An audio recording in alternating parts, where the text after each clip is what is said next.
Hello, Mars. I picked this music to put everybody into a dreamlike trance. Is it working? Is it working? Actually, it tied with Ape Escape as the music we should kick off the stream with. So I figure Yume Nikki Dream Diary has a shorter soundtrack than Ape Escape. So we're gonna listen to this one first, and then when this is done, then we can listen to the Ape Escape soundtrack, and that'll probably last the rest of the stream, because the Ape Escape soundtrack is surprisingly very long. But anyway, how are you guys doing? How are you, Mars? Absolutely, you've been put into a dreamlike state. Good. Good. That's the vibe we're going for today. Tonight. I mean, it's still sunny out. It's still pretty sunny out. But I'm gonna say tonight because I'm tired and I want to sleep. But I'm going to work on my game because I haven't in a while. Because I've been focusing on the theater, you guys. Gonna go see Sonic movie later? Oh, hell yeah. I still haven't seen the first one. But I don't Sonic, so I don't know if I would get anything out of it. I do love Jim Carrey, though. You can't really go wrong with Jim Carrey. I don't think there's been a single Jim Carrey movie that I have watched that I haven't enjoyed. So, let me just continue my spiel over here. Hello. Hello. You guys probably remember me from Thursday. I just streamed, and I'm streaming again, and I'm gonna stream tomorrow. There's so much streaming going on. So, Thursday stream, if you weren't here, there was a theater stream. There was a theater stream. You don't know what the theater stream is? Well, this is the theater. Check it out. This is the Kenosha Theater. And every so often, we are going to have a Theater Thursday stream where we raise money to help the restoration of the theater. And we did this last Thursday. Just the other day, we did this. And we raised, get this, y'all. We raised $3,000. That's about as much as we raised for the 24-hour stream. Absolutely insane. Insane, you guys. Congrats with the stream donations, by the way. Yeah! Holy shit. I posted some stuff on Twitter today.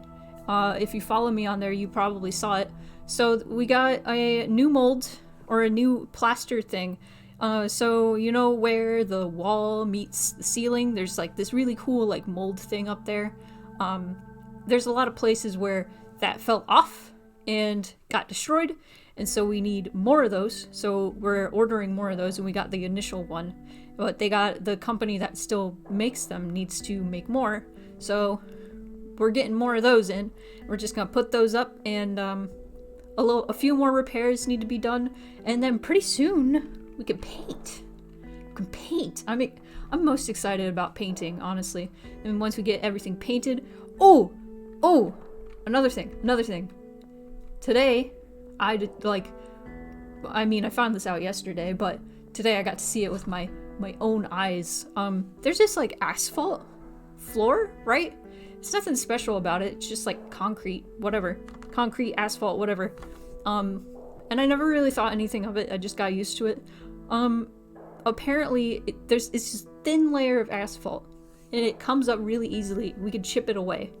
And right underneath, it's this really pretty tile and stone floor. And I'm just like, why was this covered up? It is a mystery. We don't know. It was probably covered up like while it was in warehouse form or something.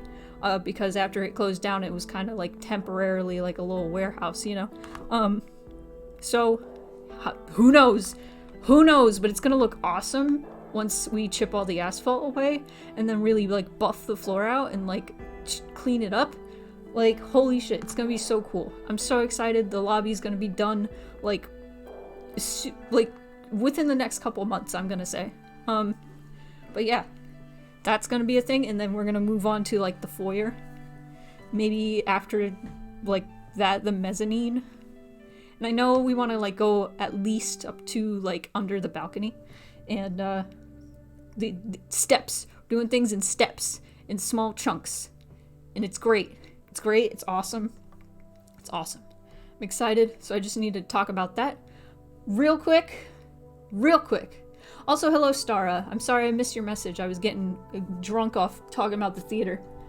I get real excited about it. Let's see. Let's see. Switch Fund. That is a thing up there. So, this month, any donations toward, you know, regular old streams like this stream, like Indie Wednesday, like, tomorrow's another stream, yet another stream. Cal and I will stream. Any donations during these streams, or the game streams, etc., all that shit, will be going toward getting a Switch, you know, the Nintendo Switch, so I can stream from a Switch, any games on the Switch. It'll be great, because I really want to get Pokemon Legends Arceus, and I really want to get the new Pokemon Snap. Like, you don't understand.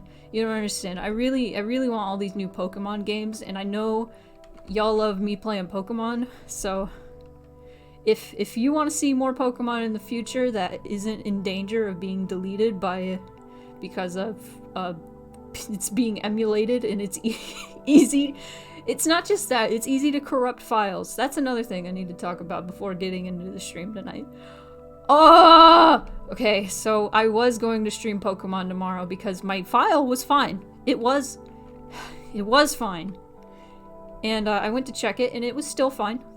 And so I was a dumbass, and I was like running around as QWERTY, and the camera got like right up in QWERTY's face, right? And so it was just like her face, like center screen, like filling the entire screen. And I was like, oh, that's really funny. What if I save right here? And then when we load up the game, it's just QWERTY's face and it scares the shit out of Cal. That'll be funny, won't it? So I did that. I saved, and then I loaded it, and, well, it broke the game. Apparently, somehow. There's no way I could have known this would happen. And you're probably like, well, Spoonie, why didn't you back up your save files? I was going to. I absolutely was going to. And, I was like, nah, I'll do it later. And I haven't really been touching the game since. I only touched it so I can make sure that it was working. And then I decided to do a funny, silly jump scare prank on my friend. And then it broke my game. There's no way. There's no way I would have known that would happen. But it did. It sure did. Sure happened. And now I'm paying for not backing up my save file. So I guess QWERTY just never wanted us to continue that journey. She wanted it to end that way, of me deleting the randomizer, and then like thinking that I deleted the whole file, and then I wanted to do something funny, and she said nope. So maybe playing like, you know, Pokemon games from an actual system would help. So yeah. If you want to see me play Sword Shield, Arceus, those kinds of games, we could do Nuzlocke's. Well, Arceus, I don't know if you could do a Nuzlocke on the way it is played. I would just love playing that vanilla, honestly. Anyway, the wheel is still a thing. The wheel. So every $50 we meet on this little thing. Just during like drawing streams and stuff, maybe not so much game streams.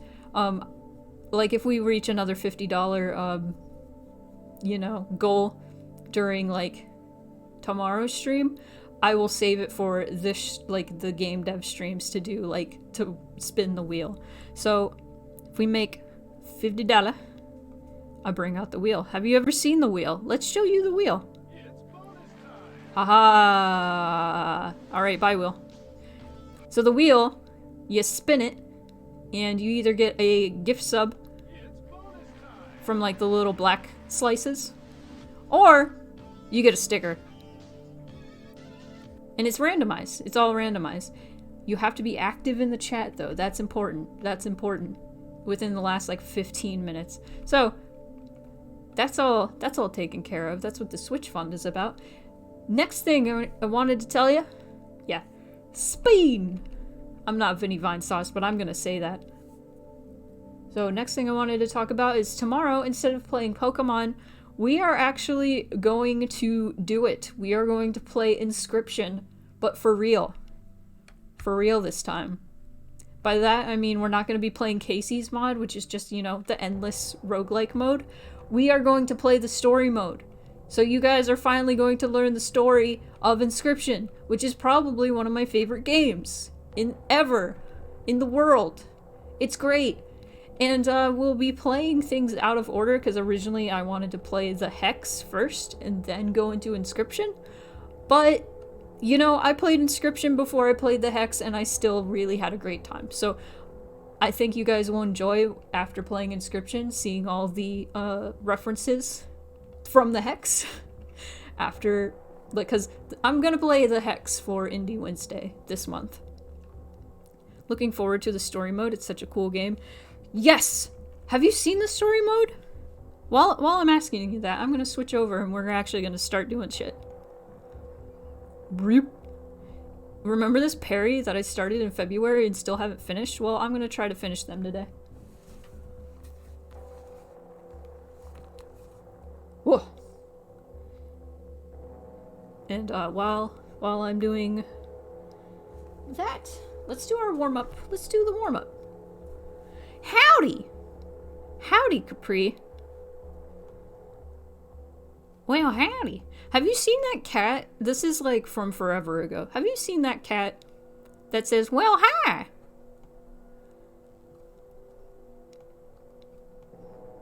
I just remember that cat, the way I said howdy.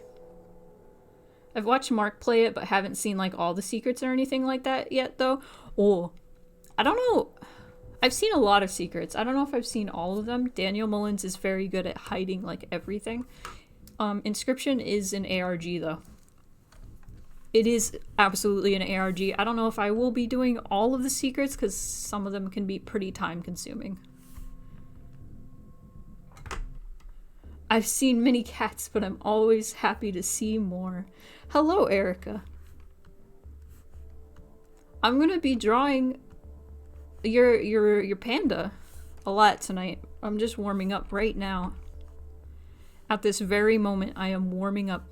Where?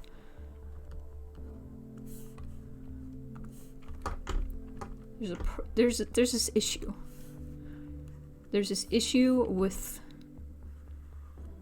taking so much time to work on something. You end up looking at it and going, ugh, look bad.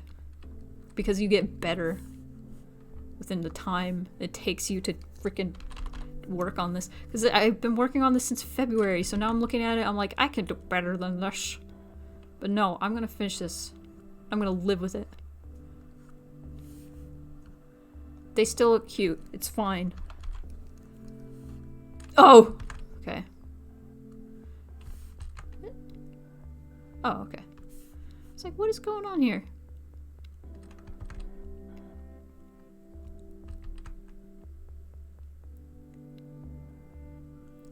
But, maybe on the break I can show you guys the well hi cat.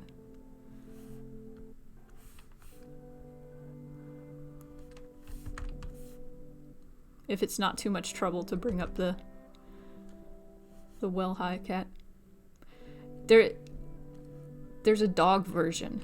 That's even, I don't know, I like the well hi cat. Well hi. There's also a Chihuahua that says hello in a British accent. That is more recent than this video.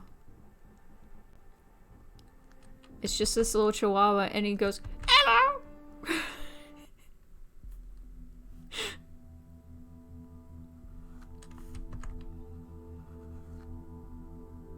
Love that Chihuahua. I love it when animals make noises that sound like actual language.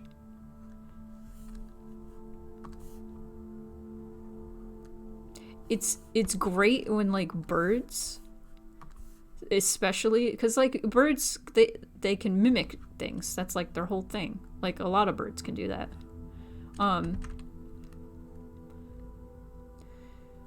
Perry, what is going on with this horn? Why is it just up there? Oh, well.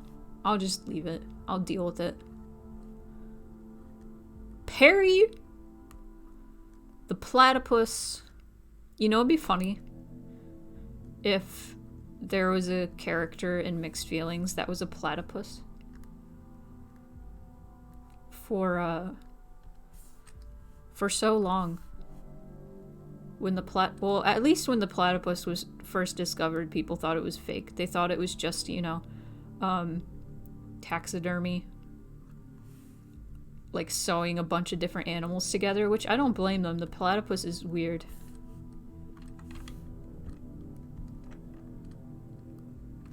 I'm just thinking about this because when I was working in retail, I put up so many Lunchables that had a jackalope. You know what, actually... This is fine. This is fine. I was scared for a second. I was like, this looks wrong. This looks wrong.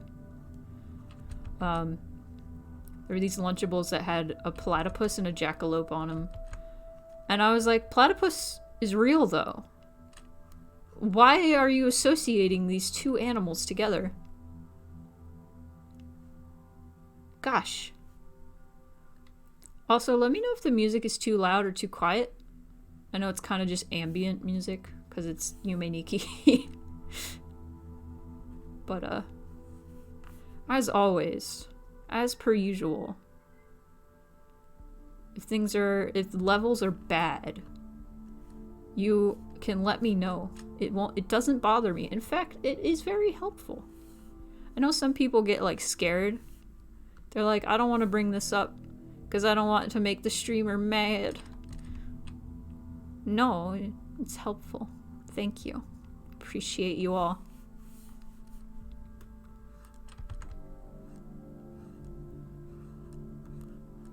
Man. So excited. I'm just thinking about the theater stuff. Sounds good to you so far? Nice. Awesome. Need that scary ambiance.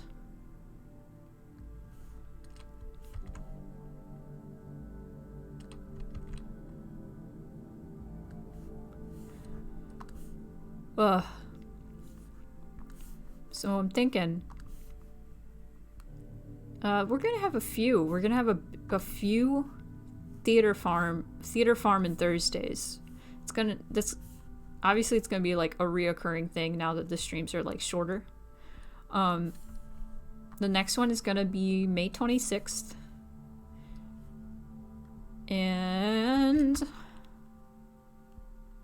we're thinking about doing like a thingamabob where we have like guest appearances.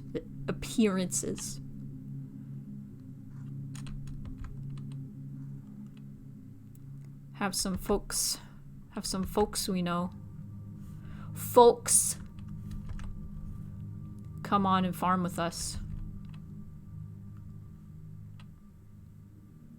They have been doing so well. I'm still like blown back by how well the first one did. Like I was blown back. I thought we'd only be able to make like $500 in 24 hours, and then we made 3,000, and I was like, okay, that's absolutely bonkers. Bonkers bad fur day. I am like, I'm losing my mind over it. Honestly, all I can hope for is like these streams like getting more and more people interested in the theater and talking about it and stuff. I really want, like, once it warms up, we can start doing more volunteer events.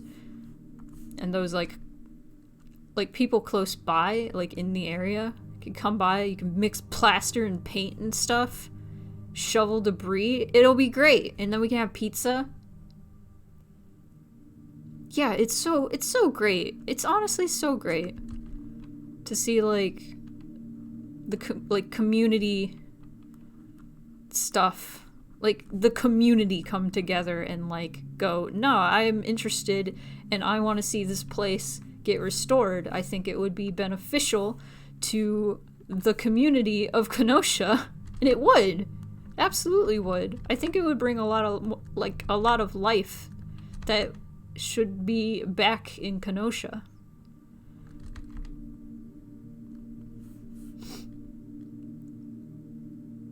Yeah.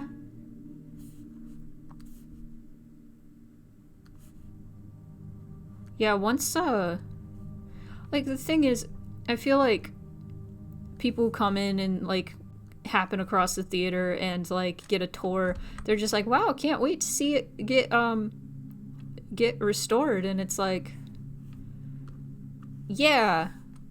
And a lot of people, like, don't, like, really see, like, where things can go.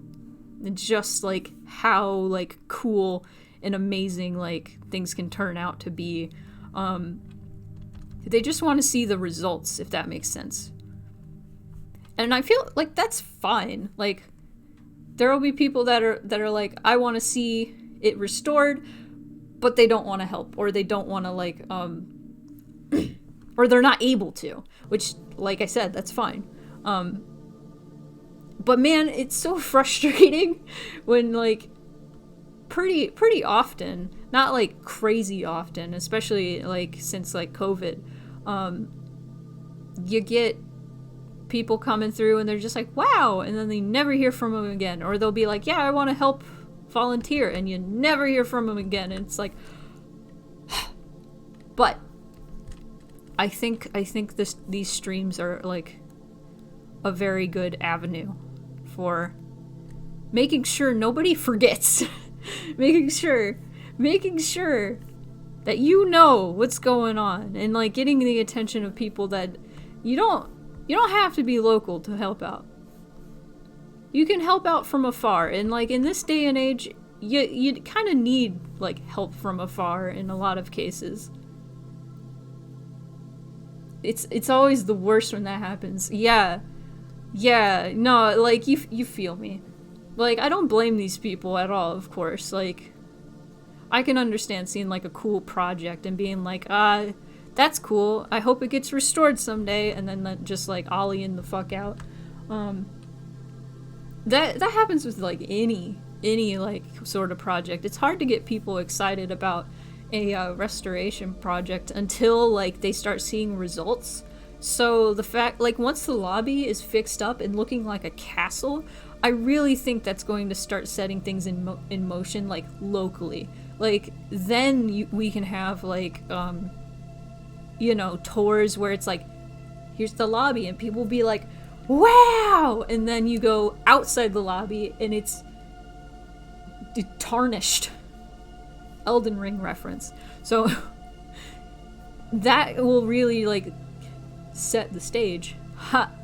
But that'll really, like, show people what can be done and really, like, motivate people to want to help out more, I think.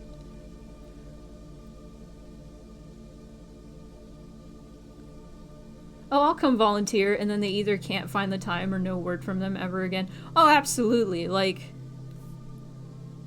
it's frustrating, but it's the polite thing to say, even if you're not able to, like, follow through with it. So I get it. I don't blame these people for saying that. It's really, it really sucks because, like, around the,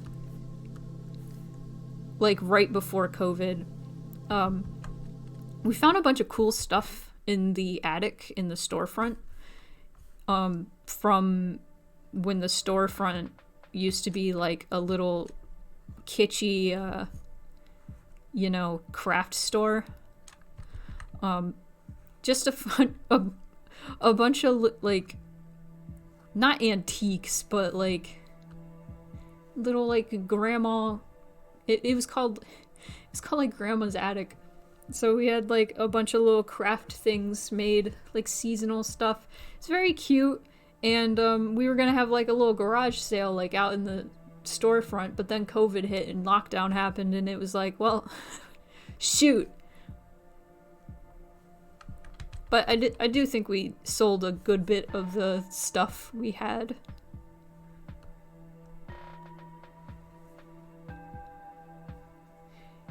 Oh yeah, it is pretty daunting.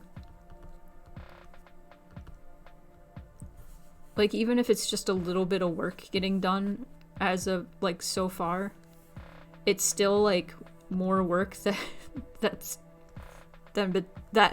has been...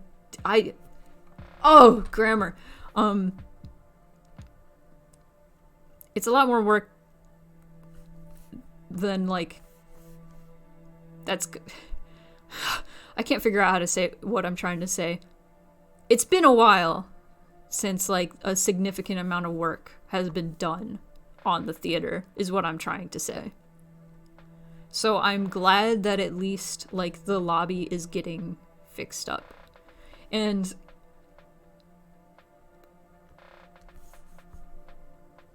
Oh, train of thought. I read the chat as I was about to say something. When I first moved here, that lobby that you guys have been seeing pictures and videos and stuff of was chock full of stuff that, like, tenants and stuff had left over, like, the past like 20 years as far as I know. And you had to, like, sidle through, like, this very narrow space to get to the foyer. It was pretty intense. I think I'm done with the shading. Kind of want to soften it a bit. I don't think I'll finish this parry. I think I'm taking my sweet time. And that's how it's gonna be. Forever. Let's just soften this a little bit.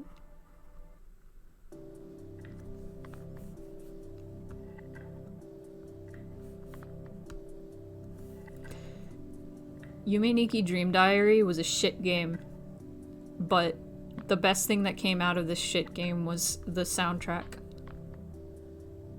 It's a big project, but it's not impossible. Yeah, absolutely.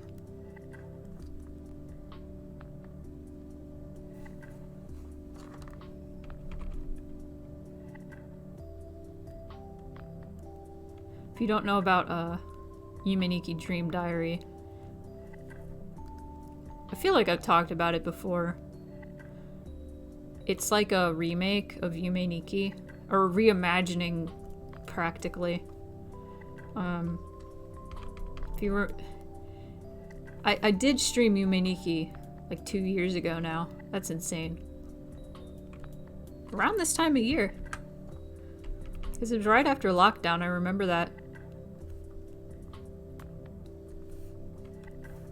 But... Yume Nikki was all about aimless exploration. And, numerous dream worlds, all interconnected. Dream Diary, had, like, 5. And also was incredibly linear. Sometimes side-scrolling. Side-scrolling is fine, but not for Yume Nikki, which was an aimless exploration game. So even though I wasn't, like,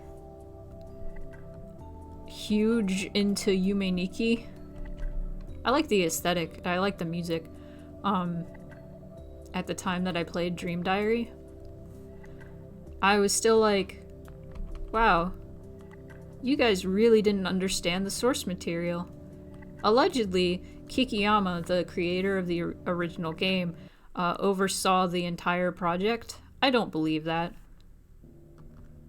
I don't believe that for 1 second.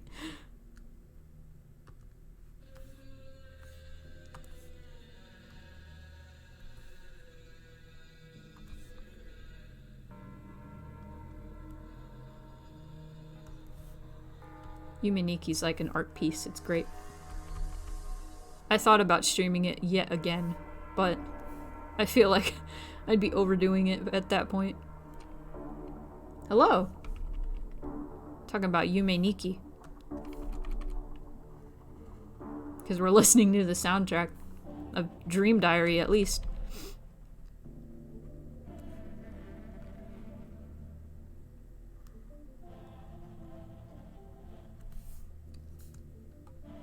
I'm doing very well. The stream yesterday went, like, 6 times better than I thought it would. That's a very specific number, but that's because I only expected...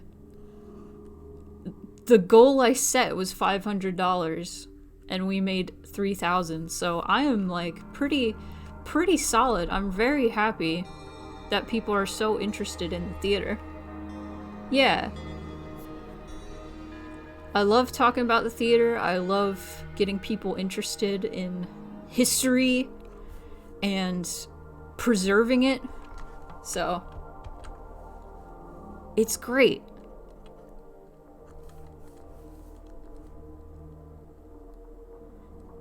I really love, like, it's also frustrating sometimes, and this doesn't happen, like, super often, but, sometimes I'll be talking about, like, the theater to somebody, and they just kind of go, oh, that's cool, and then talk about something else, and I'm just like, please care. Like, lately, it's, like, everybody's all about it. They're like, oh, hell yeah, that's awesome. I hope it gets restored someday. Here's a donation. And I'm like, yes! Thank you. Appreciate it so much. So, yeah, it warms my heart. It warms my heart to see the community coming together and helping out. Very excited for it to get warmer and start having, like, real life volunteer events. Really excited to start chipping away at that asphalt some more. That's not going to take long at all, honestly. Reveal that pretty floor of tile.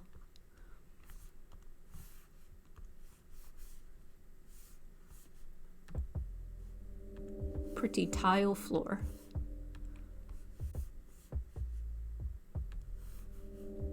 Getting that shading done.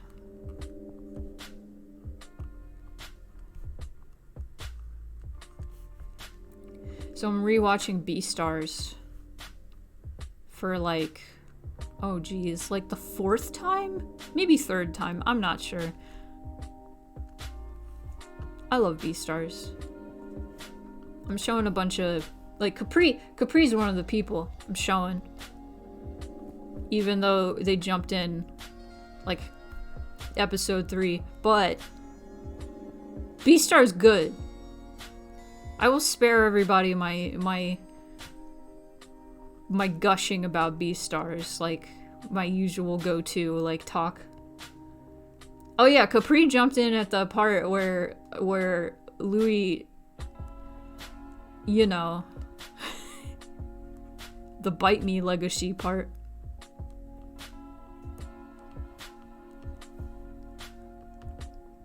That was a good part. That was a good part to jump into. This show's very melodramatic, and it can come off as, like,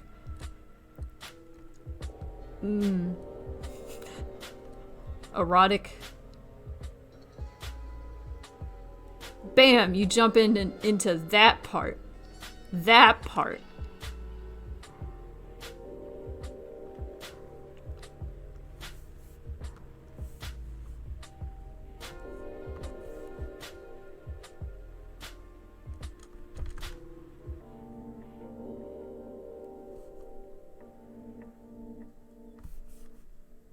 Well.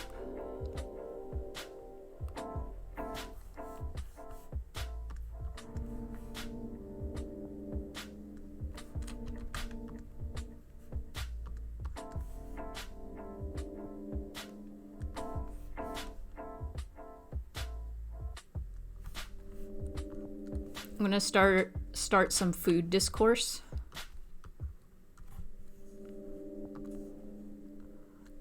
Pineapple on pizza. You've all heard it. We've all heard that argument. We've all had that argument. Whatever side you have been on. But I'm going to introduce to you pineapple on tacos. What do you think about that? Like slow-cooked pork with pineapple. Discourse, if you will. Yes? Alright. With pork. With pork. You can see it? Yeah, there's a Mexican restaurant nearby that has that as an option, and I've been thinking about it and I want it really bad. Also, hello semaphoric wave. Pineapple was meant on its own anyway, but as a component of salsa, it can work. Oh, I didn't think about it like that. Pineapple and salsa. Pineapple mango salsa is real good.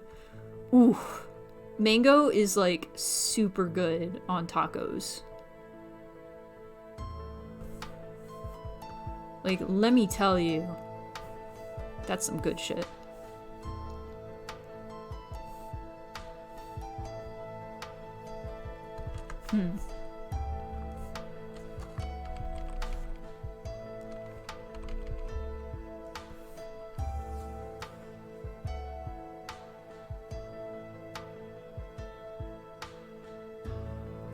Pineapple is native to Mexico, isn't it?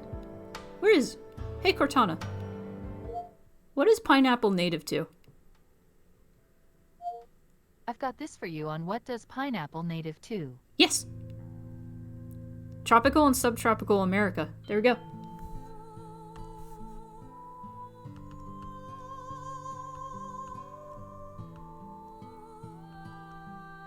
So you'd probably find pineapple in Mexico and South America. Chocolate mango sounds interesting. I've never had chocolate and mango together. Dried mango sounds great though. Mango is like really interesting because it's like sweet but not too sweet, so it goes really good with like savory stuff. I love it. Anyway, I'm gonna save this Perry and didn't finish them, but it's fun. Now I get to do Panda, and I'm gonna change the thing. I should show you guys all the NPC cameos, because I have at least got one sprite done. Kona.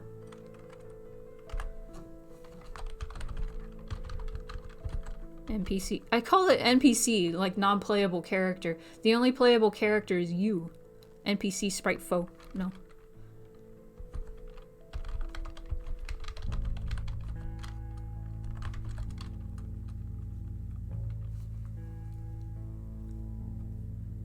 Oh, dried fruits are great. I'm a big fan of raisins. Like, I'm a simple cat. Yeah, this is Erica's character.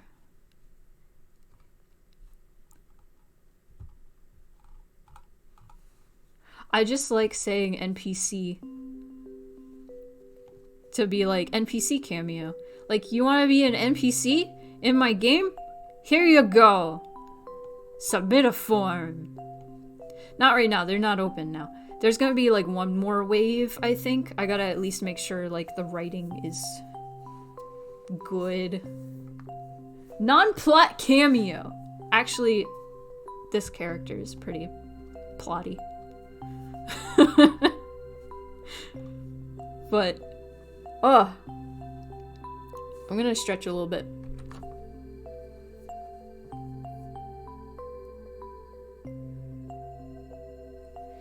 You're buying crisps at the shop. That's a real British phrase you just sent it my way. Shop with an E and everything.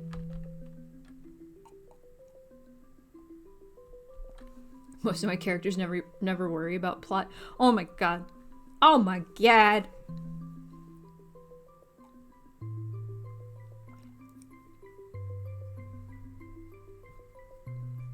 See, I like using the term NPC, even though technically none of the characters in the game are playable characters except for, you know, the main character, yourself. Like, in the future, I want to, like, make games, where NPC would actually, like, fit more as the as the term, you know.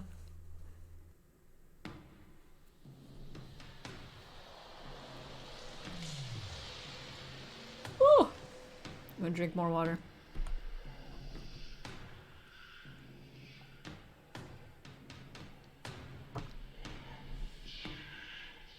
In Britain, you have to add a certain number of E's to words or jail. Wait, G-A-O-L is pronounced jail? What?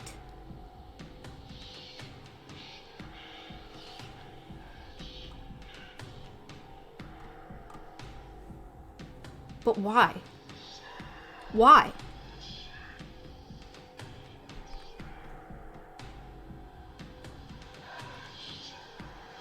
The more you know. The more you know.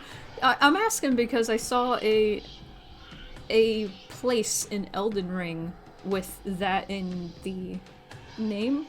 I was watching Vinny play, and he pronounced it jail, and I was like, that's not how you pronounce that, Vinny. It's Gowl. What's wrong with you? But that makes sense. That, I guess, yeah. If it's an old English word, that makes sense.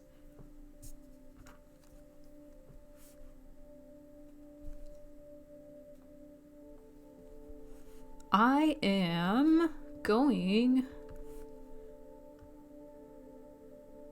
to finish this arm. I have the eye color over there. But yeah, I'm gonna finish this arm. I'm gonna use the orange first so I can see it.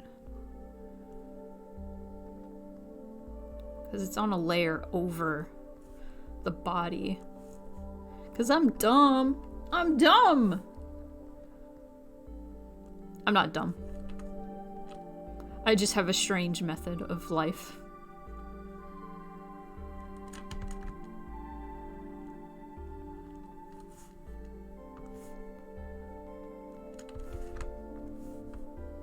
God, I love this song. It makes me feel an emotion every time I hear this song.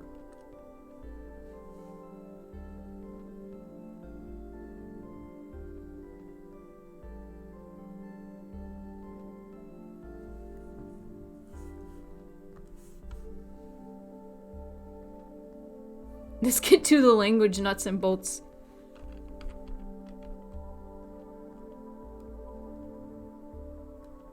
I am a small... I'm not a language nut.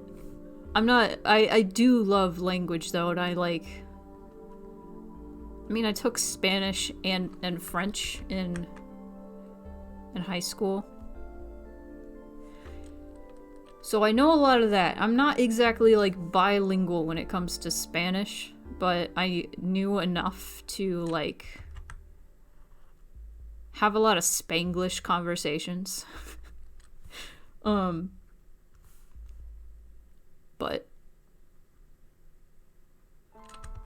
my roommate, as most people know in the chat, is absolutely a language nut. So much to the point where one of the things that you can what is redeem points for is them telling you the root of whatever word that you throw down. So, I'm a second-hand language nut.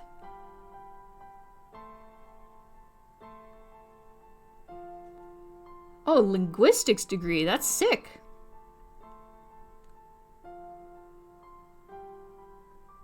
Barely manage English, but I love seeing people who get real into something like that. Yeah, linguistics is cool as hell.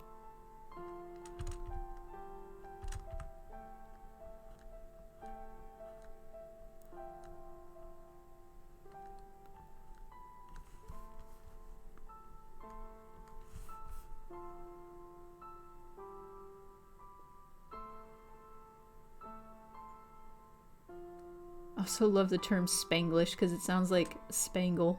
And I imagine it sounds all spangly, whatever that means. I'm trying to think of like a specific moment. Spanglish moment. There are like a few words that I know better in Spanish for something. For some reason. La plancha. I don't know why. I don't think skillet first. I think la plancha. And I'm like, why? Why? Why do I think of la plancha first? But I don't know. I think it's just because I never said skillet.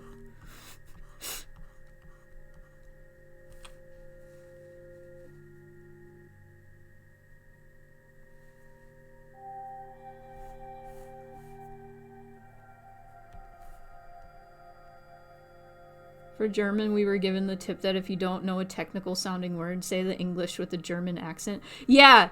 Oh. There's a... Rammstein has some new music videos out, and one of their new songs is called Zeit. And I was like, oh, does that mean sight? Yes, it does. Sure does. It's great. Like German and like a lot of like Germanic languages, if you just say them literally, like you can figure out what they mean. Like Hund? Oh, dog. It's hound. Duh. Zigzag? Oh, zigzag? Alright.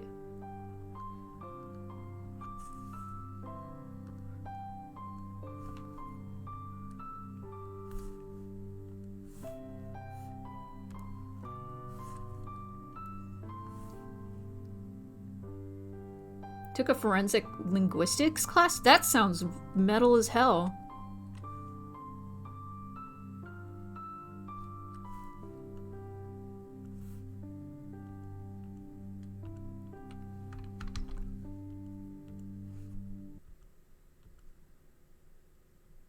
Similar to case cheats at Esperanto, you can often just be like, yeah, this sounds about right. Yeah, exactly. Oh man, that was a long time ago.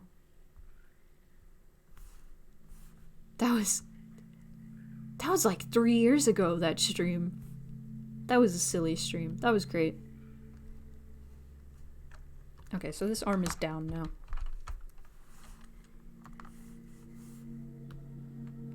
Pretty rad.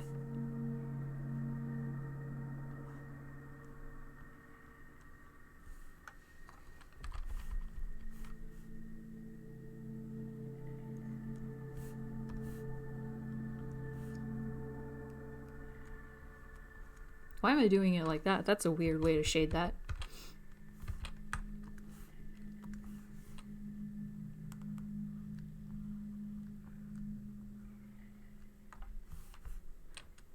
So semaphoric wave. You are from the UK. What is your opinion on chip buddies? I gotta know. Like, tell me about chip buddies. Because I haven't met a single person from the UK who doesn't like chip buddies. Everybody's always like crazy about chip buddies. That's the sandwich with the fries on it, right? Absolutely blessed for buddies. I don't know why chip buddies just sound like everything about chip buddies sounds awful to me. Like, I can't knock it till I try it, right? But at the same time, I'm like, that's a lot of carbs. But I mean, I like carbs. Chip buddies are probably like, as far as I know, it's kind of like a quick, easy meal, like if you don't have anything. So I can't blame people for that, you know? It's kind of like we've got casseroles in America. I mean, they're everywhere. They're other places too, but casseroles are kind of like the the poor family meal where it's like everybody's working all the time, so here, just throw a bunch of shit into a shallow dish. That's not the right thing. A rimmed baking dish. And put it in the oven. Good. Done.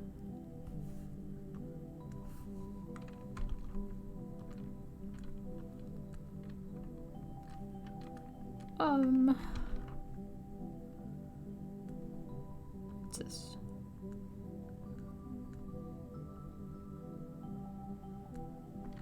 I'm just gonna put other arm to name that layer. It's a thing mostly in north of England, but even here in Northern Ireland. Oh! Ireland. It's a thing, especially if you've got leftover chips and some bread. I see. I see! So it's like a leftover thing.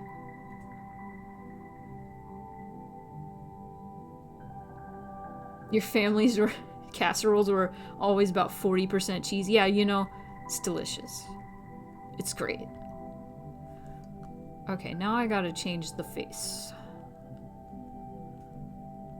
And I can delete that because it's sketch. I remember when I was talking about moving here to Wisconsin. I moved here from California, for those who don't know. Everybody that I told I was moving to Wisconsin was acting like I was moving out into the wilderness.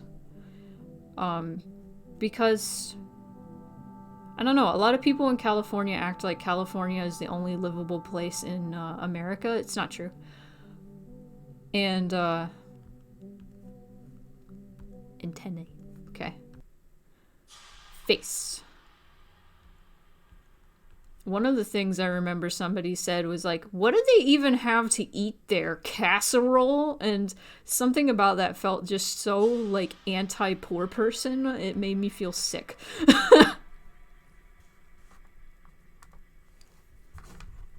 Casserole's good as hell. I mean, it depends on what kind of casserole you have, but casserole's good as hell. I don't know what their problem was. Okay, I need to look at the placeholder. I'm gonna grab the placeholder. Casseroles are convenient. It was so specific. It was just like, what do they even have to eat there? A casserole? Here's my placeholder. Isn't they beautiful? Isn't they beautiful?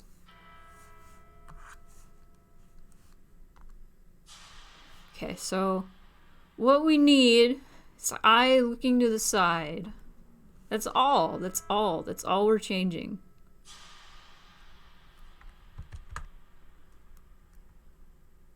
Evil. Evil.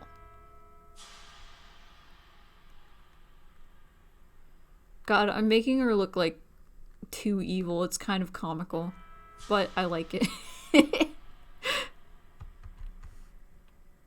Wisconsin is literally where they invented Culver's. Culver's is the bomb.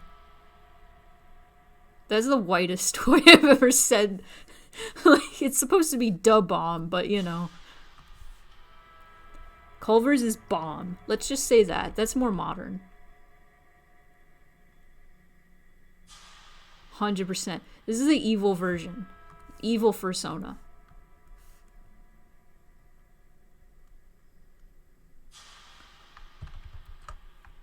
I wouldn't call her evil. She's just... The original idea for this character was like... You know Biff from Back to the Future? Sort of like that kind of like character. But didn't end up going fully that route. But I like that the spirit of like kind of asshole bully character has remained. Biff's persona! Hey McFly! Look at my persona! It's a red panda mixed with a moth. Isn't that cool? Sorry. Closest Culver's to me now is in fucking Idaho. No! I don't remember what Biff sounds like. I love Back to the Future. I think that's one of my favorite movies. I like the second one. I feel like altogether the first movie is better. But I like the time travel theory shit in the second one more. Oh my god. Oh my god. Commission Biff showing oh god, McFly. Marty McFly's dad. His persona.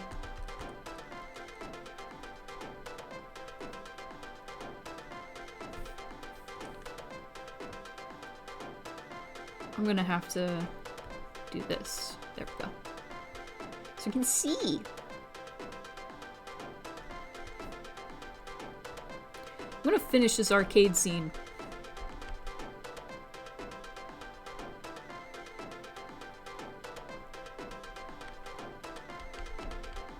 Doc comes back to like 18-year-old Marty to tell him his kids are fucked as opposed to just, you know, telling middle-aged Marty he's fucking them up. God! Yeah, so much of this. So much in Back to the Future 2 just made no sense. It was great. I just really liked the whole twist of like Biff finding the sports almanac from the future and becoming a millionaire or billionaire or whatever because of that. That was sick. That was great. Iconic.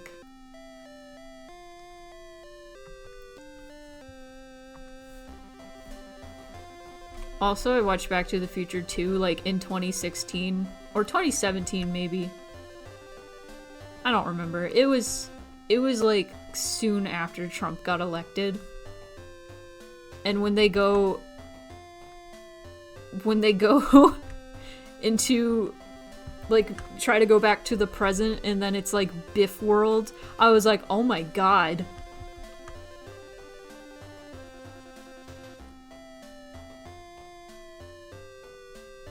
Better eyelashes.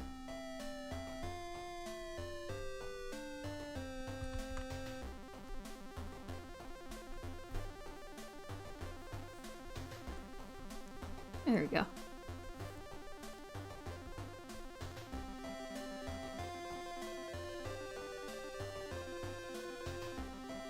No.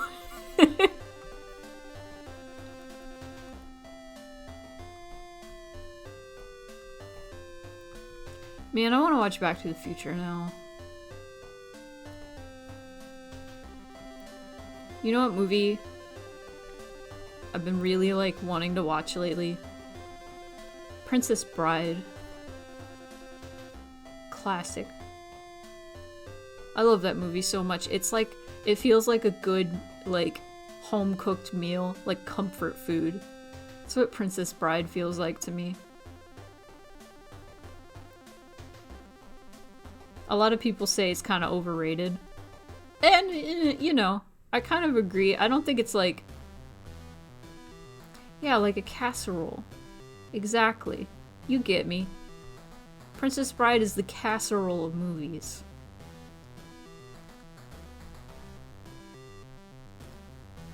Just like a nice home-cooked meal that's easy to do. You don't really have to think about it. It's not that deep. It's just fun. Hi, Elliot. We're talking about Princess Bride. I love that movie.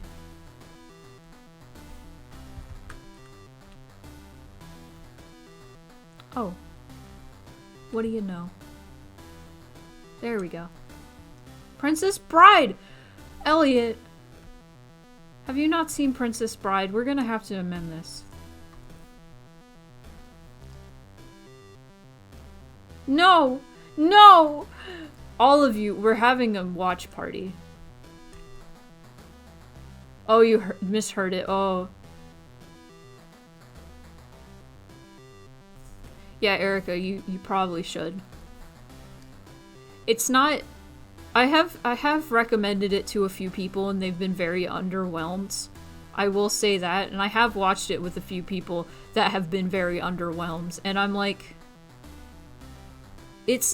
I guess it's just... It's an important piece of culture. Kind of like Monty Python and the Holy Grail. It's not the same kind of energy, honestly. But the same, like, pop culture importance. You don't remember it at all? Oh, man. Oh, making me sad.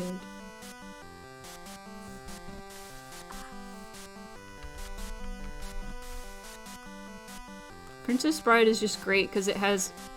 Wait, let me read Semaphoric's thing.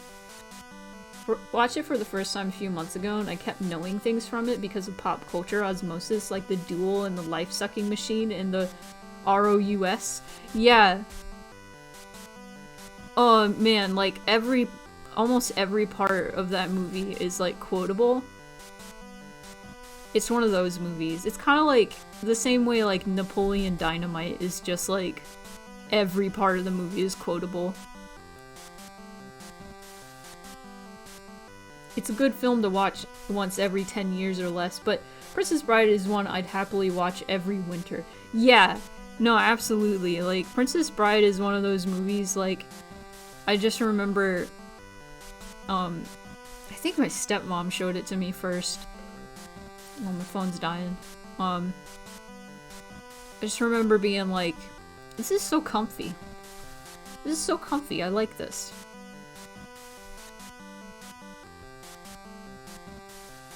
Where's the other arm?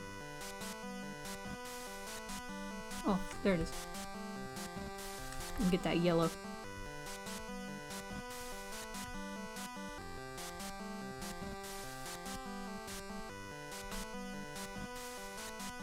Semaphoric Wave, do you not know what Napoleon Dynamite is? Because I will lose my mind.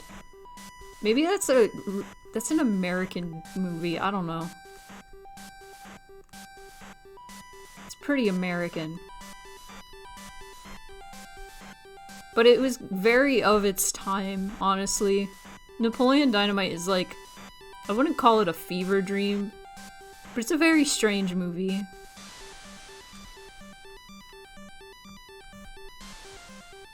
I love that movie. It's another one of those movies that just kind of feels cozy.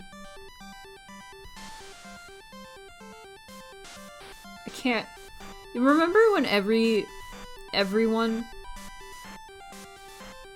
I mean, I might be showing my age here. Remember when everyone was wearing the Vote for Pedro shirts? Class presidency, oh yeah. I mean, I knew it was an American movie, I just didn't know if it only took America by storm, and if it did, that makes a lot of sense. I had a Vote for Pedro shirt. I was one of those asshole kids that had a Vote for Pedro shirt.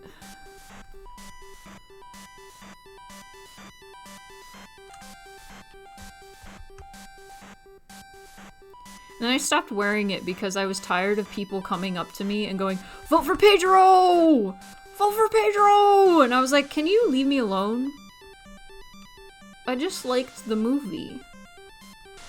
And thought it was funny.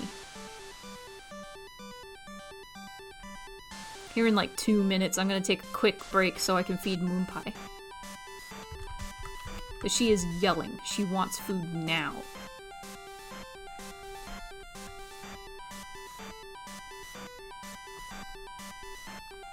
Yeah, Moon Pie.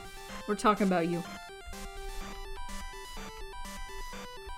Another thing I had to stop wearing merch of was Adventure Time. Because,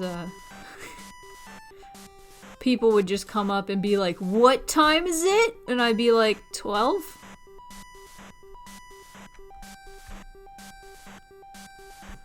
And then be like, oh yeah, I'm wearing an Adventure Time shirt. I forgot.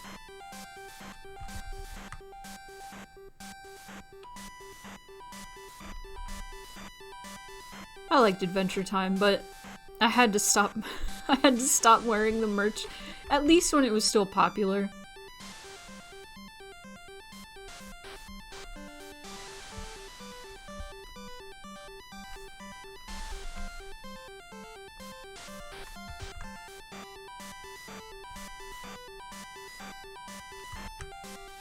After this song, well, after the break, we can, or probably during the break, we can listen to Ape Escape.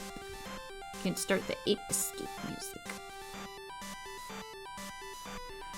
My favorite Adventure Time quote is, "That's not righteous, it's wrongchous." Adventure Time was truly a gift. Truly a gift. Oh my god. Evil. Evil! So evil.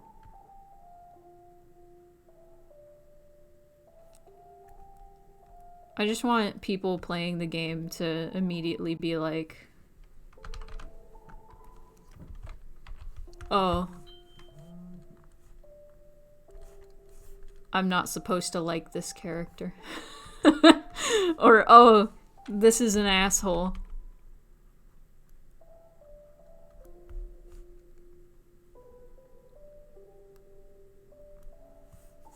Panda moth. Moth panda.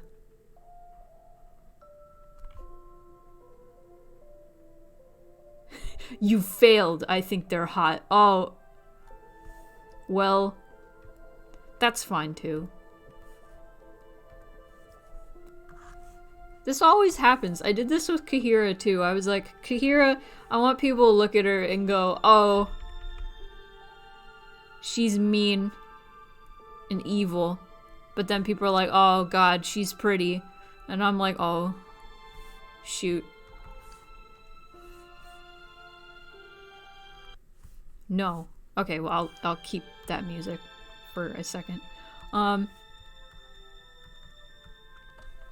me save where we are right now.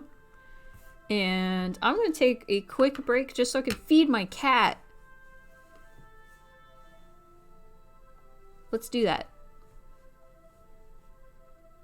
BRB.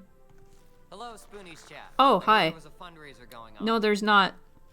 I'm at the Get Cameo out of here. building. Get out of here, Case. Okay. Hi. I forgot that video was there. Don't listen. The next Theater Farm Thursday is May 26th. But I'll be right back.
You've heard of fade into case. Have you heard of fade out of case? Good joke. Good joke. Semaphoric wave. But like I said, I'm back. Back already. Back again. I'll turn the music down a little bit. There we go. Woo! I'm gonna drink of water.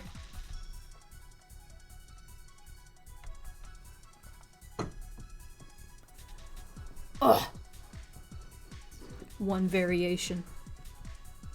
Done.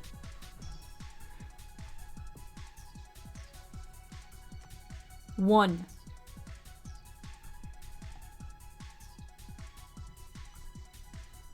Okay. So there's the placeholder.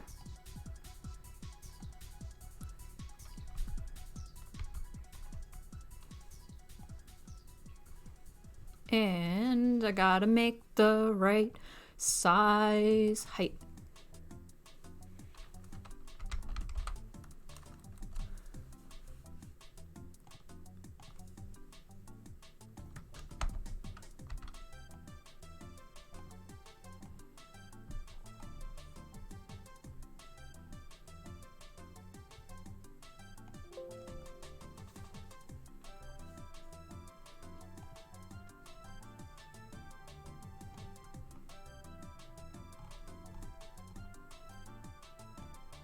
There we go. This one down. Gamer. Sorry. Okay, next one. We got... Oh wait, let me show you guys the other NPC cameos.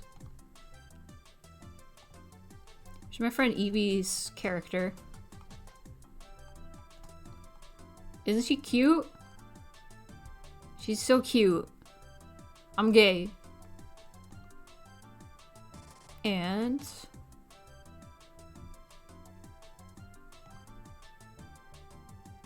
here's Panzika. Panzika Chi. On Twitter. I made them... him, actually. I think that... yes. Right pronouns.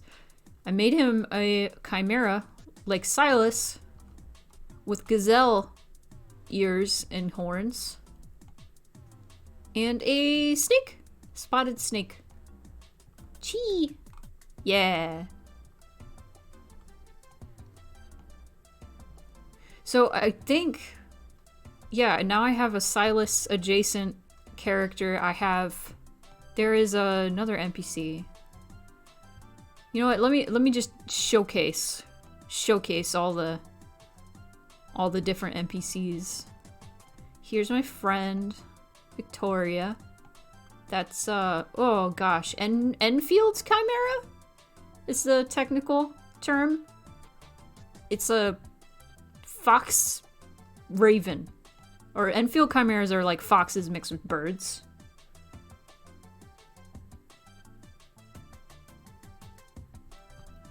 Little snake tail. Enfield chimera. Let's see.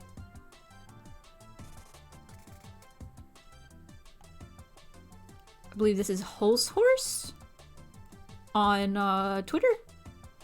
They're like a dragon shark, and I love their design, so I was like, yes. Yes! This is my friend Sky. Sky is a maned wolf. Oh gosh, there's an actual term for the dog with the lion tail and the bird wings. Oh, I forget what it's called, but it's an actual like type of mythical beast. But that's Sky. And yes.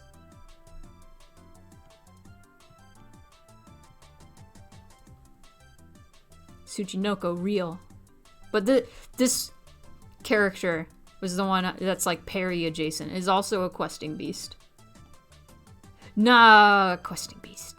I do have a manticore, though. That's Dandy. He's a main character. He's my baby, and I love him. Look! Look at him! Look at him! That's him. You know? I mean, if this person's character, or this character's person, I can talk tonight, I swear, wouldn't mind me being like, Perry and them are related. That's lore now. But that's Dandy. Dandy's a main character. So and Moopie's still yelling. Here's Pidge. Pupcakes. Oh, dog with lion tail and wings. I'm gonna find out. I'm gonna find out right now. I'm gonna pause my Pomodoro.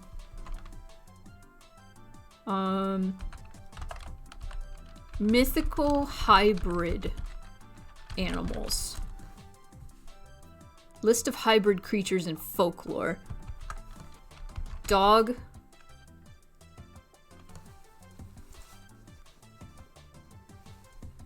Human with dog legs. No. Creature with the face of a man and the body of a dog. No.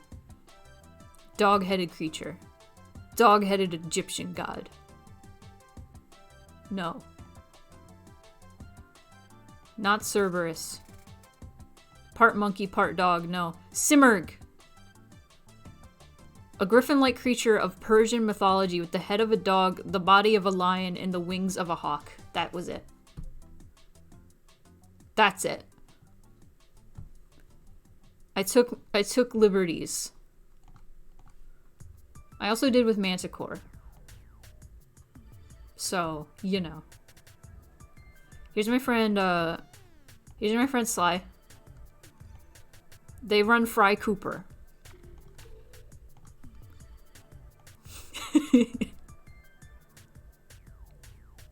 And I think that's all the NPC cameos. But that's Pidge.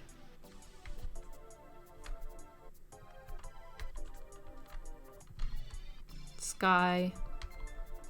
Holds horses. Victoria. Panzakachi. Big and fluffy tails. Yeah, I do love me a big fluffy tail. Okay, let me also close Dandy. We don't need. All right. Now that I'm not sidetracked anymore, let's move on. Here's my third placeholder. It looks like I just need a happier face. And that's easy. Should I change the mouth? I think the mouth will look fine if I make the eyebrows not evil.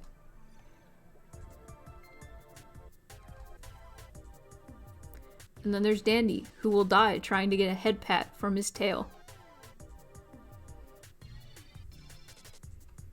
Why would he head pat with his tail? What is that? Enhance. I'm fixing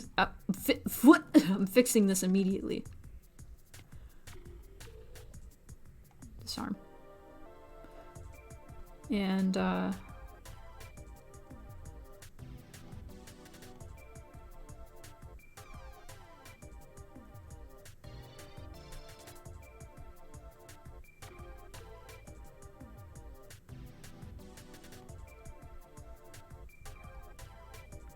3 arms for fashion? Nah.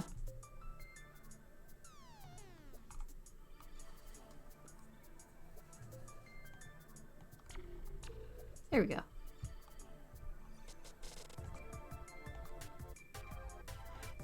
I was about to save it and I didn't even fix it.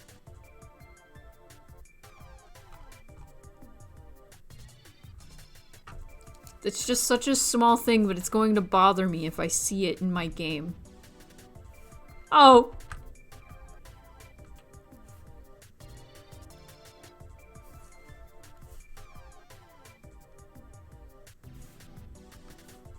I swear to God.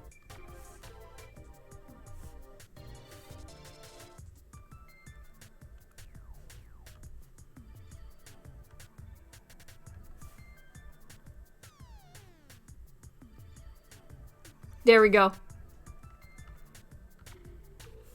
It is fixed.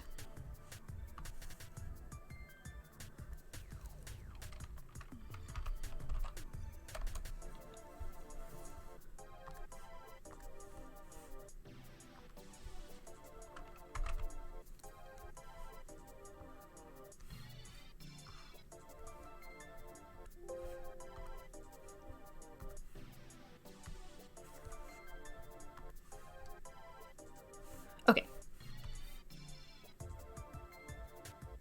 And then I can change these.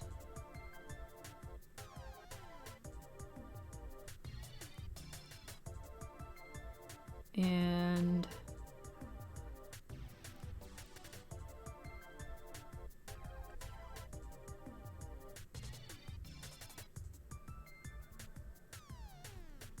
there we go. And then back to 2.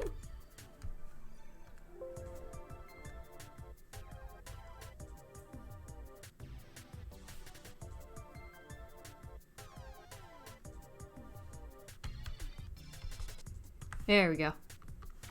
All right. So let's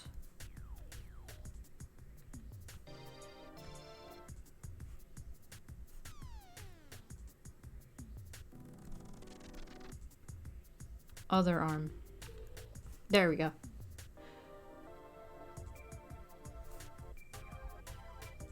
Thank you. This is, hang on. Hang on.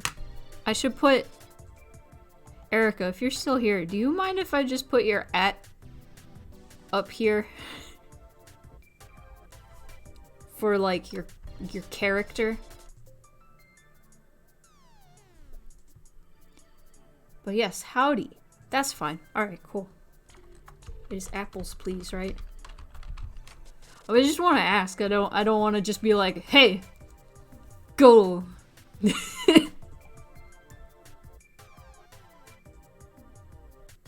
Oh! There's a Z. There we go. Also, enjoy your gift sub. And emotes. You had to do it at least once. Do not worry. Do not worry at all. I appreciate it every time.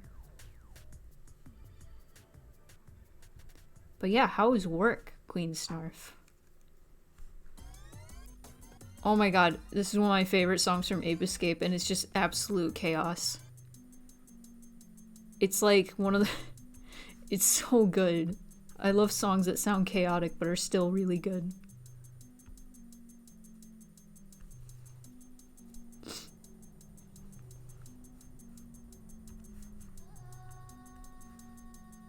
Other arm. Okay, so now I just need to make the face happier.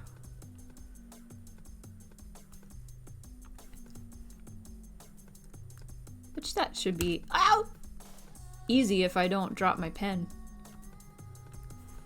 Like I almost did. Exhausting, my feet are sore, everyone was rude, and they sent me home early, so I'm salty. What?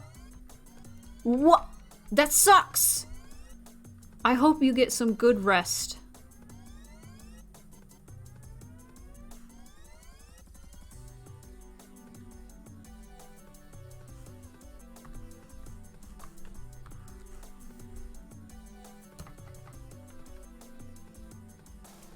Only perk is I didn't miss your stream. Well, I'm going to be going for ever.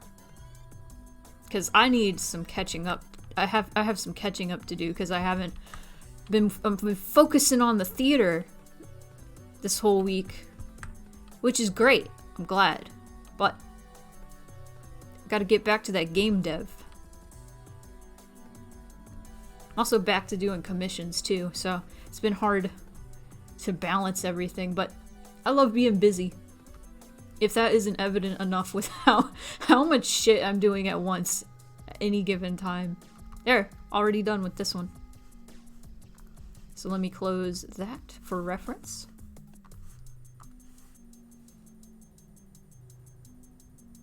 was indeed a rough shift. Well, I hope this chill Ape Escape soundtrack stream. Oh, I used the number pad on accident, so it changed my face. Will, relieve you.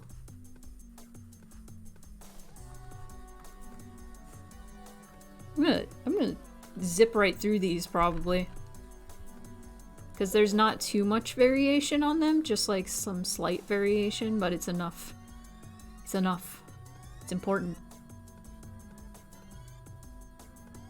I want to play with those antenna things on her head, but I'm pretty sure she'd stab me. Probably. Probably.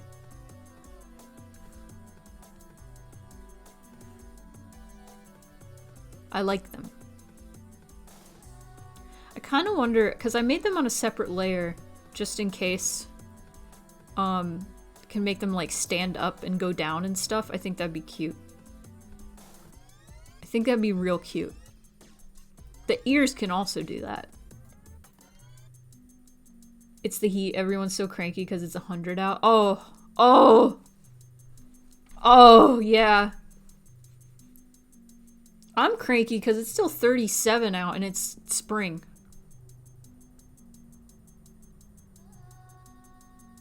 Make the antenna emote. Oh. Oh, absolutely. What if for this...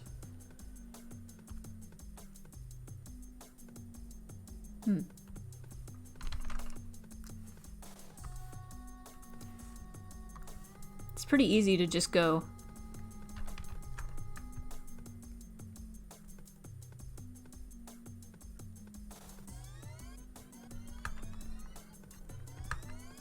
No, not shrinking. Why are you shrinking? No.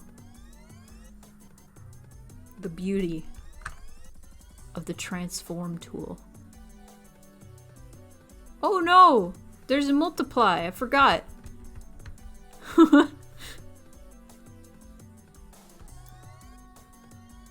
Here. This is better. There we go. Delete.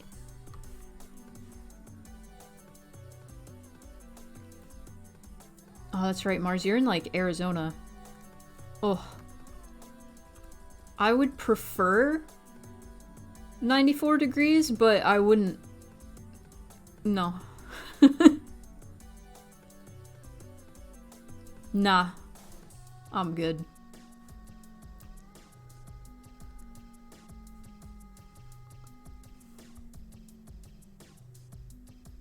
Someone left the door open?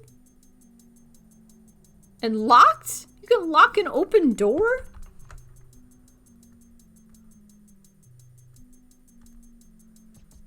That's madness. Letting all the air condition... Okay, who's wasting money?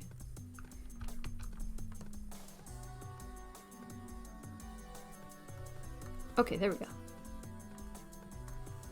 Is it the right size, though? Yes. Okay, now.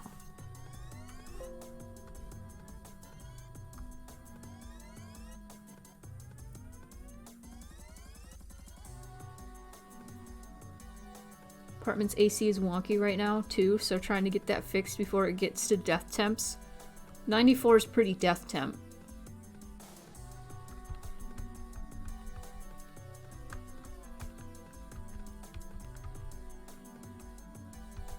I need to go back a little bit.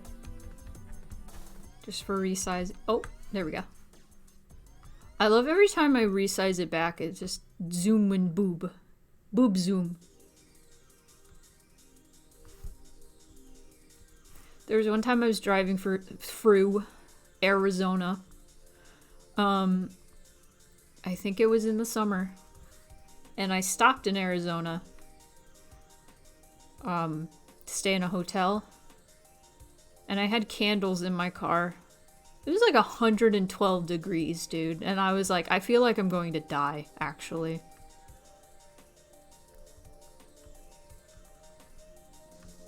Okay.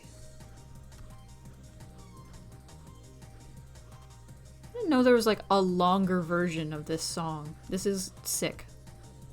This is just like the level is loading up song. Okay.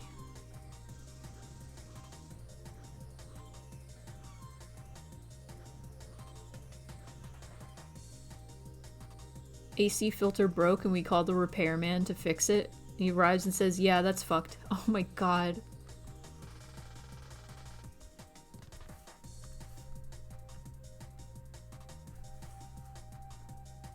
Okay, so this is what...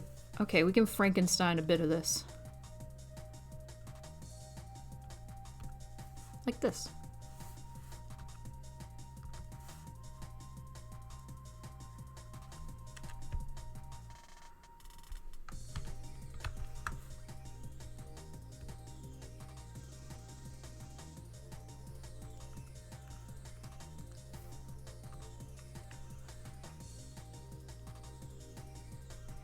You deadass just say fuck it when the apartment gets over 80. God. There's this comedian I used to really like. He's from Florida, and he told this story of his family was really poor, so they had a rule that was, can only turn the AC on when it gets to 100 degrees.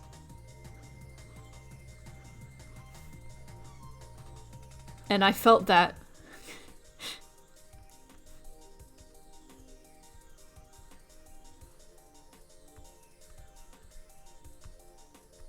I had a family member I lived with, and I'm only being like vague because she's gotten mad at me before for talking about like events online. So I'm being vague. So now nobody knows who it is. A family member I used to live with. And to combat the heat, what she would do was she would point a fan at the thermostat. So the thermostat said it was colder. And I was like, that's not how that works.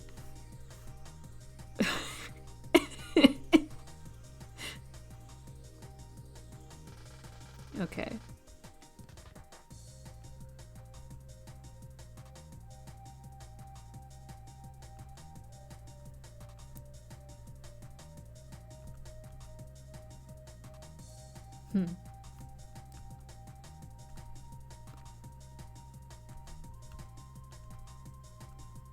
Life hacks.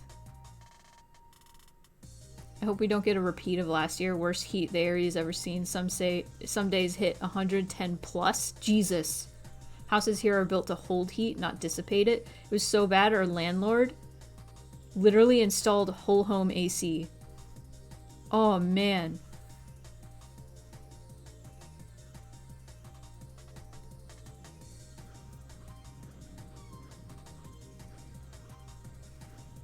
A town north of here hit like 125? Oh my god. Oh, so I'm so distracted by this talk about heat waves.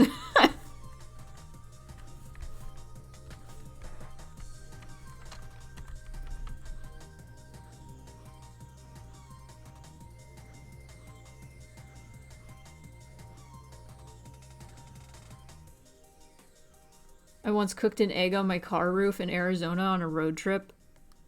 I mean, you could do it. Oh, this one's also real good. I'm sorry, I really like Soichi Terada's music. I'm gonna make this thicker.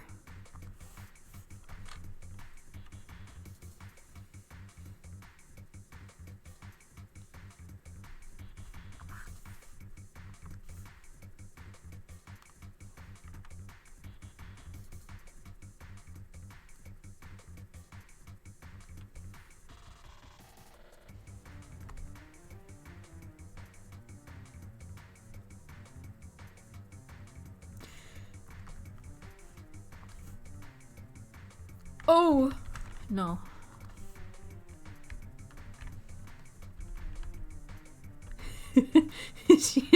She's very sly.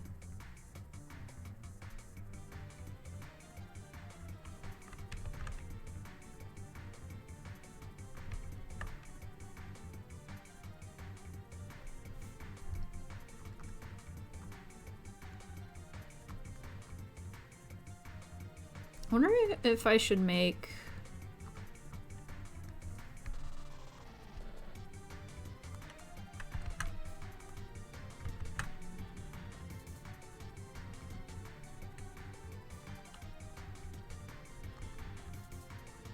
I'm a disaster. I'm a disaster. I'm only saying that because there are like nicer, cleaner ways I could be doing this, but I'm not doing them. It just feels like it'd be a headache to do it the nicer, cleaner way, so I'm like, nope. You know what? This works, so it's not wrong. I'm doing it.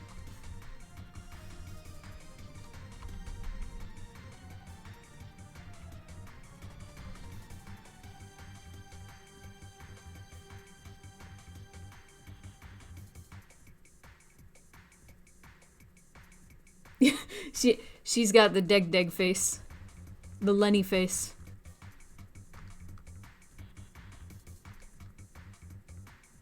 Okay, yeah, putting the chin up a little bit really did bring that one home. Oh yeah, that looks a lot better.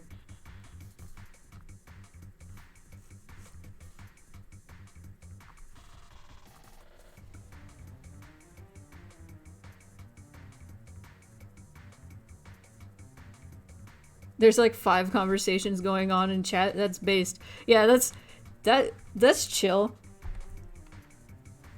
As long as we're like, I don't know, as long as we're having a good time.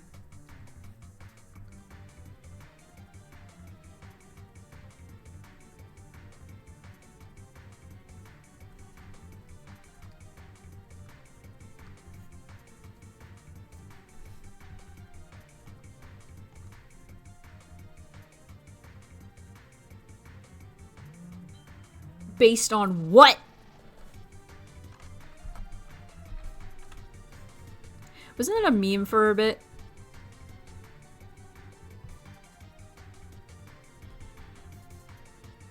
So many of those memes remind me of like Perry. Man, like Silas and Perry. Silas being like, man, that's so based! And then Perry being like, based on what?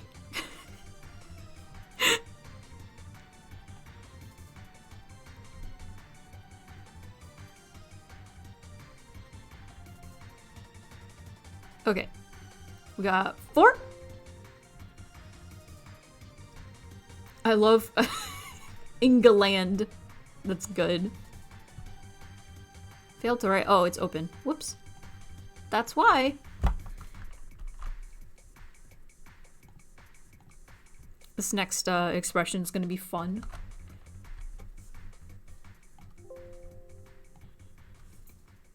Also, I'm stretching. I'm sorry.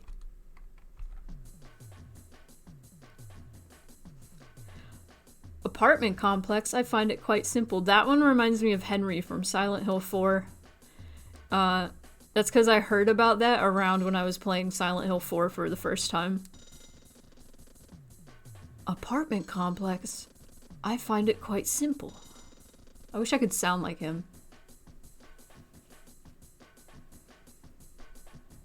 He has such a strange voice. Either Henry or Walter. I think that would be funny. Because I feel like even though Henry is like it's as smart as like it's just smart as a pile of rocks, I feel like he would feel like an apartment complex is very complex in his world currently in Silent Hill 4. You're telling me a shrimp fried this rice? That feels like Silas. I'm gonna switch here so I can stretch and drink water and stuff.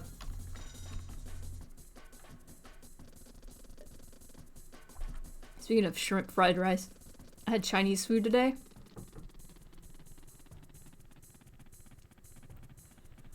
Oh my god. I love Chinese food. I used to hate it. I hated it for years just because the first time I ever had it, it made me really sick. And so I just thought it would make me sick every time. And it did a few times, but then I got better. You're spelling Silas wrong. It's an I. It's an I. Yeah. You know, this calls for... I'm sorry for calling you out on misspelling my own character's name wrong. No! No! That's not... You're doing that on purpose. You got food poisoning for shrimp 11 times now? Okay, I'm gonna talk about a cool thing. It's a reverse placebo effect. And I swear this is relevant. So, back in the day when Chinese food... I don't know actually when, but Chinese food, like, from, you know, immigrants from China in America were, like, making a living off of making Chinese food, like, takeout and stuff. Nocebo, yes. Sometimes people would get sick from the Chinese food. It wasn't, like, super common, but, like that's a thing that happens. People will get food poisoning. People will get sick. People have a bad reaction to something in the food.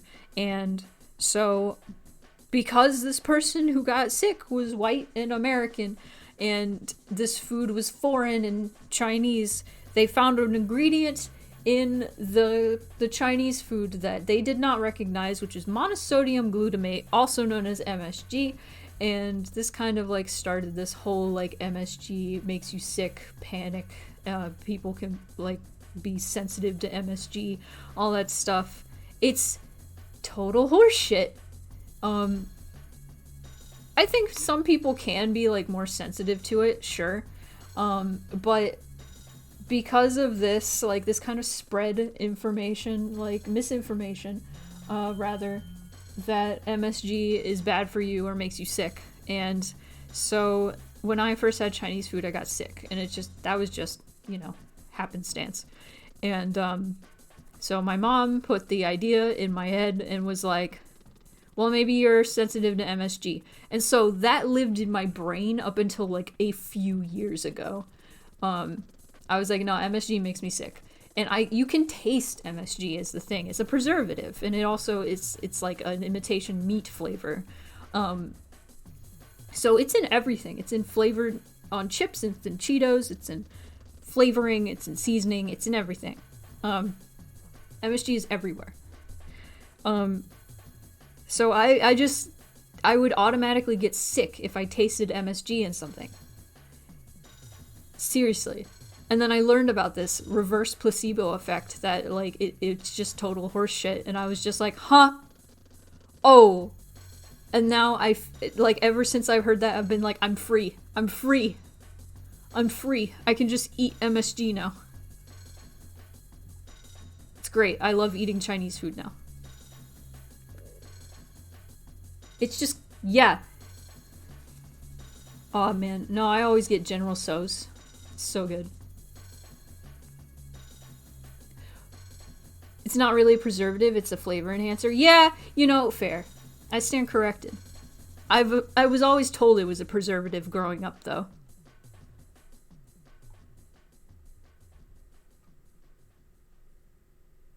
You hate pepper. That's such a...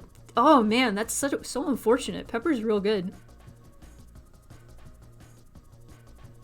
But I get having, like, bad associative memories with, like, food. Man, I was about to say I have bad associative memories with Sloppy Joes, but Sloppy Joes are just gross. You know why? Yes, I do. I know why. I know everything.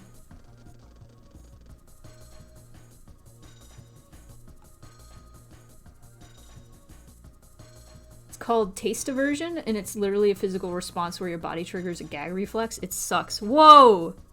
That's wild. I didn't know that was a thing, but that makes sense. Okay, what's the next phase?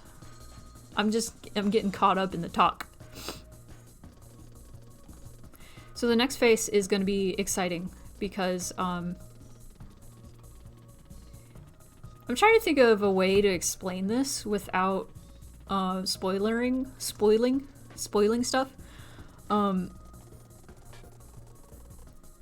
Imagine if you had a falling out with a friend, right?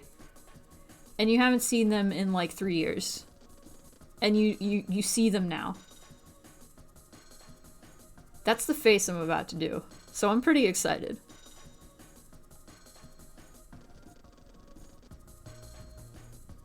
You snorted 7 different kinds of pepper to see if it would make you sneeze?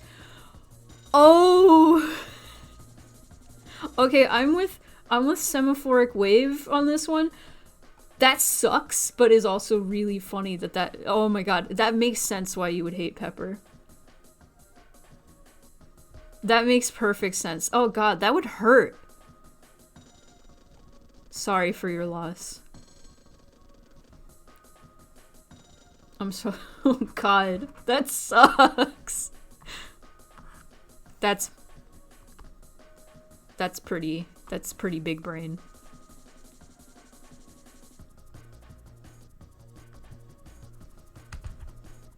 I gotta go back. We have to go back. Marty. We have to go back.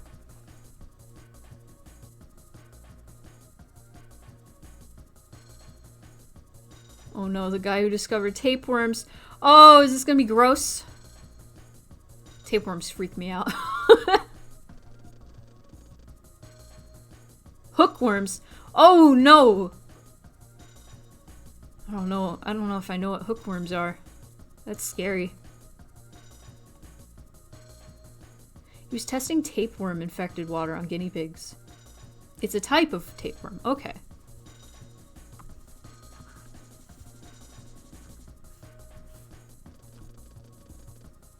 Whoa! That's pretty metal.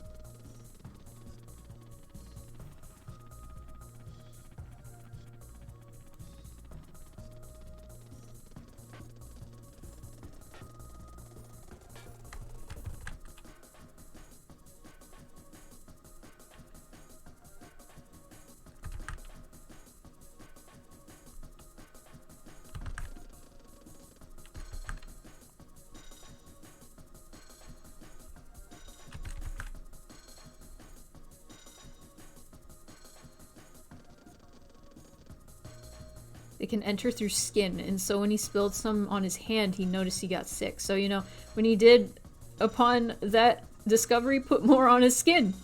No!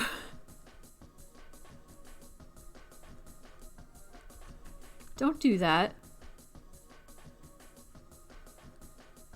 Should I raise the eyebrows more? No, I think we're good.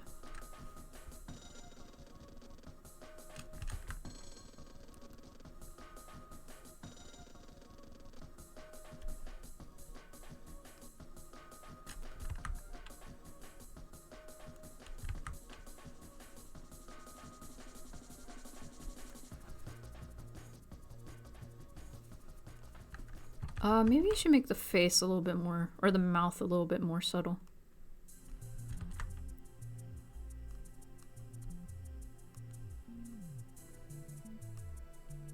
No, what?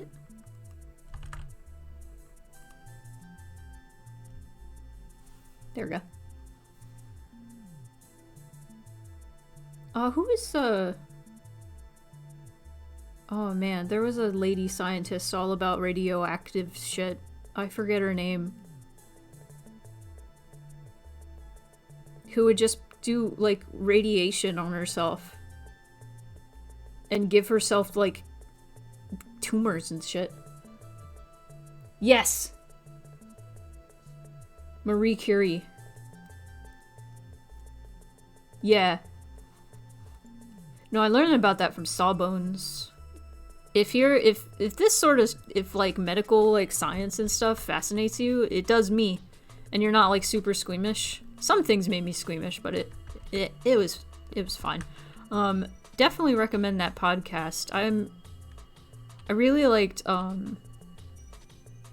Adventure Zone, like the Balance Act. But other like McElroy like content didn't really interest me as much. I liked Monster Factory for a bit, and then I kind of fell out of that. But Sawbones is Justin McElroy and his wife, who is a doctor. Oh my god, it's really interesting stuff. It's all about medical history.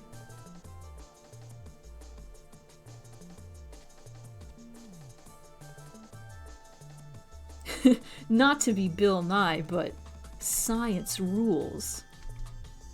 I love... Yeah, nah. Medical histories are, like, really fucking cool. And also, batshit, man. There's so much... Okay. There's so much, like... Where am I gonna put these?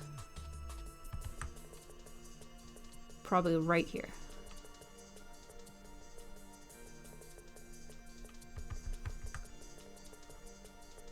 Right here. There we go. There's so much shit in, like, medical history that was, like, super, like, immoral and shitty. Like, how we came to these conclusions. And, like, it's fucked up. A lot of it's real fucked up, but it's super fascinating at the same time.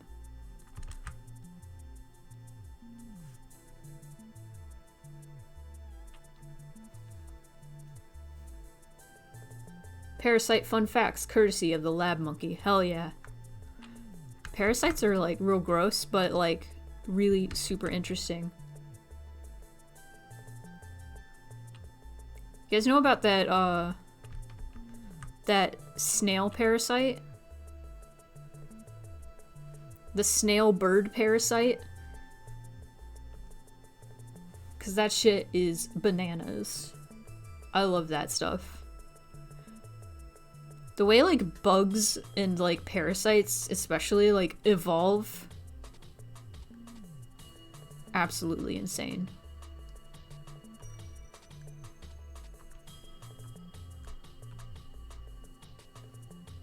The freaky snail eye parasites? Yes! You know what I'm talking about.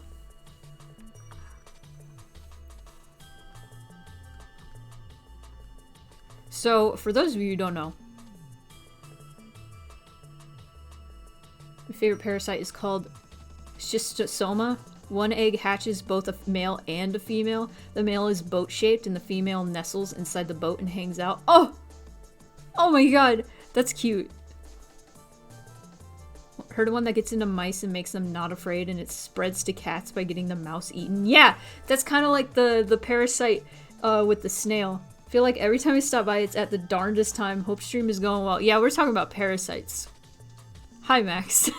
Welcome. We're talking about science and parasites, specifically now. But the snail parasite, to those of you who don't know, I don't remember what it's called specifically. If anybody wants to fact check on that'd be chill. So there's this parasite that thrives in, like, the digestive system of a bird and multiplies in birds.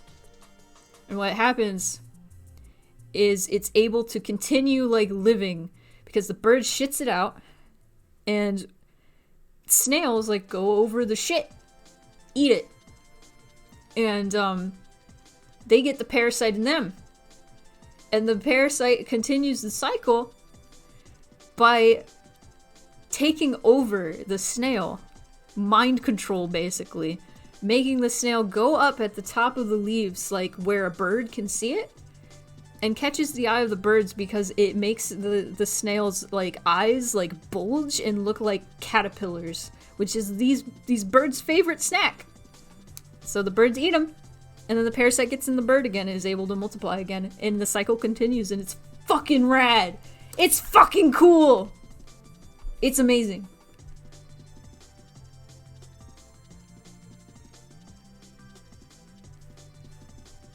Why are you sorry? Don't be sorry for starting a cool conversation. Never apologize for starting like a real cool conversation. We are in it. Especially like during these game dev streams, we're gonna be like all over the place talking about stuff. 'Cause like, I'm just like kind of idly working.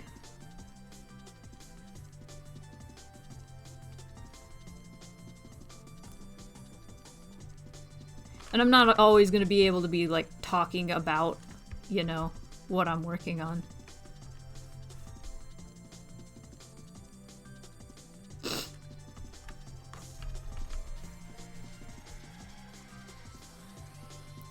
Max, enjoy. Enjoy the emotes. Because you've been caught in the web of snarf.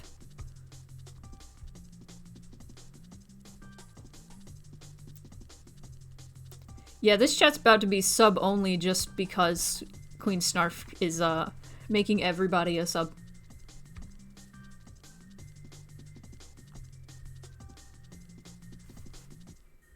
Okay, this eye doesn't look right. The web of snarf.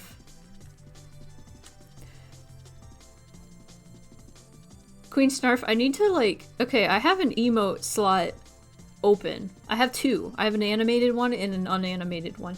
I need to make like an emote dedicated to you. And I kind of think I need like a crown. So people can be like, you dropped this, queen.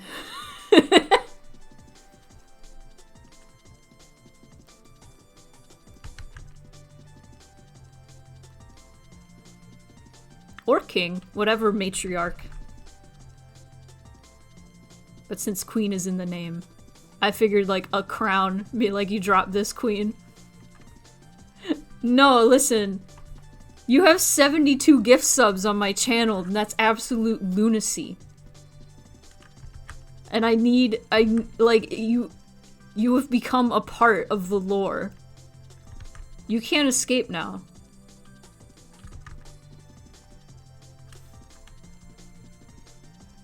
I just need to figure out, like, exactly what I want to do. Regality. Okay, that doesn't look shocked. That just looks like,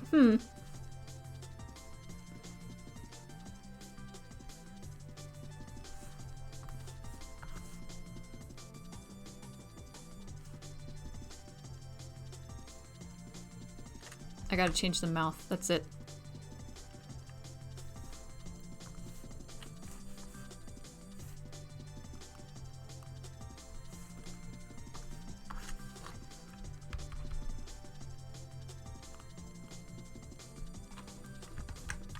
Okay, yeah, I gotta do it like this.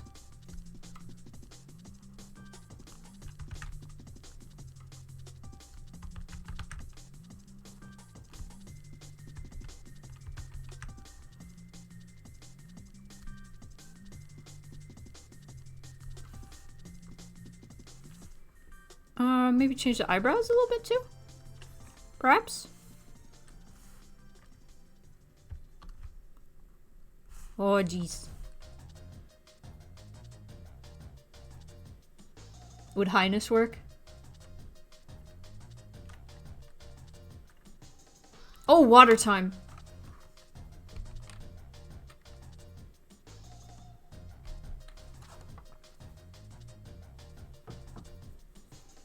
Yeah, I feel like...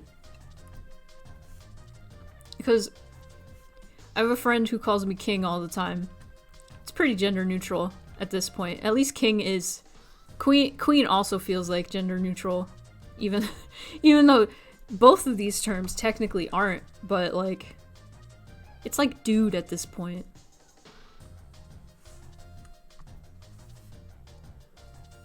I'm having gender expression problems. I'm having gender problems. Aren't we all? Aren't we all having gender problems?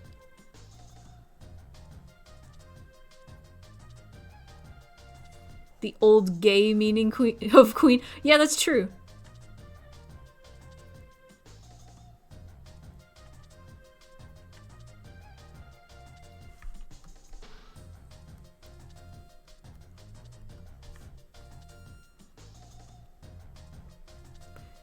That's true. We're not all having gender problems.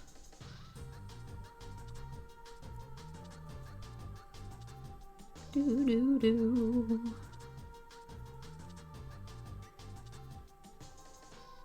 Be my favorite honorary they them to me. Yay! Yay! Pronouns are interesting. They're funny little things. It's weird, like, there's certain, like, gendered terms that, like, don't bother me. Like I said, king doesn't bother me. It feels like gender neutral, right? Okay, I'm gonna make these, like, real raised and like this. There we go. Oh, we got expression good. That's good expression. Okay, we got it. We got it. We made it. Maybe.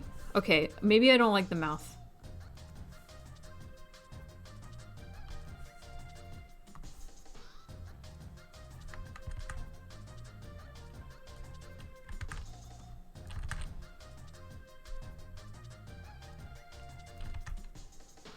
I'm making the face as I'm drawing it.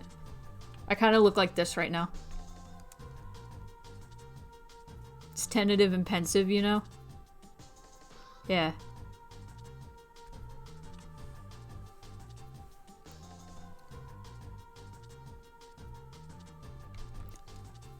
This is why I don't draw in public.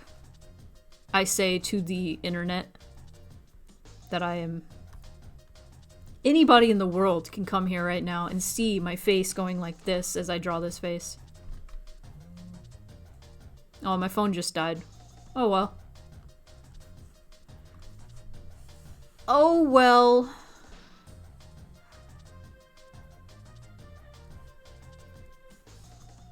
Oops. Tabbed out. Are you guys excited? Because tomorrow I'm gonna play Inscription. Like, for real. Not just Casey's mod. I'm gonna play the whole thing. Not the whole thing tomorrow. The story mode. This is Kona. This is Erica's character, Kona.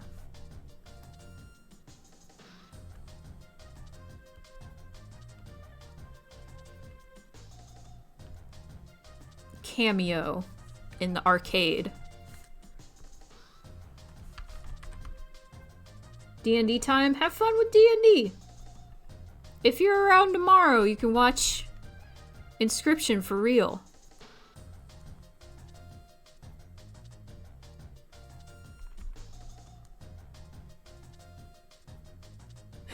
I would die for Kona. She'd probably facilitate that. Have them good nat 20s. The first time I played D&D, I made a character for it, that had, like, a split personality. So I had two separate character sheets for them. And it was funny because whenever they were, like,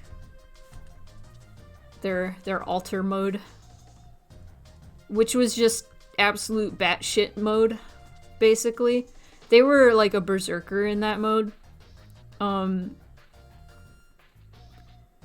would only roll 1s or 20s. And I later made this, like, character, an actual character later in my, in a comic I made. This character was demon-possessed in the comic, so instead of, like, you know, two-personality trope. But, I feel like that really, shaped their entire character. I only did one session of D&D for this character, but the fact that I only rolled 1s and 20s with them just shaped them into who they were.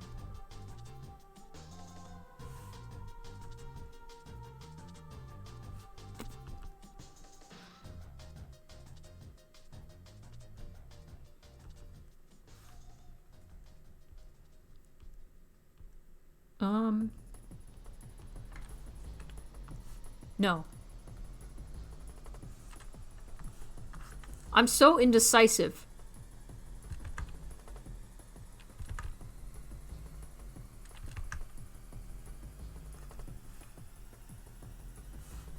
How does it look here?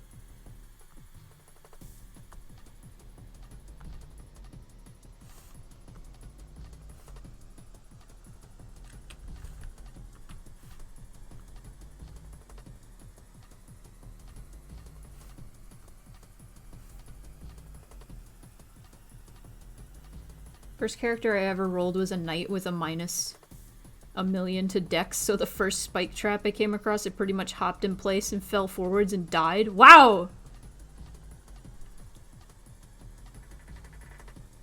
Was Kona the name of the sprite?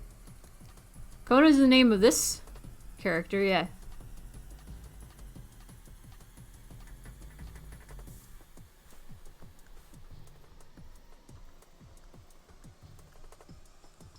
The name of the character that I played in D&D was Zeke. And the demon possessing him, they named Hyde. Because puns. Hyde and Zeke, baby. Kona, my beloved.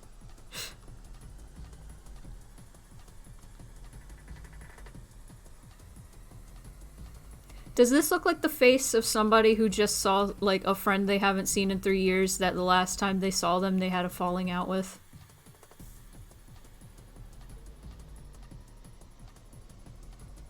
Does this match? Does this work? Hang on. I feel like I can add a few more details.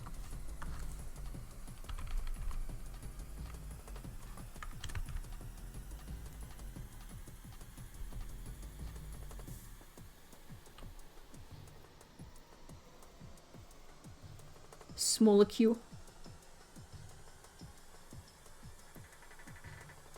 So much fun to play. I'm always in tears from laughter from all the "oh god, can I please kill him" encounters.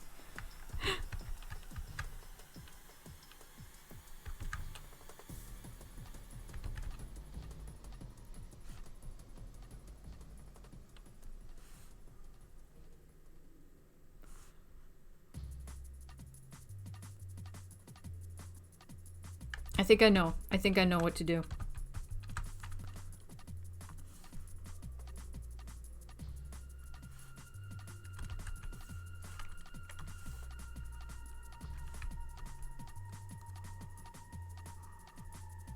I know what to do.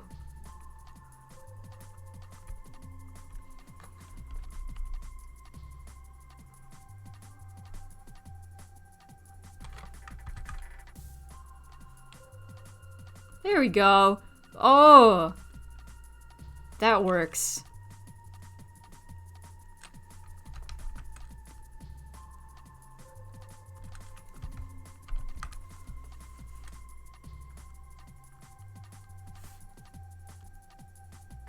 Ah, perfect.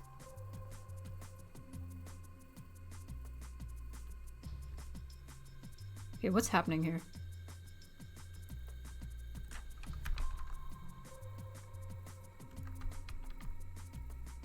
There we go. Okay. I just couldn't remember all the layers I was making. Yeah, some weird things happen with the way I do sprites.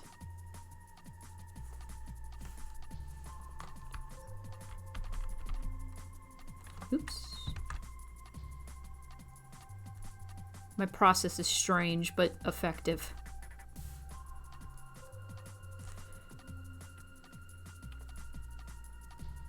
Archivist. I know I'm saying that wrong. Hello, welcome, AE.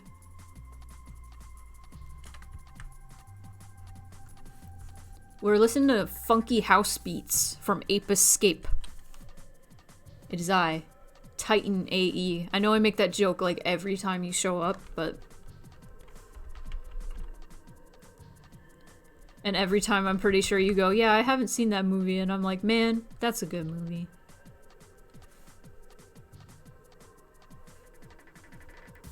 I just love how often It was often enough. It wasn't super often.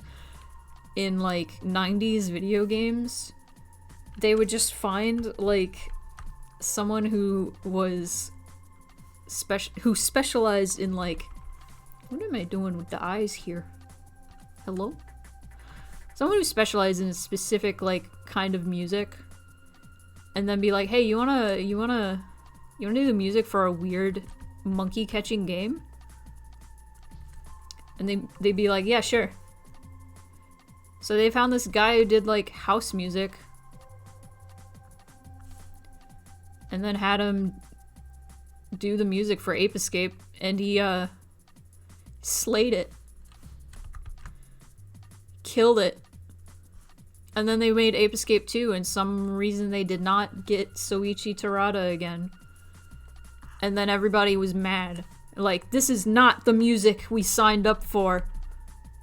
And then they were like, okay, and then they made Ape Escape 3 and brought his music back.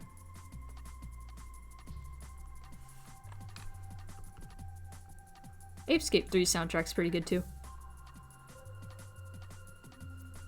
Fucking love it. I think this was the roller coaster music, which does not fit at all.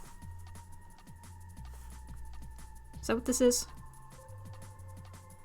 It's been so long. Last time I played this game, I was like 13.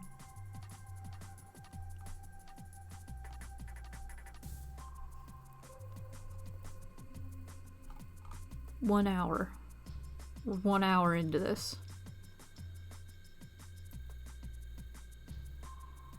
Oh, never mind. This is Thick Jungle. Well, there's at least like a little roller coaster minigame. And it was...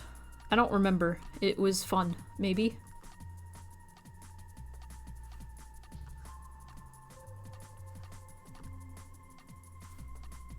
Maybe fun? Perhaps?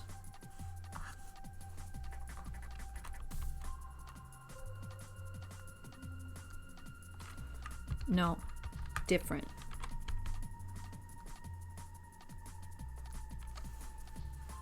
We got lines.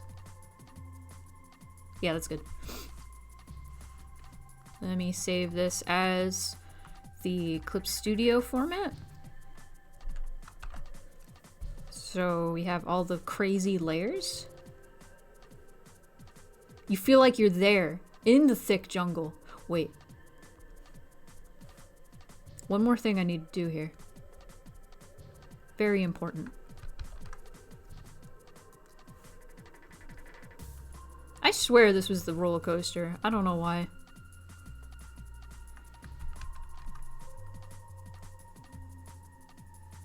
No, god damn it! Fuck!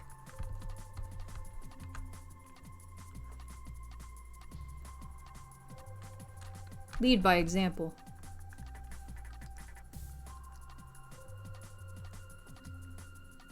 It might be a recycled soundtrack, but this soundtrack is pretty long.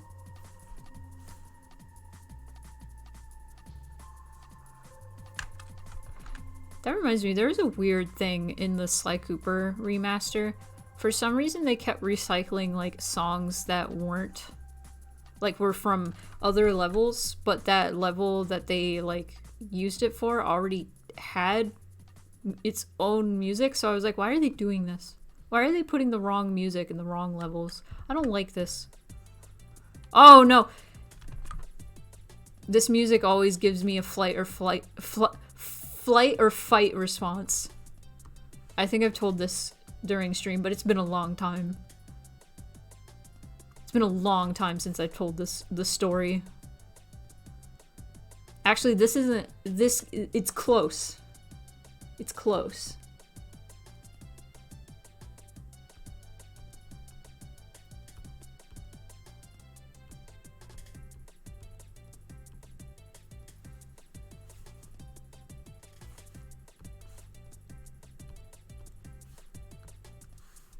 Is it fight or flight? I'm sorry. I'm sorry if I offended anybody for saying flight or fight instead.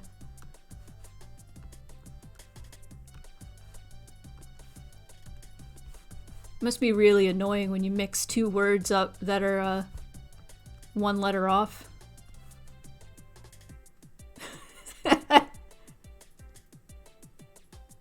You've never heard the forbidden lore? Alright, let me tell you the forbidden lore. So, yeah, fight and flight. Yeah, this gives me a fight and flight response. Fight because panda. Fight because... flight because feathers, yes. So let me resize this and I'm gonna tell a story.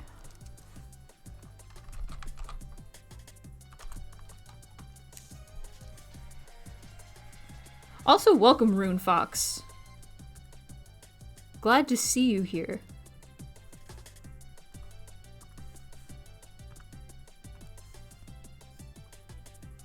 I'm jamming. Oh, I need to put that on the list. I need to play Ape Escape for stream. What is wrong with me?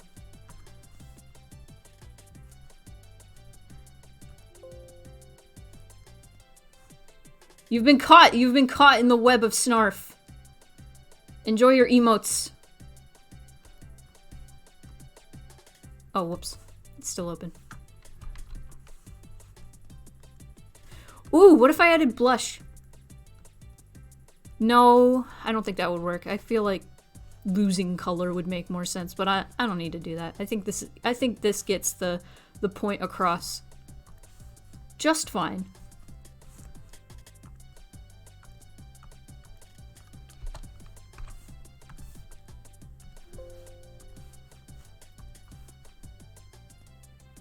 Blush? Nah, I don't think that fits. See, I don't think it fits, like, the context of the scene.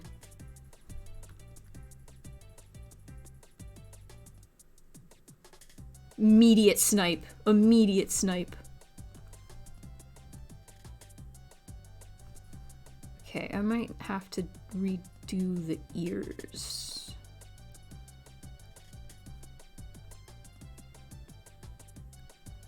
Fucking poised. Give them a little blush and then hide it in the files for me. That's my response.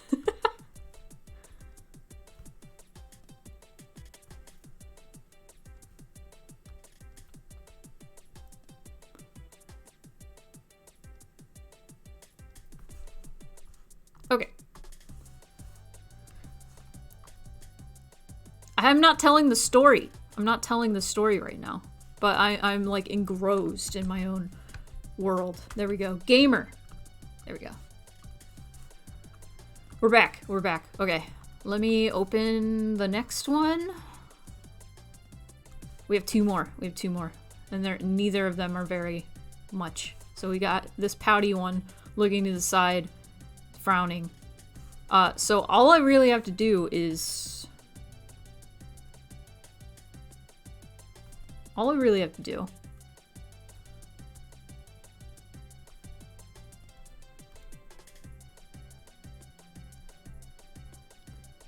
You seeing this? So all I really have to do is this, right?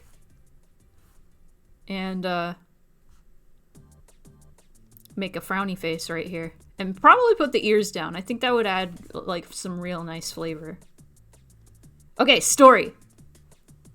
This music is perfect. Because this is the music that causes the fight or flight response.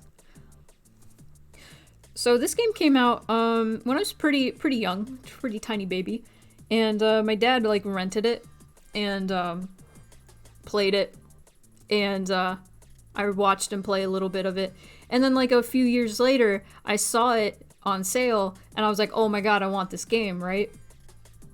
And so I got it. And then I end up in this area. I'm gonna sidetrack a little bit. Do the same thing I did last time I told this story. So, I hear this music, and it triggers something in my brain, and I'm like, oh no, I'm in trouble. And also, the scene looks like this. Here's the land. Here is some more land. Really far away, right? Not too far away, but far away enough that it concerns me. And here is a boat paddle boat. Here's like a mailbox that tells me like what to do. That's a real good mailbox. I'm an artist. And here's a wall right here, right? A wall of rock. This is the important part. Here's my little dude. Spike is his name. He has spiky hair. He looks like Cloud but with red hair. And he's just chilling. T-posing. Here's Spike. And this is the scene I see before me, and something is upset. Something is upset in my brain. I'm like, I don't want to do this. Because clearly what I have to do is, this is water, right? I have to cross this water to here and get in this paddle boat right here. And I have to go behind this wall. What is this wall concealing? Something in my memory is triggering, and I'm like, there's something here. There's something here in the water. And I am uncomfortable and I don't like it. And so, I was desperately trying to move the camera so I could see what was behind this wall. And sure enough, if I moved the camera just enough, I would see just a little hint of something just moving right here, just chomping. And I was like, oh my god, what? And then my friend came over, because I had to turn the game off. I was too scared. I couldn't cross the water. And so my friend came over and I showed her this part and I was like, I can't cross the water. Please do it for me. So she did. And you know what she did?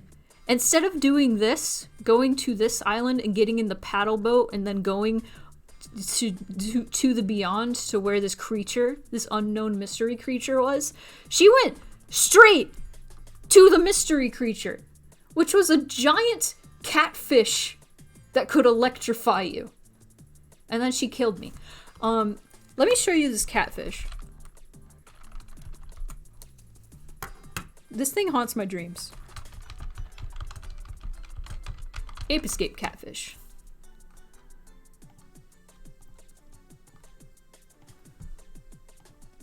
Mother of God. It doesn't look like much, but listen. No! Okay, this is the remake. This is the remake for PSP. I have something... That does not do this thing justice. That does not do this thing justice. At all. At all. Ready? Ready for some nightmare fuel? This motherfucker. This motherfucker. Big, massive, angry fish. Hate this thing. Anyway, that's my story.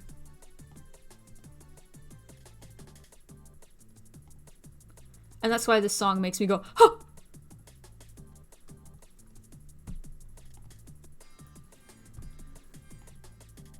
People are like, you should play Banjo-Kazooie. And I'm like, the one with the giant shark? No.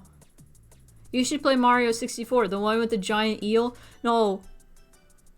I don't have a fear of like deep water in real life for some reason, but I do in video games and I can't explain it. It has wide. I can't explain it. It's so dumb. Like water in real life? Nah, that's fine. There are crocodiles in the water. Ah, that'll be fine. Okay, so now we need pout. We need a pout.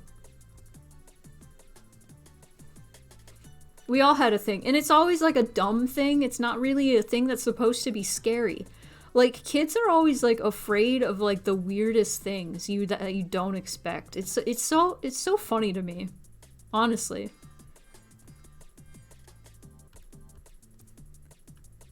Like, I wasn't afraid of Silent Hill when I was a kid. The first three. The fourth one I was terrified of. That's why it took me so long to play it. But we don't need that.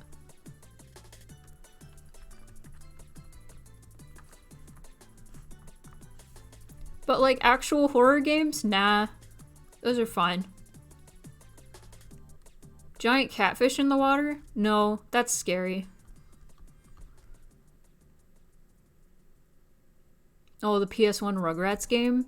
I never played that one, but I've heard there's like a weird like ghost hunting segment that's like terrifying.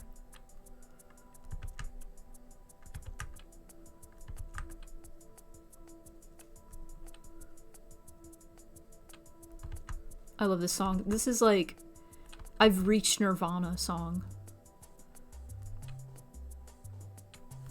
There you go, that's a good face. I was terrified by Action 52 on NES, specifically the part where they're like, make your selection now! And I'm like, wait, what if I don't make it now? That's the kind of shit that I was afraid of when I was a kid. Like, it was always like weird shit like that. Do you know the word blush is from the 14th century? This is just one of the many reasons I want Kona to blush. Stop!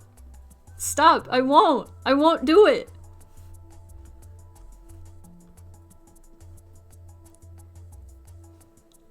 As a kid, I had a really bad undiagnosed anxiety, and I accidentally turned off a game for Animal Crossing. Anyway, I was so scared of Mr. Rossetti that I cried and I hid the game in my closet and never played it ever again. Who is Mr. Rossetti? Is that the mole? Is it the mole? Goose Chase level. Yeah, okay. I never played Animal Crossing, so I had to ask.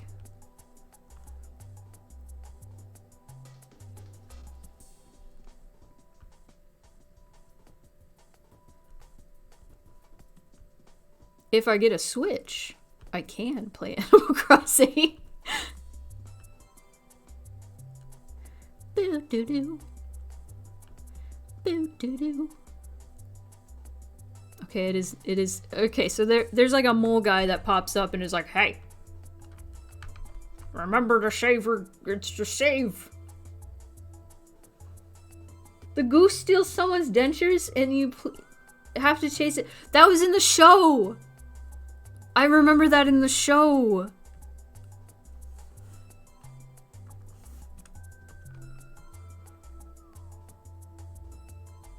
Getting robbed in The Sims. I'm gonna try some real cheese. Yeah, yes, there's some real cheese. Oh, that's some good cheese. Oh, that's some artisan's cheese.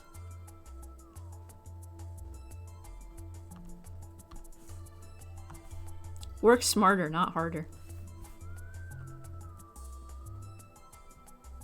I like that. I think that works well. Oh, stretch. Everybody stretch!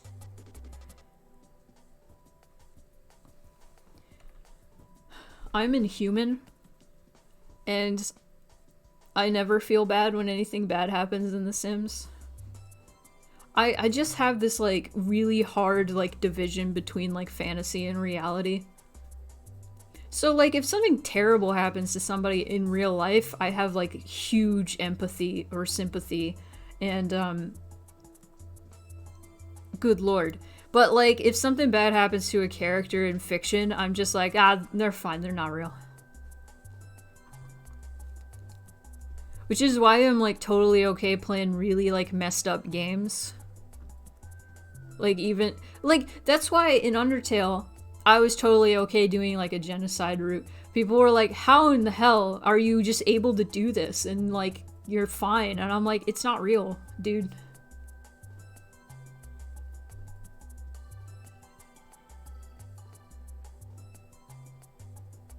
I didn't play much Sims as a kid, but the times I did play included the robber, and it scared the shit out of me. God.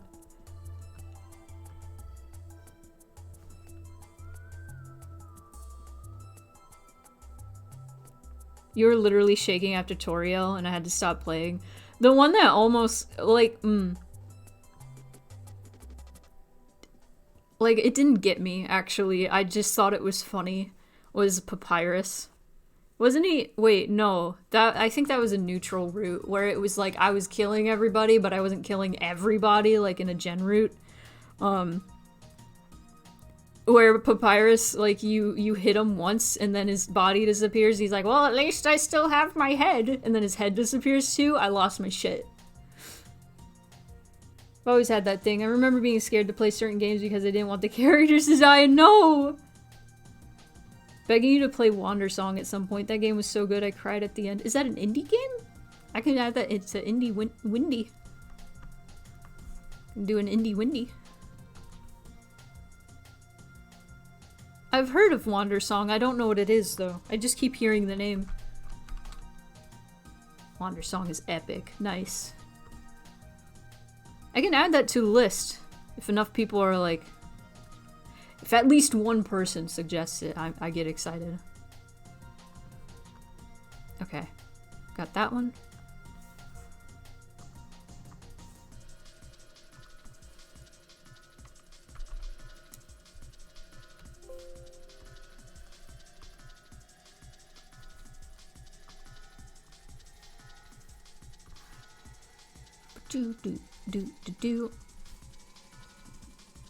There's only one difference, and it's the mouth open.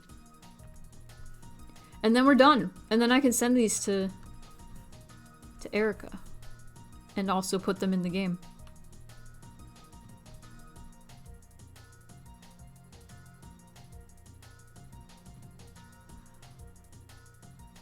Face. Face. I did not organize these layers well enough.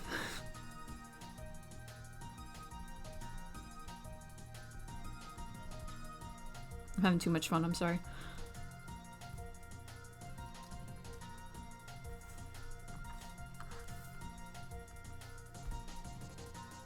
Oh, it's on that Ukraine bundle, so I have it.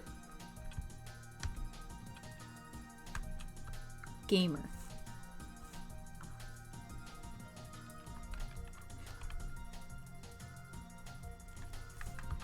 Whoops, wrong layer.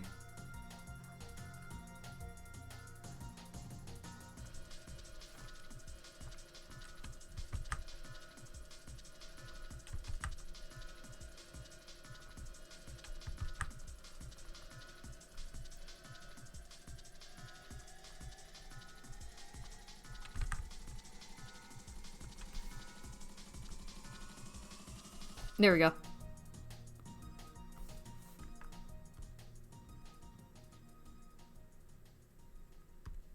Can I do this? Is this a thing that I can do? No. Ah! I gotta do this right. Here we go. Oh no, that's still not right. That sucks. Alright. It's got a happy ending! Sometimes a good old happy ending.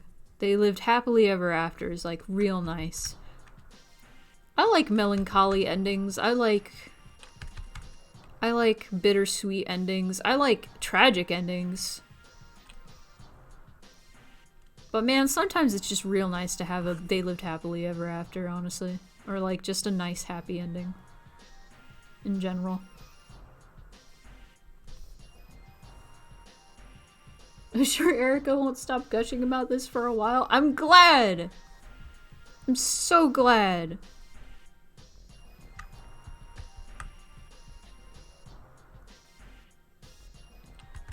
I was afraid nobody would be okay with being the jerk character in this scene. So I'm glad. That's too anime, I don't like it.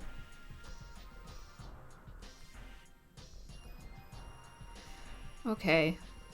Semaphoric wave. I'm gonna do it. I'm gonna do it. I'm gonna give in.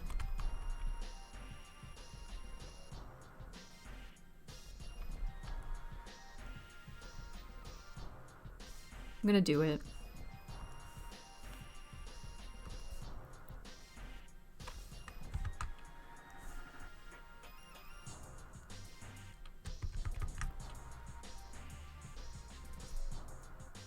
There you go.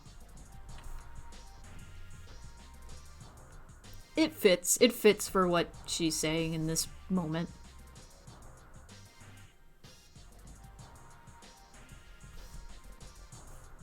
Little tsundere.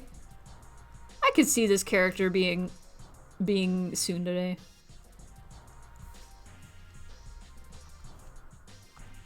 They aren't being that in this scene. Or she isn't being that in this scene, but she is kind of like embarrassed and being put a little on the spot.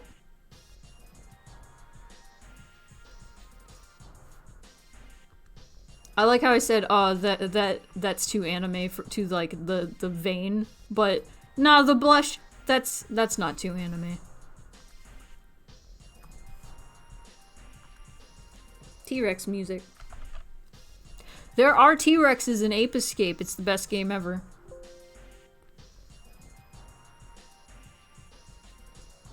Original Kono is kind of yandere. That also works.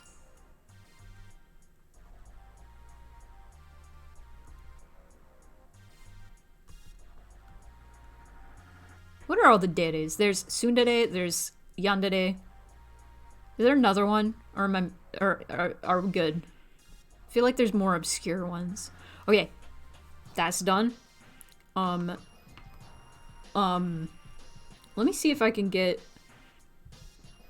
the game up. Let me turn the music off. Well, let me get the game up first. There's no music in the menu, so. Sorry, I did that right in the mic. That was probably hell on people's ears. You raspberries into the mic. Oh, mature.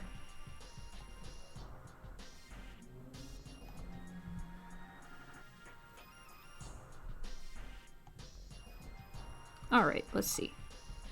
Let us see. Are you no longer capturing? Let's capture mixed feelings. Gamed capture. Do it. Yes. There's my game. Oh, it's so big. Wow. There's my prototype game.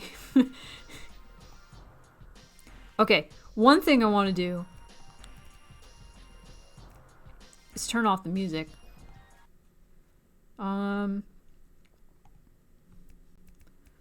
I want to load. Alright. And this is stock music, by the way. This is not real. Where's the bread? Where's the bread? I need the bread. We need that bread. There's the bread. Hey, bread. Very useful. Now I'm gonna put the bread up.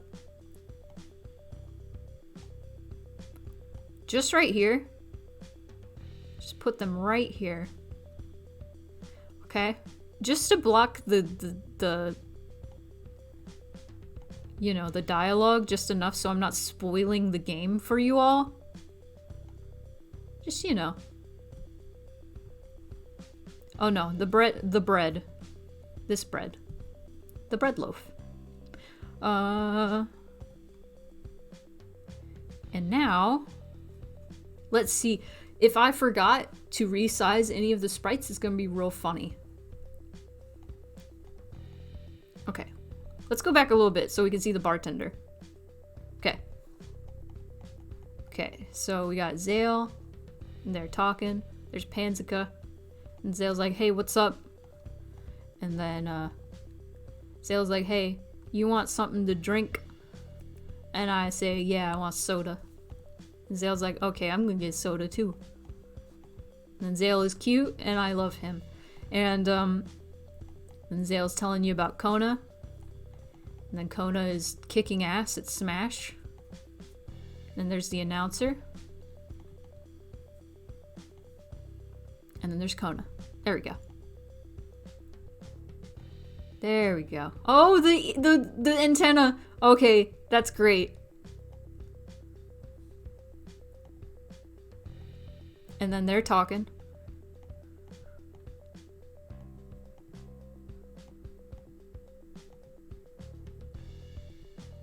Then the eyes light up. I like that.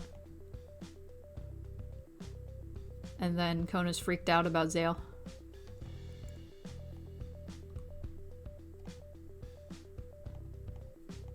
And then Zale's talking.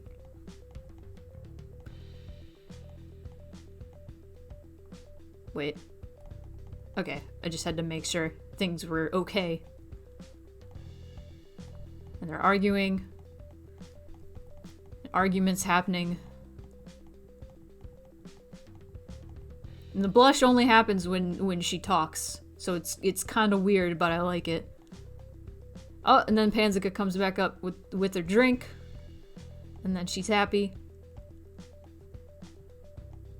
And then Panzika disappears into the night. And then Zale says some words. And then leaves. I'm gonna change this face. And then you have a talk with Zale. And there's sad music. Zale tells you about their life. Also, check out this alley. I don't know if I've shown the stream this yet.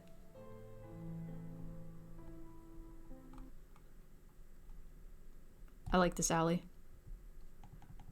I love the graffiti, specifically. Like, it's great. And I also really like the dumpster, but Zale's big butt is in the way. Zale has no butt. None.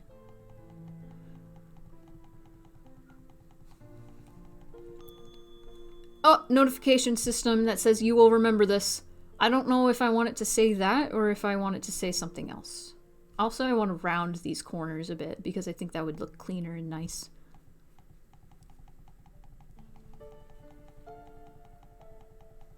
But that was the little notification system was something. It's not really a system, it's just a thing in the game. Is something I really wanted to implement into this game to like kind of push you into trying other things. Then Zale gets mad at you because you say some dumb shit. And then Zale's like, you know what? Fuck you. I'm out of here. Goodbye. I'm gonna squint at you because you're dumb. And I'm gonna leave. Okay. Mia. Okay, this might look weird on the stream for a bit, but I need to do this for the next thing I want to do. Oops. So, I'm going to take a screenshot.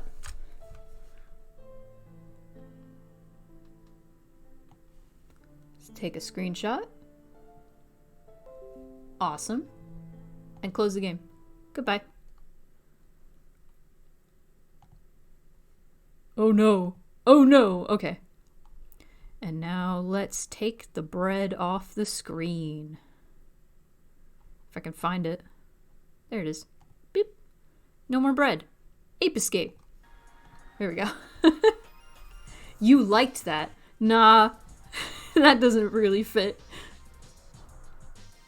Spoiler loaf. Man, I remember when Erica first showed me the whole Kona's gonna be in the game thing, and she was like, oh, I'm so happy. I'm so happy. Yeah.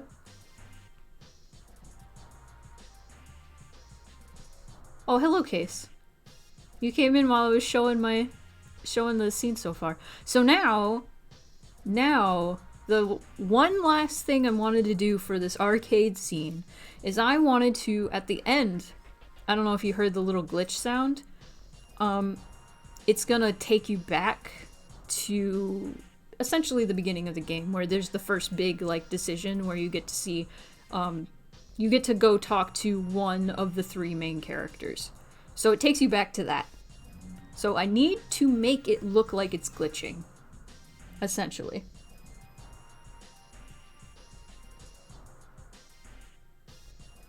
But I'm glad you guys, I hope you guys liked my, dub over of my game without spoilers. Anyway, we are done with she. Okay. And now I take this screenshot, and now we're gonna mess it up. We're gonna fudge it up. We're gonna fudge it up. And now you can see this. There we go. Farewell, bread. Goodbye. JG, welcome. Okay, what are we gonna do first? Something that's really fun with making a glitched version of something. Messing with the levels. Let's do some levels.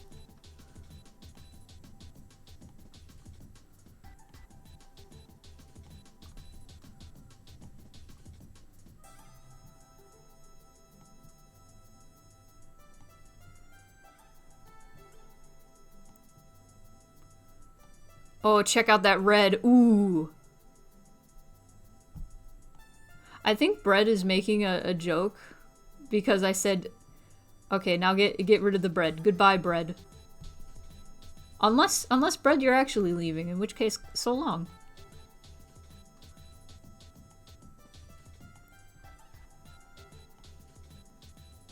This actually looks really nice. One fun little thing I like to do for like glitch effects is just this. And also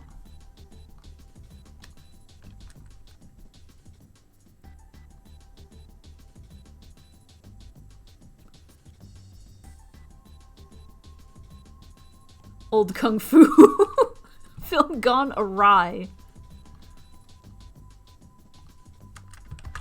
Don't refer to other layers, refer to this one only. So this is a cool glitch thing I like to do, is like make a bunch of like rectangles like this. Varying lengths and sizes. And make them really bright red. And also really bright neon.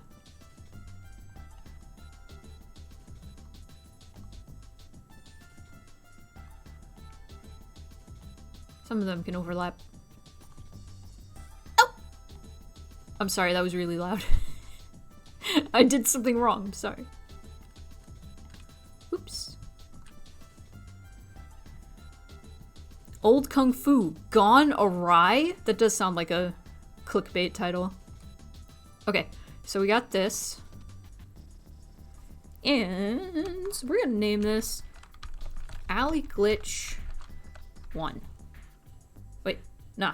We're gonna make it Alley Glitch together as one word, and then 1 separately. So it recognizes that Alley Glitch is the same thing. Oh, it doesn't need to. Oh well. Let me just say Alley Glitch 1 there. That's fine.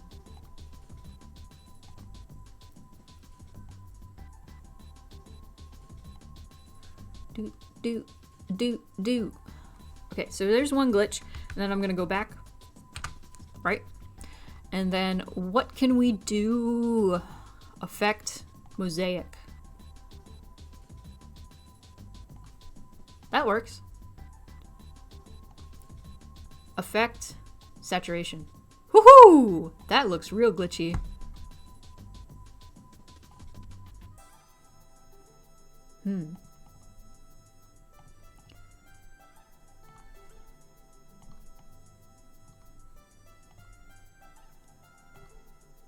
Oh.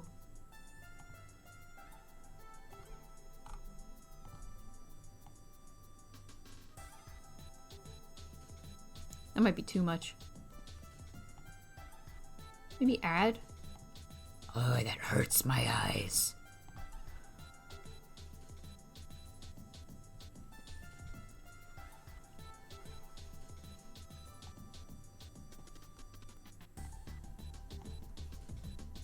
Okay, glitch 2.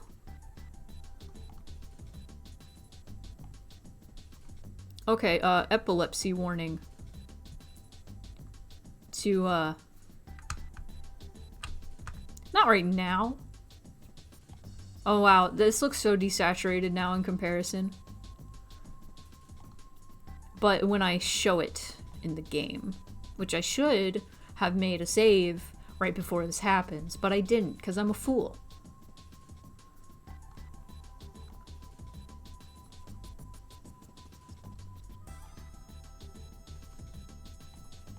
Why not? What's some funky things I should do to this screenshot chat? Distort. Whoa! That's silly.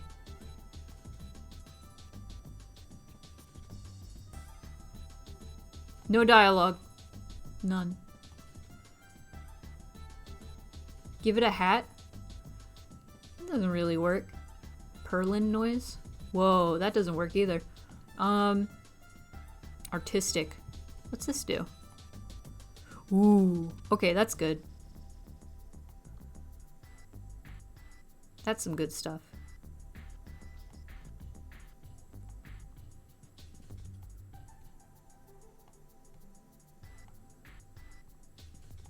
Number of colors. Okay, let's make this a little funkier. About to get funky. Clap. Clap. Clap your hands.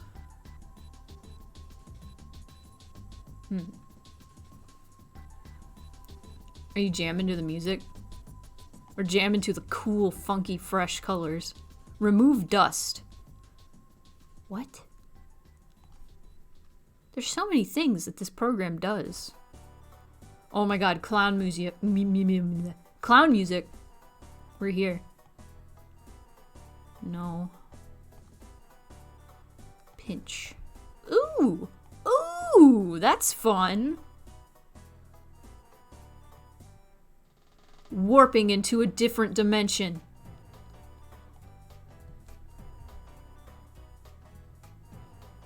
If humans can clap and horses can clop, then that's why hand has an A and foot has an O. You're right.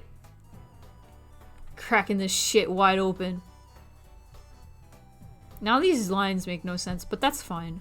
We're warping. We're warping and ripple. Whoa! That sure looks like a glitch. Not really, but it's funny.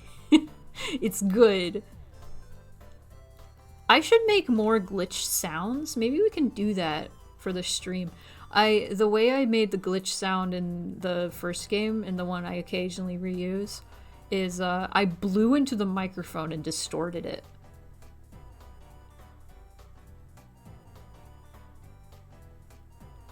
Render. No. Twirl. Oh, we're Newman. We're Newman. Some more. Oh, that's too much. Let's just do this. 3.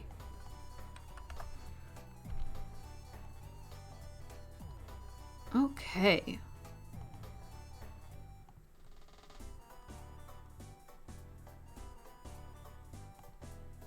Let me also change.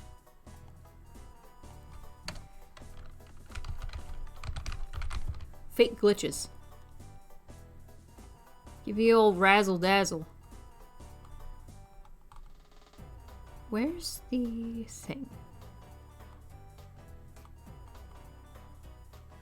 Do do do do do do do. Renpai. There it is. Yeah. Glitch.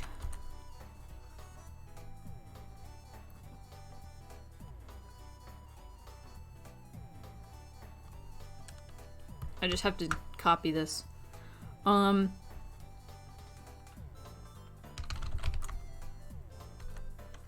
Yes. Okay.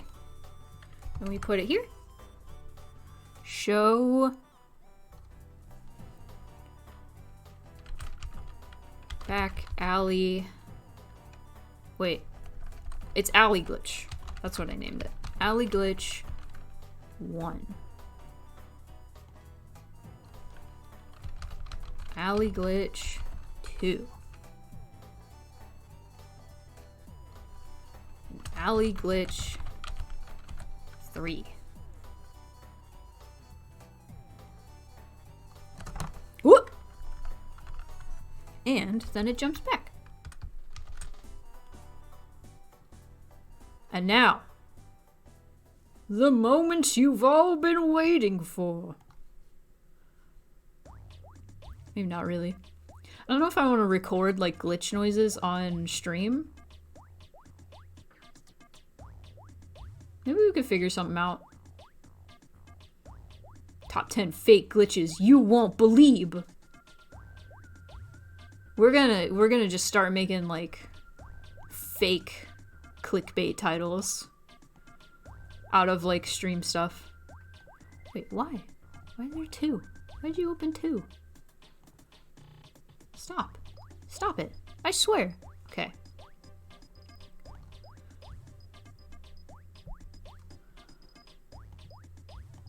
I'm a realistic talking fish head, and I need to bring the bread back up. Wait, actually? No. Return. No. Main menu. There we go. Is there an autosave? Yeah. Sure is. No, you don't see that. You don't see anything.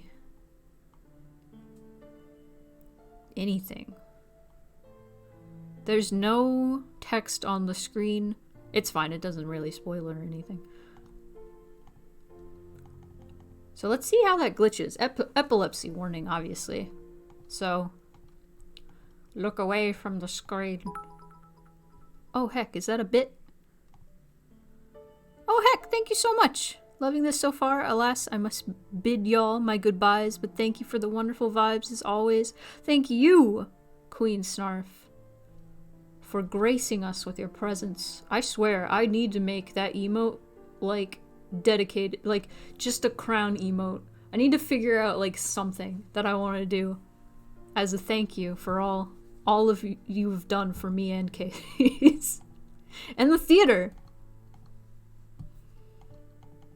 Okay, let's see that glitch. Let's see that fake glitch.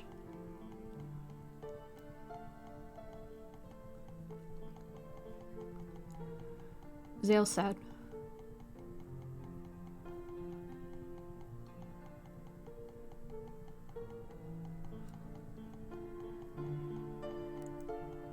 This is also royalty-free music. Alright. Show me the glitch. What? Oh, that was scary! How did that happen? Did you see that? This is a horror game now. I typed it wrong, and then it thought I was talking about a character sprite, so it did the default character sprite missing image, and that was scary. That was scary. Okay, well, let's fix that. In the code. The bread's still there. Whoop. And this is just a code thing. Alley glitch. Ah, yeah, I put a space.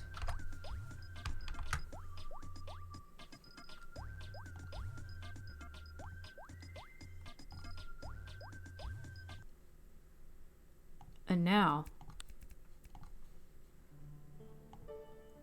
come back. Oh, and bread. There we go. Tell me, Zale. Tell me more.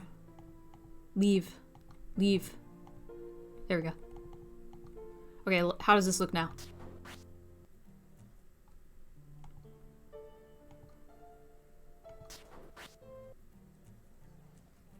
Maybe I want to put that middle one in the middle. Or that last one in the middle. Because that one holds the longest.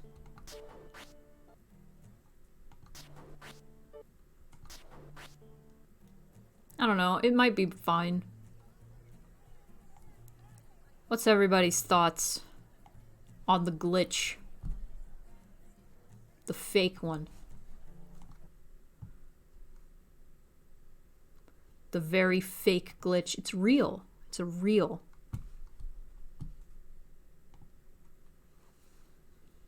Top 10. Real glitch. You will believe.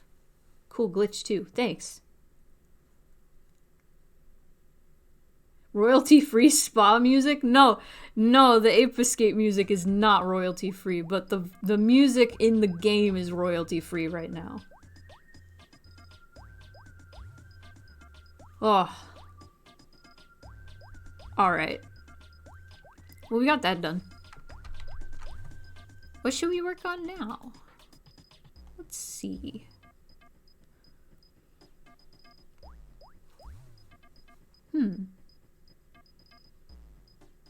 Squiggles. I love how you synced up the sound with it. Scratches the brain. Thanks! I want to make more glitch sounds because that's the one I have. That's the only one I have, and this game has a bit more. right off the bat, because after the first game you already know like something's up. So like it's like, here, the doors are open. This game has weird glitchy fake glitch shit. Let's see. Got Dan. Ah, yes. I can make his hands touch to his chest. That is a thing that I need to do. Oh man, I still have 2 hours left and I finished what I wanted to do.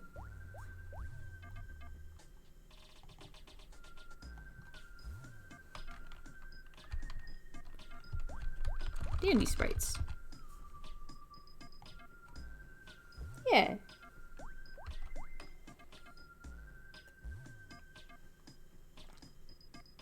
Ugh. Spoony efficiency moments, yeah. It's a blessing and a curse.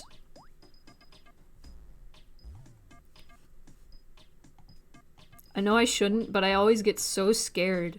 I always get so scared whenever I'm doing like commissions for people and they're like, oh my god, that was fast. And I'm like, no, I know, I'm too fast. I'm sorry. And they're like, no, that's good. And I'm like, okay, I'm glad. I only get scared. I've told this story before, but I can like condense it because it's a terrible story. Terrible as in like, it was a terrible thing that happened. As you all know, I used to do, as a lot of you know, I used to work at Disney and did face paint, and it was fun. But the types of people who go to Disney are very, entitled. And, well, we were required to do all of the face paint in under, like, 5 minutes. And some people take that as you rushed it. And so, they are very nasty to you. And I would have that happen. And I had it happen a few times. Because I was very fast. I was very fast. I don't know what that voice is.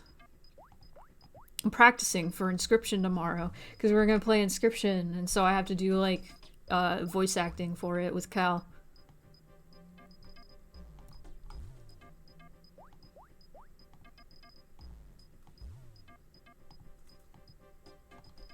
I was talking about this the other day. Another thing that I think about a lot when it comes to like face paint, my job in face paint, that's a look, Dandy. That's a look. Is the designs ranged from $8 to $15, right? Every day I would hear, oh my god, that's so expensive. And I was like, Jesus. As somebody who takes commissions now and like lives off of like the art that I do, which is great, it's not expensive. Especially if it like, if you consider face paint is like, you're not just like painting the kid or the person who wants to get painted, you are providing them a service. Like, you're talking to them, you're like being nice and shit. You're not just you're not just doing the art. And also, that's stuff you have to get, like, trained to do. That is come on.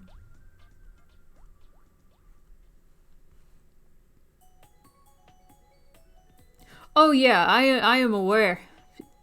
Not always. Not, like, you have to find, like, the right communities and the right people to, like, find the right, like, niche of people that's, like, not super entitled about art. Because there are communities that are just really nasty and snobbish about art. And then there are people that are just really nice. And I'm very lucky to have found a community that is just very nice and respectful about art.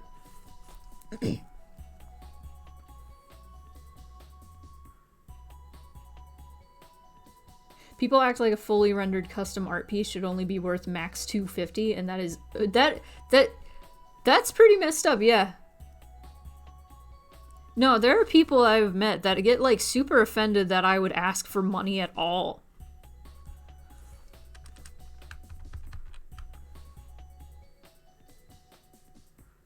Is this a pun because Snarf is a queen and therefore royalty, or because they're the patron of Twitch, and without them we can't afford music royalties? Because, to be honest, both work, but the first one took me a minute to realize. It's only royalty-free since Snarf left. Oh, okay. I see where this is referencing. God, I love... Oh my god, I'm glad I'm working on Dandy right now, because he cleanses my soul. He cleanses my soul of all evil. And we don't see him enough. I don't work on him enough during stream. So I love this song. I'm sorry, this looks like super confusing right now probably, but let me delete this. Dandy is so peaceful and nice. I'm glad you guys get that vibe from him even though you've barely like seen him in-game and stuff. He tells you to touch grass. He doesn't tell you, he suggests you touch some grass. That was kind of, that's sort of like a placeholder.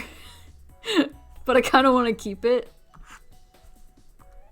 Because I feel like it's fitting. Like, maybe he doesn't know about the whole, like, go outside, touch grass. And he's just saying it, like, genuinely. Like, maybe you should go out and, you know, touch some grass. I really want to make a comic of, like, Zale and Ezra and Dandy hanging out. And then Ezra being like, man, Dandy, you sure are one dandelion. And then Dandy being like, oh my god, I never realized. I'm a dandelion. Oh my gosh. Oh my gosh. And then Zale being like, yeah, I thought that's why you wanted to be called Dandy. And he's just like, no. I just thought Dandy was a nice name. I love Dandy.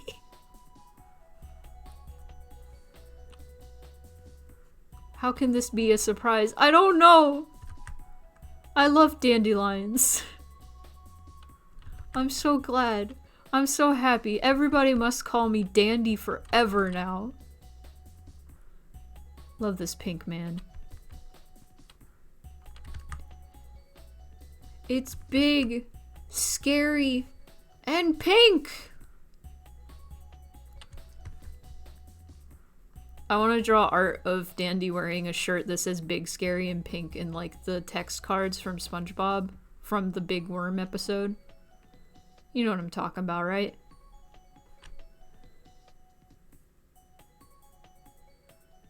Mr. Dandy. Soft. Soft. Just very, very soft. I had a dream about this man, and that kind of like set off like the whole tone for him from then on. I think it was when it was cold, and I just really wanted it to be warm. And I was like just on a, like laying on a beach, and you just feel the warmth of the sun and the sand. You know when sand is like warm and you can just lay in it and it's just, oh, like getting sand everywhere is no fun, but man, the feeling of like warm sand is so good. So that was in that dream.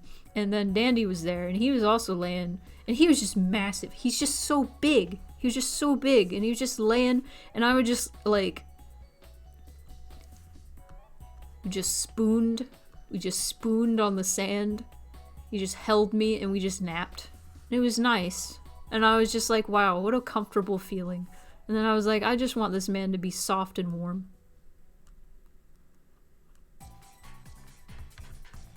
Candy lion. Wow. Being in sand, getting out of sand. That's a tiger. No, that's a lion. Okay, it looked like a tiger from far away. The Alaskan bullworm, yes. Is it big scary or is it big hairy? I think it's big scary in pink. It's big, scary, And pink! I'm thinking of Harry because the Bull title card was Harry.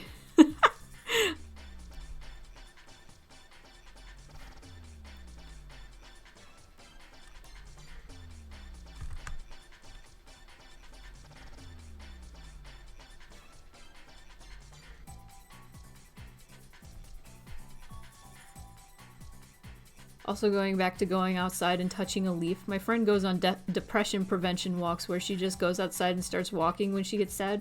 Yeah, no, that's absolutely like a thing that you should do. And not just when you're feeling sad, but just in general to prevent yourself from getting sad.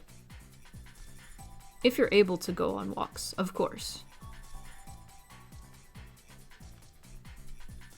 Going outside, getting some sun, it really helps your mood. I can't believe, like, to this day, I still meet people that, like, you tell them, hey, maybe going outside and getting some sun and taking a walk will help your depression. And they go, that's not gonna help. And I'm like, alright, then suffer. Because it does. It really does help. It doesn't help, like, immediately, obviously. Nothing does. But man, living in a place where seasonal depression is, like, everybody gets it because the sun goes away and it gets cold for several months.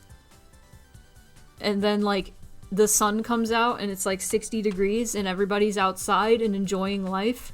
And, like, it feels so great immediately, almost.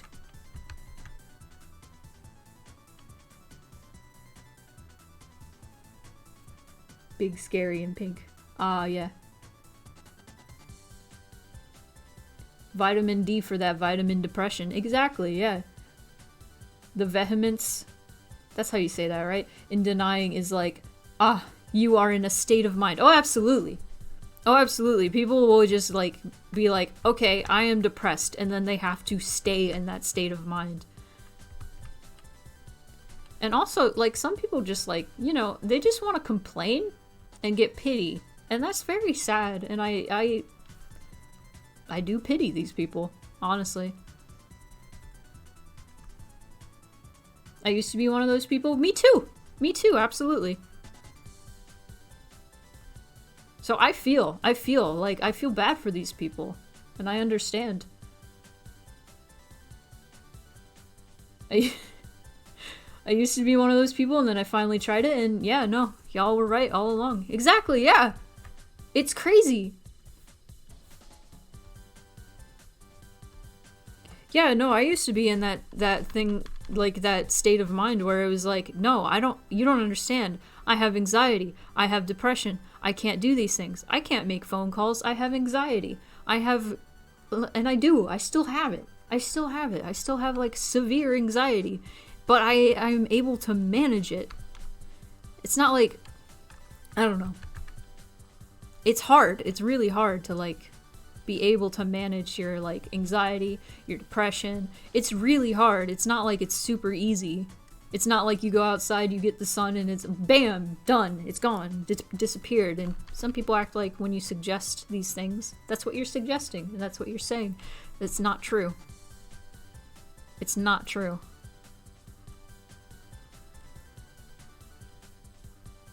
I love this song. One day, they will go outside, touch a leaf, sit down, and drink some juice. Life won't be perfect, but it'll be okay. That's beautiful. And that is a good hope to have for all these people that are in this, like, state of mind. Of course, it's not going to work the same for everything and everyone, but not listening to people giving potential solutions is a bad way of going about things. Oh, absolutely.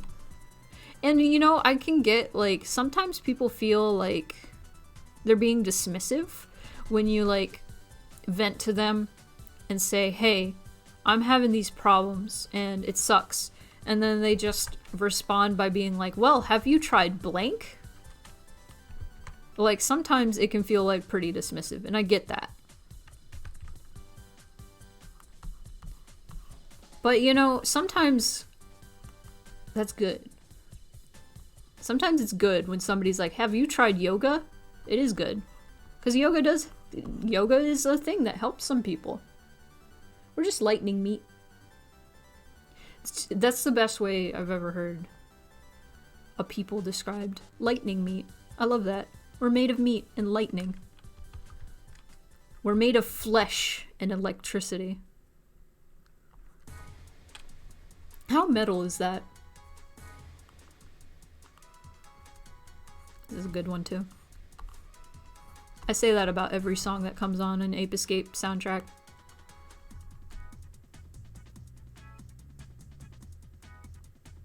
I will always think not fondly of someone telling me to try yoga for my chronic pain after I'd explained I'd tried that. Yeah, if you're already explaining, I've tried that, it doesn't work. Yeah, also if you're having chronic pain, I guess it really depends on your chronic pain. Yoga probably won't help. I know I have a friend who has really chronic pain, and yoga helps her. It doesn't, like, make it completely disappear, obviously. It's chronic pain. But it definitely, like, helps it not be so unbearable.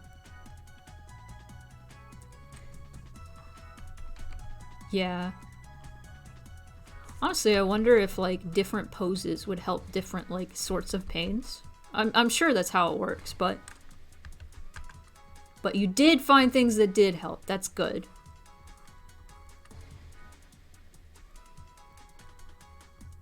Honestly, I am so mad. I've tried not to be too, like, mad about it and get, like, caught in my own head about it. Let it go. But I am so angry at, like, the culture that Tumblr created, and now kind of, like, Twitter, around, like, mental illness. Because, like,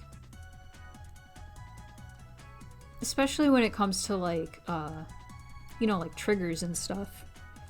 Because the way, like, the attitude that a lot of people on Tumblr went about, like, how triggers work and stuff, was always, like, asking people to tag things for you, even if they were strange and, like, weird, like, just strange triggers. And I'm speaking as somebody who had strange triggers and, like, would ask people to please tag or not post about certain things that made me uncomfortable. Like, asking for everybody around you to cater to your, like, needs like that is very... No, don't do that. And I was under the impression that that was, like, the right thing I should have been doing for years. And that enabled me. And that made me not able to get over, like, certain, like, phobias and fears that I had. By having people that, like, surrounding myself with people who, like, enabled me. So, I don't know, it's just really dumb. And I think a lot, like, man, I would have been in such a better place if I, like, just did exposure therapy or something, or, like, just bit the bullet. Like, because one huge fear I had forever, and I still get a little, like, wigged out about it, is phone calls. I could not make a single phone call. I had to jump through so many hoops to not make a phone call. I would text my friends to make a phone call for me. It was ridiculous. It was absolutely ridiculous. And I just had friends that were like, okay, I will do this for you, instead of just telling me, dude, just make the phone call. Which, now I have friends that do that for me. And I am so grateful. Because that's what you should do. Dude, you can do it. I believe in you. You ultimately have to make that decision yourself. Not like nobody's going to like be able to force you to get over like stuff that you're freaked out about, stuff that bothers you, but yes. Just leave. Only two options you get are everybody should accommodate you and the world is harsh and get over it, but nobody is like, you should accommodate and protect yourself, and that's a big shame. Yeah!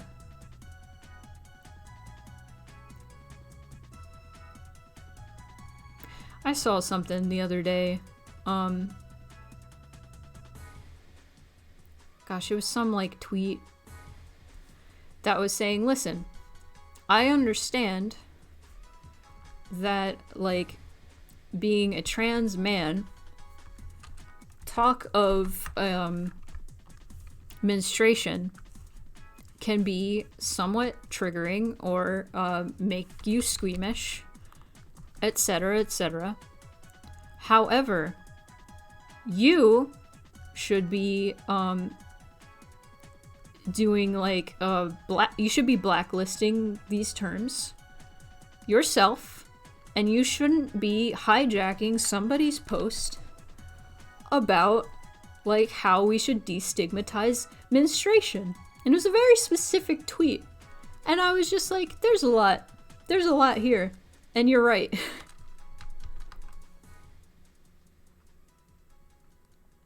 Oh my god, Cass, thank you. The start of this song, every time I hear it, I think it's about to play Love Shack. I don't know if you all heard that like little drum. Just straight from the transcripts. Okay, I need to read this out loud because this has got to be good.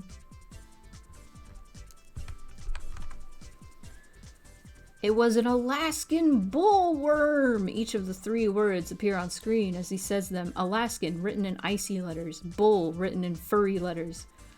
And worm, written in letters that resemble worms. The crowd murmurs worriedly. Sandy, I saw it! It's big, scary, and pink! Each word appears on the screen, big, displayed in large letters. Scary and green, drippy letters. And pink fuzzy cursive letters. That's great. Don't do this, Richard! Letters for furries.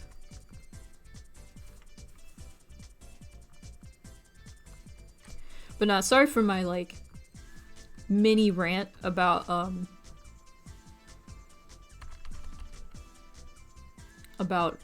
that. What Semaphoric Wave said, you should accommodate and protect yourself. That is how that should work. You should be blacklisting the stuff. You should be doing that for yourself. You shouldn't expect other people to do this shit for you, is what I am saying. And when you are ready, you can get over the things that you want to get over that are ruining your life. That is the end of my rant.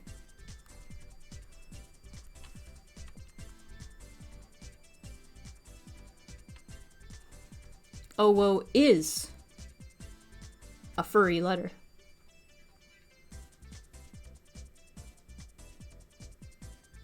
The only problem with that is that people keep dunking on Cassie Euphoria and the algorithm keeps putting it on my timeline and I'm like, what did I do?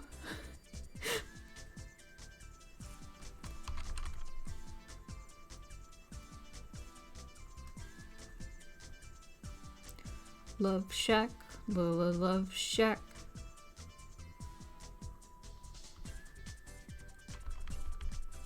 This is a credits theme, so I think we're at the end of this soundtrack.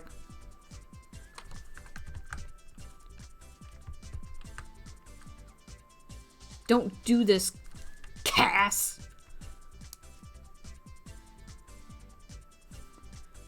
I love hyper-specific posts, like, aimed at, like, specific people. It's great. Wow, this is real clean. I'm sarcastic.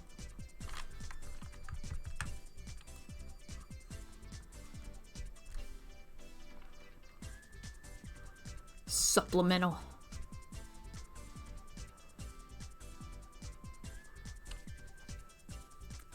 I did not say that about the girl from the Hunger Games. Sarcastic. Oh my god.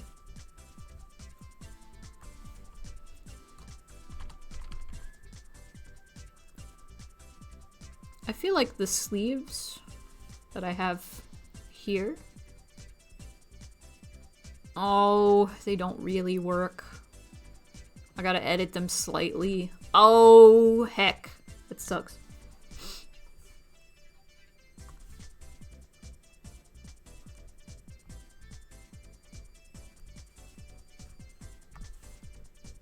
It's everybody's favorite season.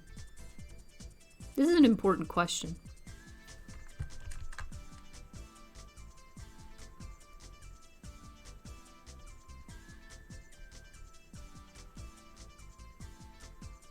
Spring?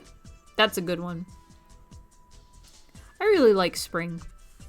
Just because I like the, everything coming back to life. You're emphatic about this. Good.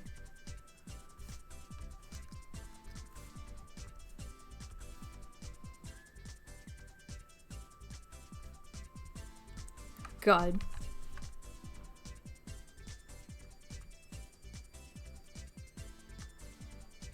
It's cheating. That's cheating. Also, it would look weird in transition.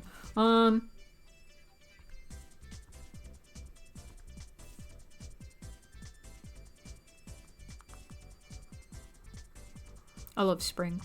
I don't know, I like spring a lot.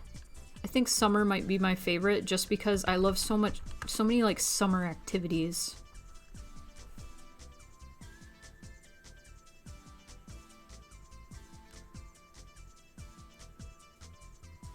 The trees start blooming and I go, yeah, woo, yeah, yeah, woo, woo. I feel that in my soul. I like them all pretty equally, but I like the transition between autumn and winter because the twilight feels ponderous and the sky turns orange. That's a good reason.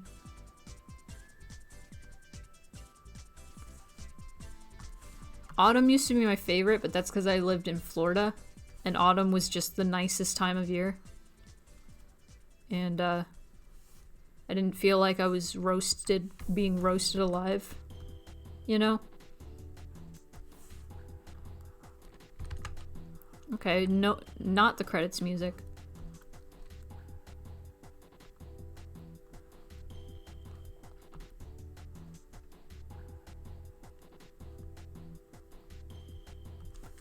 Did you guys, like,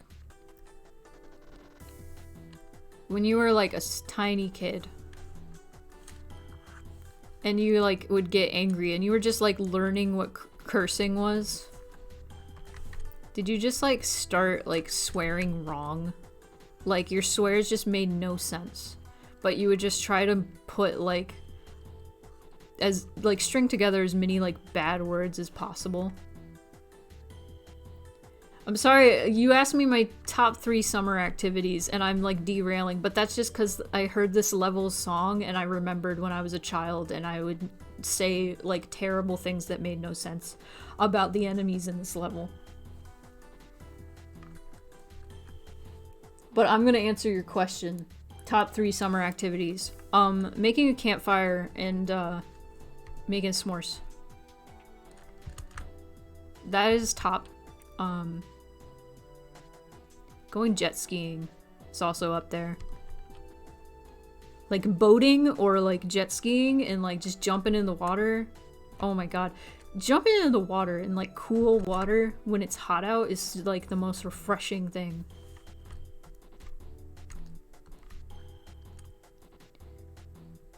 Well, I was swearing. Listen, my brain goes real fast. It's a problem.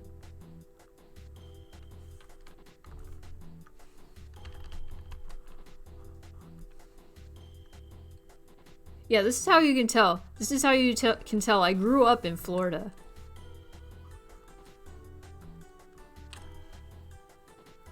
It's another fun summer activity. It's mostly having to do with, like, water. I like the water. I don't really like the beach so much, just because I don't like the salt water. It's gross.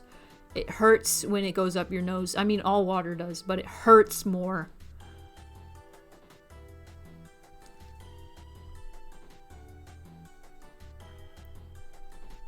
I miss Florida, but it's just nice to visit. But let me tell you about swearing. There's these enemies in this level that were like dumb, like ninja enemies, but they were like round, rotund, ball. Right? And so I was small, and I was like learning how to swear, and I kept calling them fucking shitballs.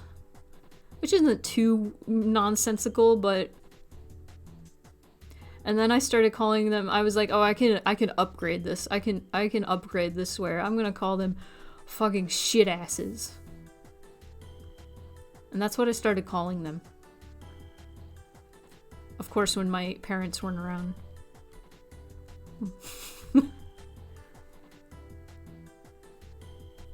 Fast brain is good to make the connection. That's why I like puns and like letting the engine idle.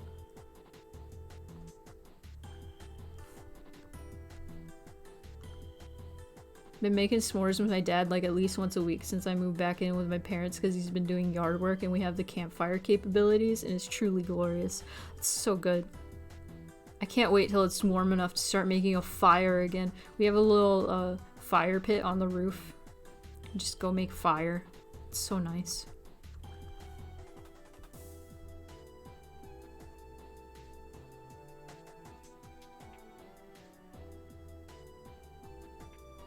Little Spoonie learns the arts and intricacies of swearing. My very small brother, at like the age of like 4, maybe even younger, his go-to for some reason was one-eyed jackass. And I was like, why does it have one eye? And so I would just imagine a one-eyed donkey.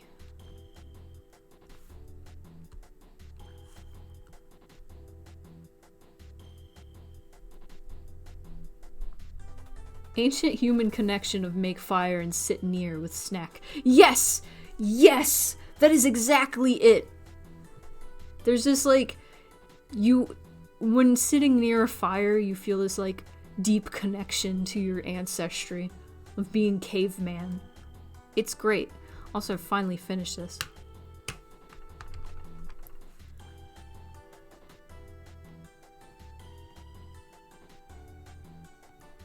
Very slightly edited.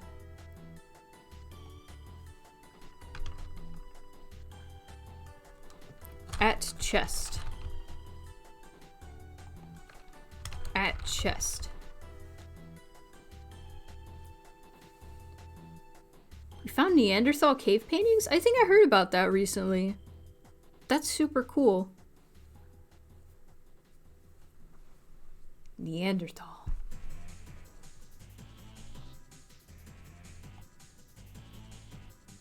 Oh my god, this is the monkey UFO game. I played the shit out of that one. That was a mini game. This is the only song it had. Oh, what was this? Yeah, because that was like the big thing that like differentiated between like Homo sapiens and like Neanderthals was like, Neanderthals are like super utilitarian and like Homo sapiens like actually like started like creating like stuff just for the sake of it looking like cool and pretty. One day, humans will remember how to make art as cool as Neanderthals. We watched that video about Lucy. Was Lucy a Neanderthal? What was Lucy? Was Lucy, like... I don't remember if she was, like, a Neanderthal or, like, just ape. Somebody correct me. Australopithecus. I don't know how to say that. Oh god, that word. Okay, so Lucy. And they found like a rock. Was it in her cave or was it a different creature? They found a rock that looked like it had a face on it. And they like theorized that they were looking at this rock and they were like, "Oh my god, it looks like a face." And they brought it back to the cave and it's like that was like when like the brain that was the indicator that their brain development was like improving. Yeah, it was native to a place a mile away.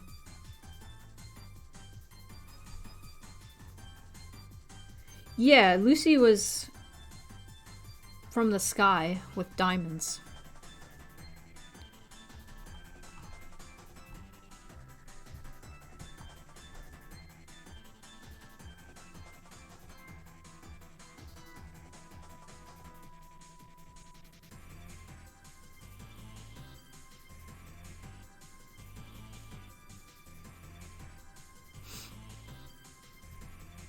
What? Okay. Trying to remember the 1150. That was it. That was the height.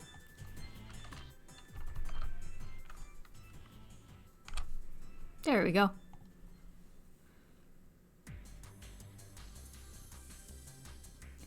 Australopithecus were still in trees. Yes. And they were like walking upright. God, no homo. They were like walking upright, but like they had a different like gait.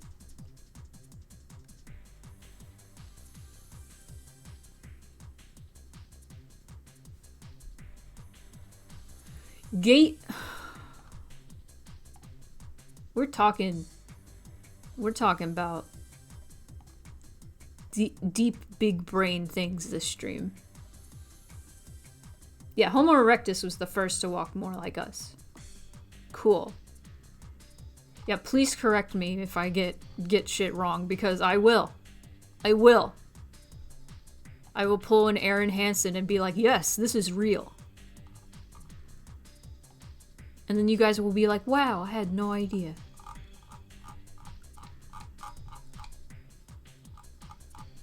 And spread the misinformation. Sorry, I'm looking for, like, Sprite. Not Coke, Sprite.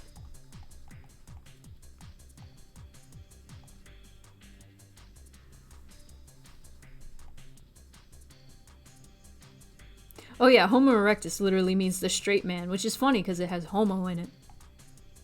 It's great.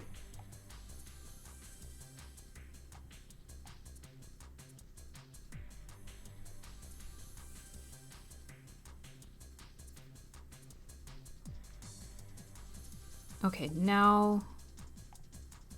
Oh, I didn't save it. Haha. LOL. Okay, so Dan FF Final Fantasy. OGFF. Hands. Chest. Oh, that's a mouthful.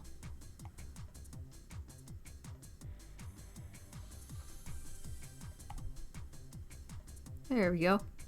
And then I can put it in the game.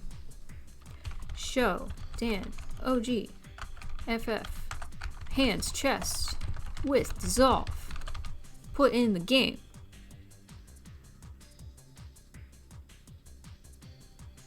Dandy eyes closed with big smile.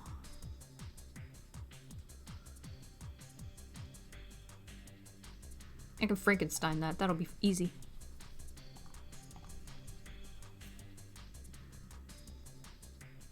Straight man is extinct. This is the future liberals want. Amazing.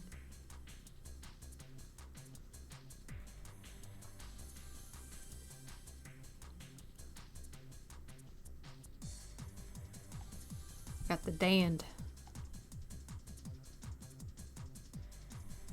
There's the dand. Okay, so we got smiling. We got smiling deeper. There we go. That's the one I want. And no, I don't want that. No arms. They're gone. Don't need them. Arms like this. There we go. And this is all I'm gonna do. Ready? Ready for this? It's not even Frankensteining at this point. It's just going like this. Wait.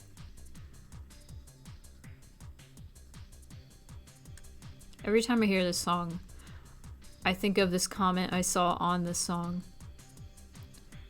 where someone was like, I can't believe this is a remix of the PS1 startup sound. And like, that was clearly a joke. But there were so many people replying like, oh my gosh, really? And I was like, cracking up.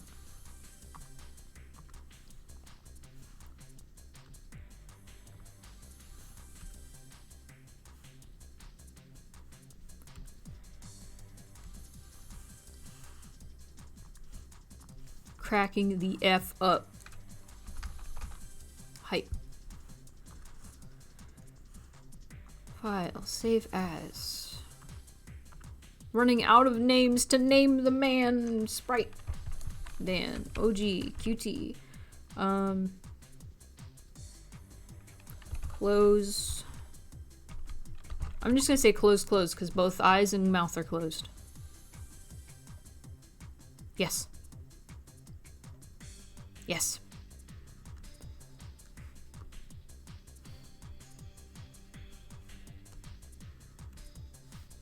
Yes. Okay. And then let's put that in the game. In the game. Alright. Show Dan. OG QT. Close, close. With dissolve. There we go.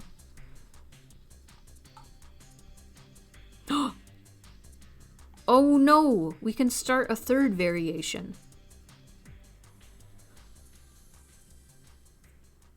Close, close, close, because hands are also close together. See, I do close, close with like the PNG tubers I do. Because the different frames that I use are, you know, eyes open, mouth closed, eyes open, mouth open, eyes closed, mouth open, eyes closed, or mouth closed. So I just started doing like open, close, open, close, open, close, close. And that was just easier to like name things that way. You gotta figure out like a code of some sort when you're making a lot of sprites or a lot of frames. You love the system. Yeah, and the OG QT part of like the naming thing is OG is the outfit, so original, and then QT is quarter turn.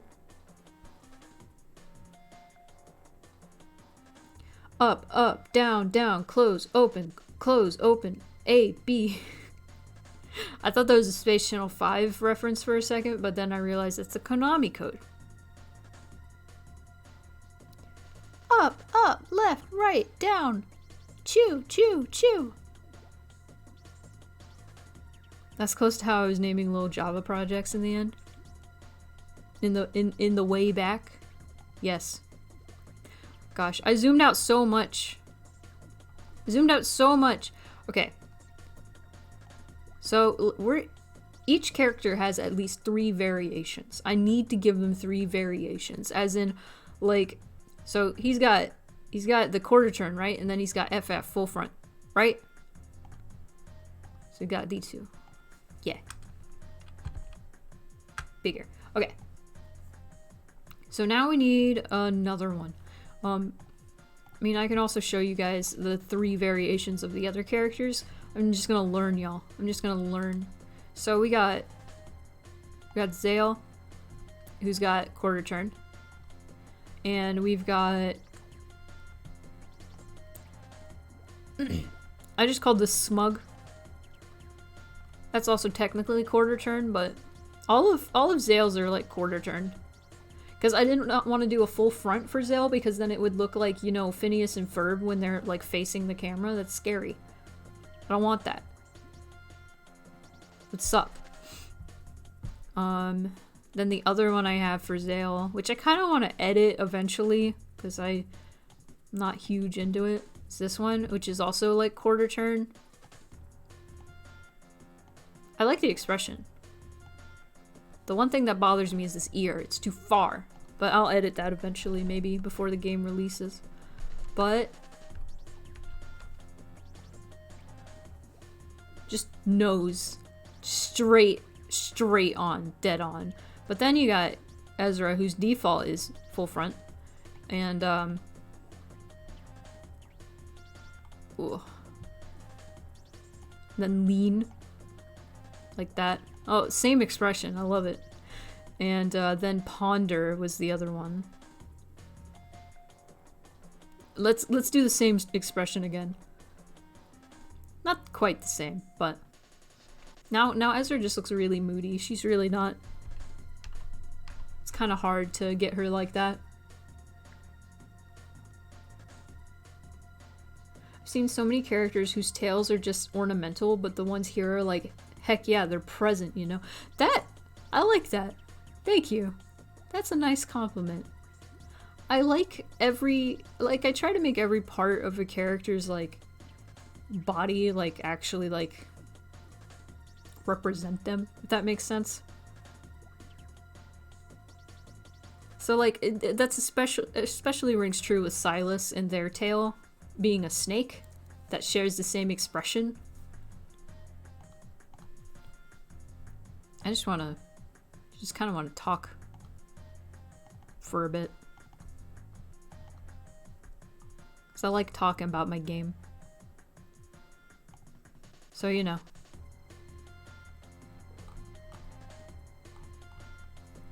What's funny is before the first Mixed Feelings, like, came out, all the questions, every time I was like, if anybody has any questions about my game, please let me know, and I will let you know. I will let you know about anything. Everybody always asked about Silas's tail. Like, does Silas's tail have a brain? Do they think separately? Does the tail think separately? Do they share the same stomach? It was just all everybody wanted to know about Snake Plissken.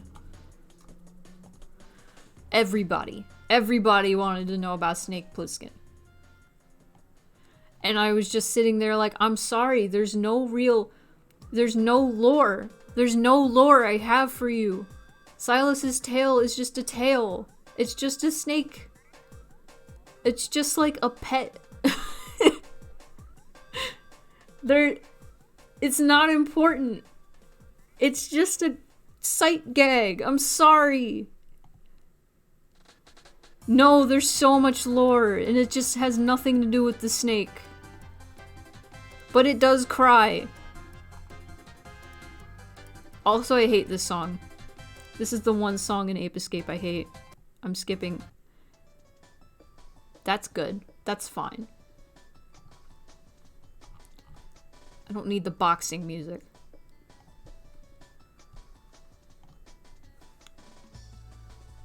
It's so important. Snake Plissken is so important. The main character.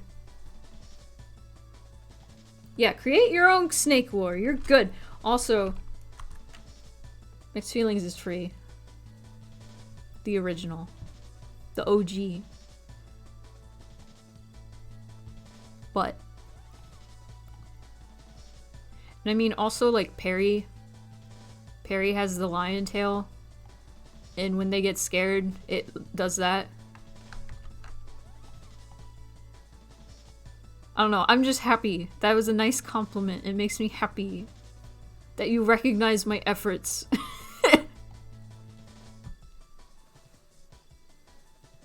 Create your own snake lore. Also, the snake does drink. That's in the game.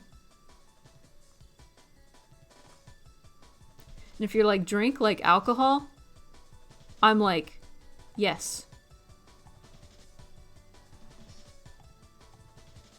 Okay. Now for real. Let's continue onward. Not this one. No, not this one. No.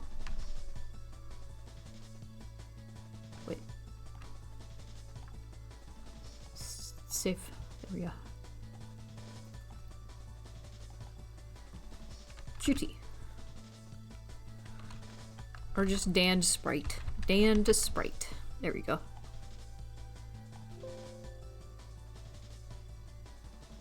Now Case is asking about the lore.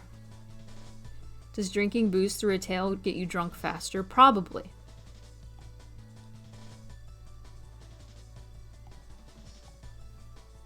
I think it was Mars who said that maybe the snake tail is like Migi from Parasite. Which that would be great. I want an AU where Pliskin is like Migi.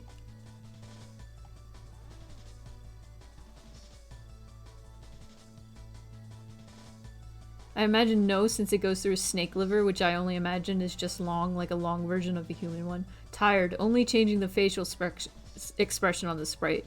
Wired, changing the facial expression and tail expression on the sprite. Yes. Yes.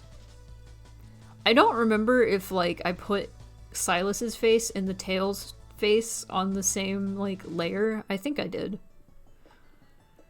Let's see. Here. Here. Which one? Which one? Which one? This one. Hello. Hello, sir. We are going... Well, first off, I'm going to do this. And... let's figure out some variation. Let's do some variation. What is it I described? Okay, so this is kind of like this, but his body is going to be turned the other way. Oh.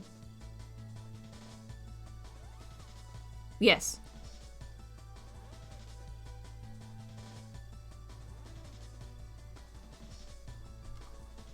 I'm trying to think.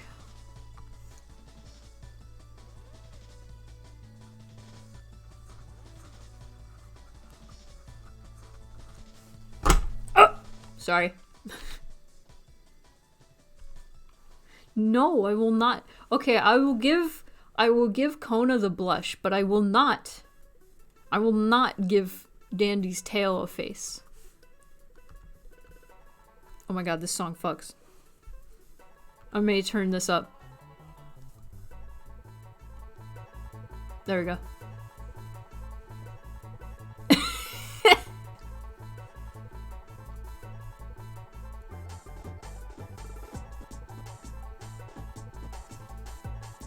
You screenshot it now. Screenshot it now. Okay, it's gone.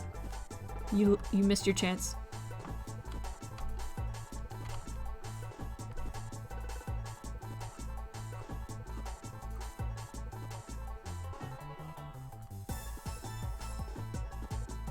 No.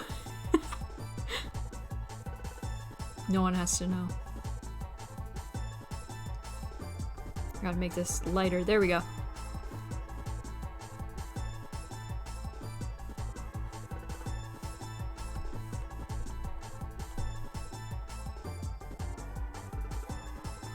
Should I turn his whole body or just his head?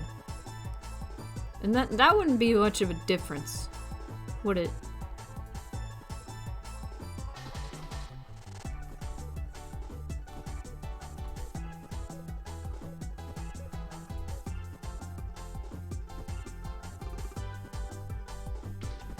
I'm just kind of scribbling until I figure something out.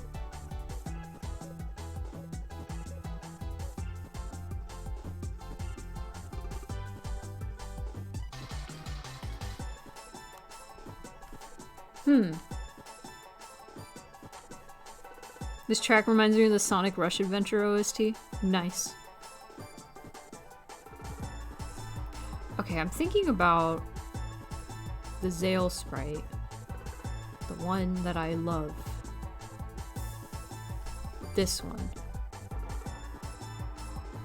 Okay. So no, I want the chest to be going this way.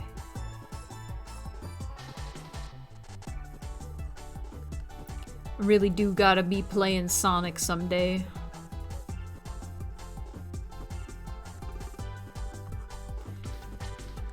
I made him so thick. I made him so thick. He's so thick.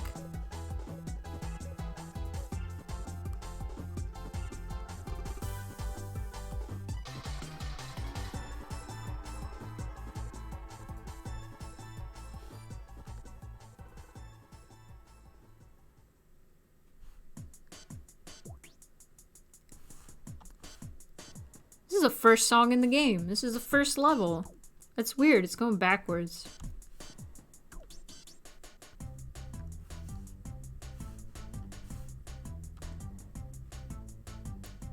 One thing I really loved about Ape Escape when I was a kid was every level had like a version of the track that had like that was quieter, but not just like the volume was lowered, like instruments were missing and it was just a few of the instruments. So they take out like the bigger drums and like some of the bigger like instruments.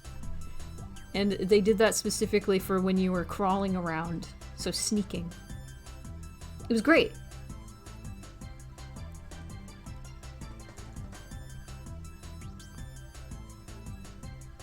Look at this bare bones ass image sketch. Okay. This right? Oh.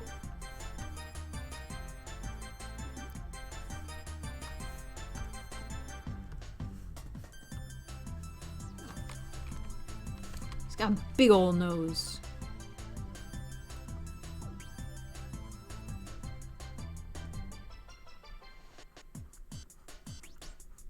Big ol' nose.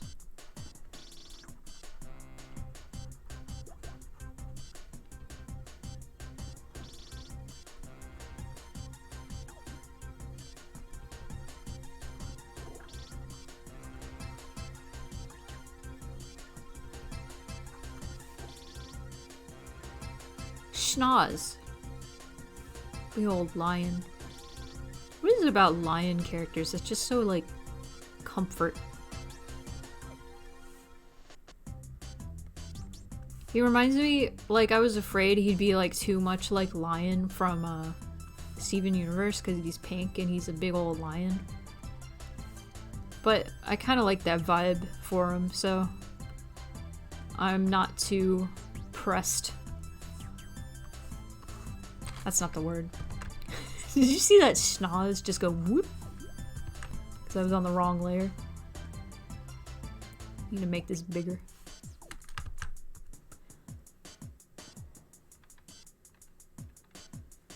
Better in your humble onion? That's a fair onion. I've never played Sonic, but I really like the music. There we go.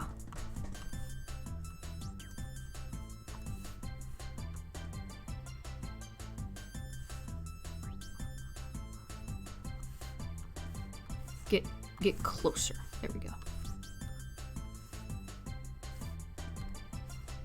Speaking of Sonic,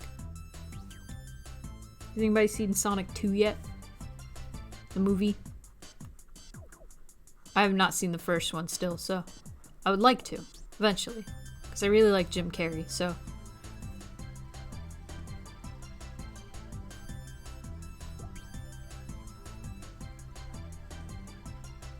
Jim Carrey has his energy. Like, it doesn't matter how bad the movie he's in is. It's always entertaining. It doesn't matter. Theaters are scary. Yeah, theaters were scary before COVID, honestly.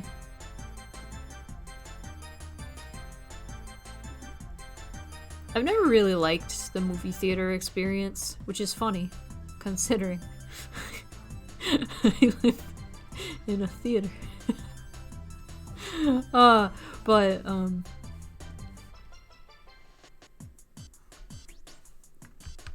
I never liked the modern movie theater experience.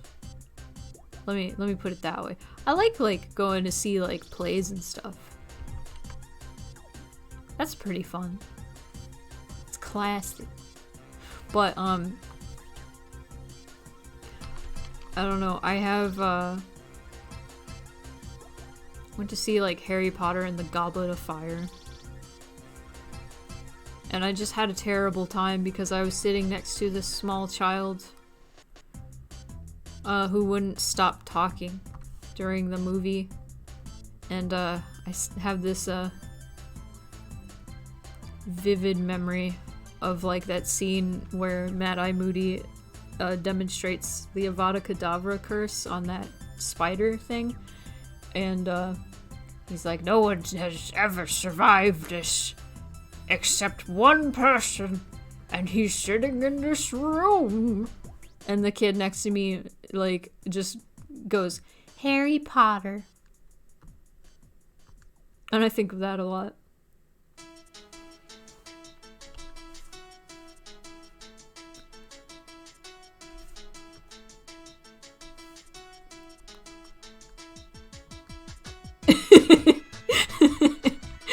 That was just funny, honestly.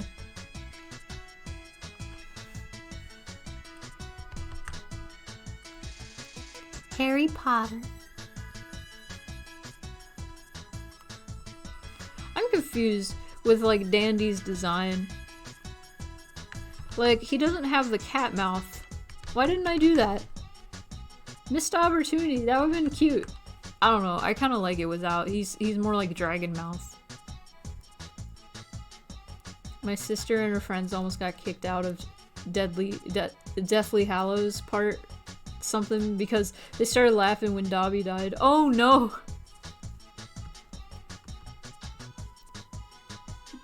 Dobby's dead.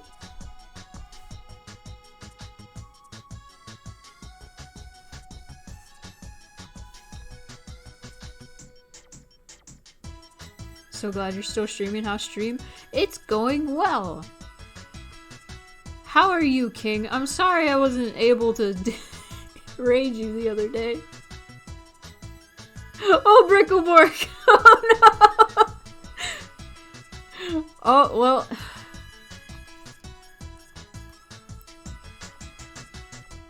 You spoiled it!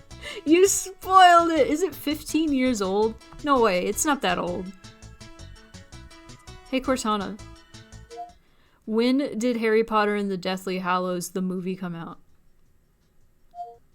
Harry Potter and the Deathly Hallows, Part 1 was released on November 12 years ago. I'm gonna lose my shit. You said 15 years, I was like, no. You were very close.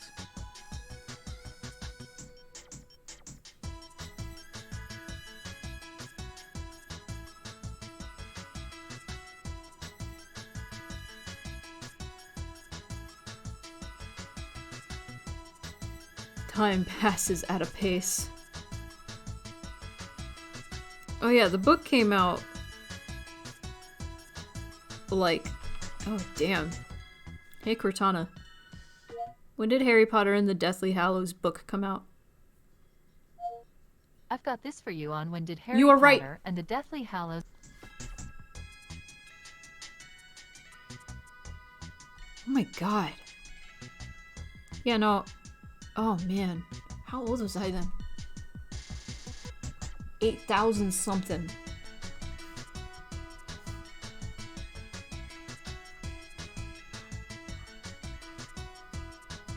I was...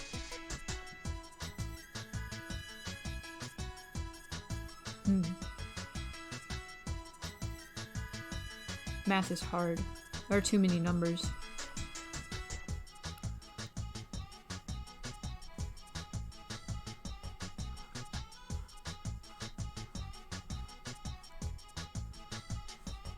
Looks like Pink Panther right now.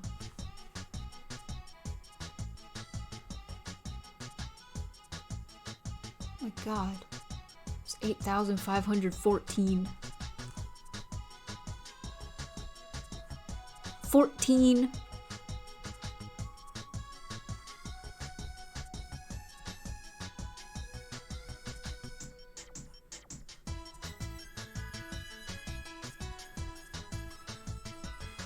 What are your eyebrow styling tips?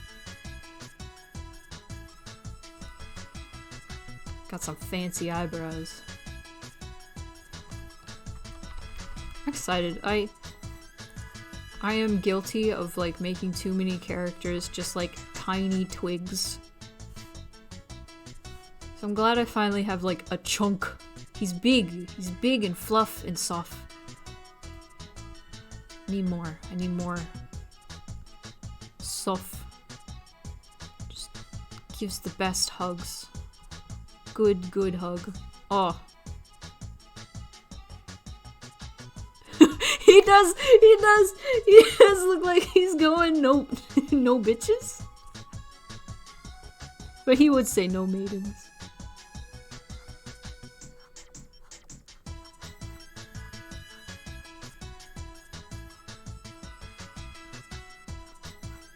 Oh no, when this is done, please make that into a meme. I would love it.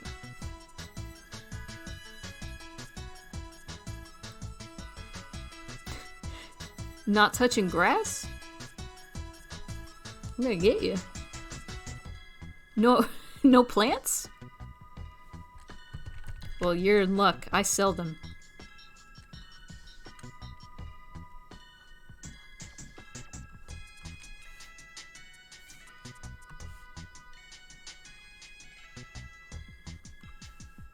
I saw somebody describe that part in Elden Ring. Because you know it opens, like, you go and you meet somebody who calls you maidenless. And then everybody made the no maidens or maidenless joke. I saw this person describe that particular line as singleist. Oh, it's the song of all time.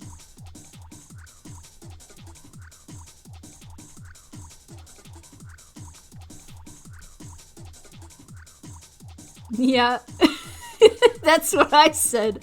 I was like, singleist? And I so badly wanted to be an asshole and reply to them saying that with no bitches. That's so mean.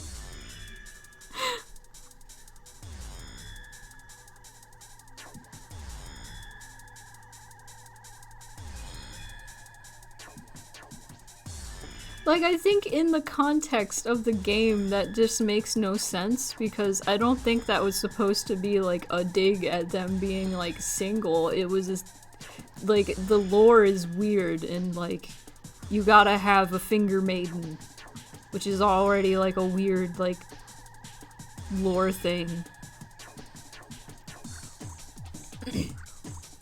To do something. Magic. I don't remember. It was weird. It's weird lore. My god, he's so fluffy. I can't say so fluffy without, like, getting irrationally angry, because when Despicable Me came out, nobody, like, for, like, what felt like 10 years, people, like, would not stop saying, "It's so fluffy!" And I wanted to scream. I wanted to scream. And no, it wasn't children ever. It was never children saying it. It was 40-year-old women. 40 and 50-year-old women.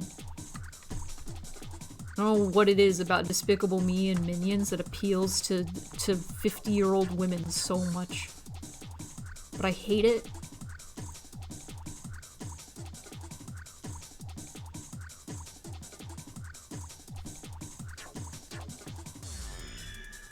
People like to take things out of context and be like, now this applies to me, and I don't like it, so it's your problem.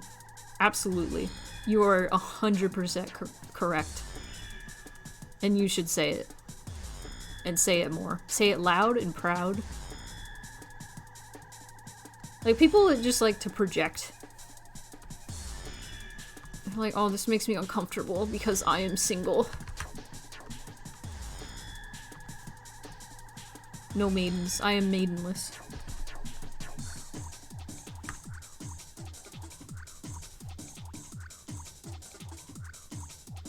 Yeah, it's so wild to me that Nintendo trusts Illumination Studios with...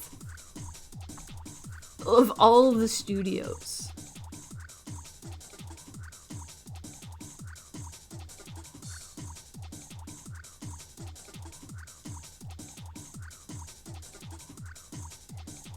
It's still up. My mom very much gets a chuckle out of the Minions still. I bought her Minion socks for Christmas last year because they were on sale. She loves them.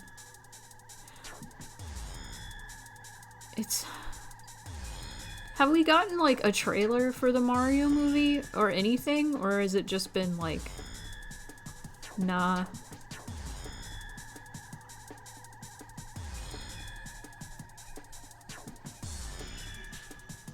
We just got, like, that Chris Pratt is gonna be Mario for some reason, and I hate it.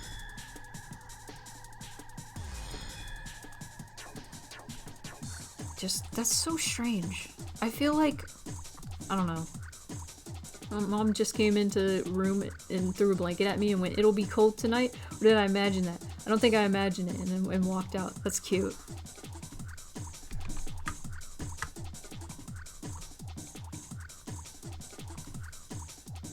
Home for Easter. Wow. Yeah, that's right. Easter is soon.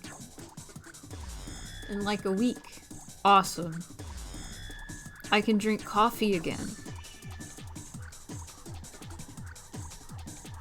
Because Lent will be over. Speaking of Mario, though, I learned something really funny about Mario recently. I watched a video about how a gesture that Mario did for a long time was banned entirely. Can you guess what gesture it was? Like, what gesture did Mario do, like, all the time in Mario 64? And at the end of levels in Super Mario World. Yes! The peace sign, the victory sign.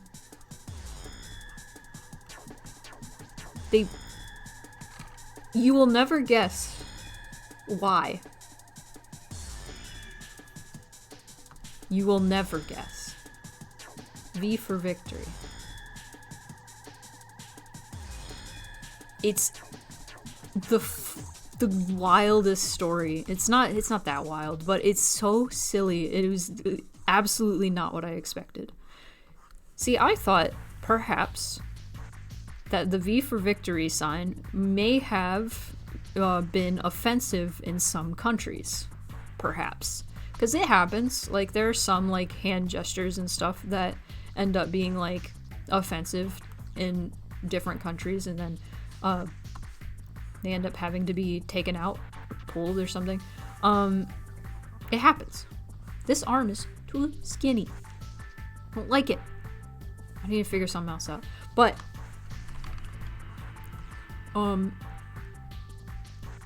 so Shigeru Miyamoto created Mario, right, for Donkey Kong. And he was a carpenter. He was kind of like this gruff, like, old guy. Like, that could be your uncle, basically. And, so he designed Mario.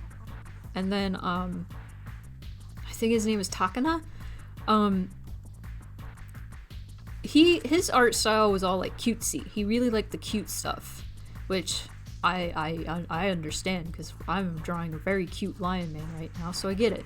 So he liked making things cute. He liked, putting, like, little eyes on things. Like, he put all the eyes on the mushrooms. He put the eyes on the, like, hills and stuff on the world map in Super Mario 2, Brothers 2, whatever game. I forget which game. So he's responsible for just a bunch of like cute implementations into Mario. And so it was his idea at the end of Super Mario World levels to have Mario throw up a little peace sign because he thought it was cute, right? And I guess Shigeru Miyamoto was like quietly stewing about the direction that Mario was taking, because he designed Mario when he was like 27, and he wanted Mario to be like this mascot character for like 18-year-olds, like older people. And then like the marketing team was just marketing what is happening here with your proportions, sir? Marketing Mario more and more toward babies. Just children. That's why he gave Mario nipples. No! Oh my god. So Mario 64 happened, and every time he got a star, he did that little V for victory thing. And Shigeru Miyamoto had had enough and was like pretty pissed that Mario had become like a children's game franchise. And so he goes to Takana and he's like, I'm banning the V sign. I'm banning the V for victory. You can't do it anymore. And so that's why in every game after that, Mario does not do that. That is why Shigeru Miyamoto said, no, that's for babies. He thought that was what that caused it all. Which is very silly because the game is even, the series has only gotten more for children.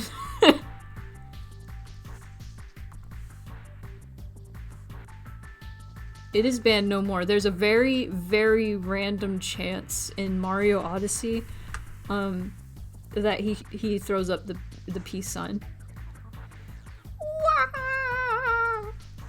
I've been talking too much, so I can't really do it very well.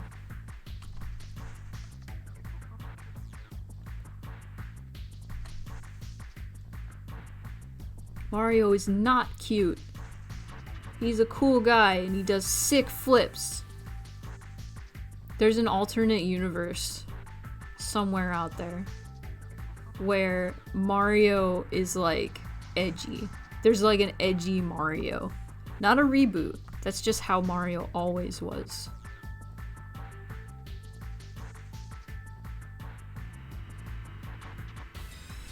See, this bothers me. This arm, this bothers me. Because you can't see the hand. But if I stretch this arm out... Oh, I guess it's the same. Okay, I'm not so bothered anymore.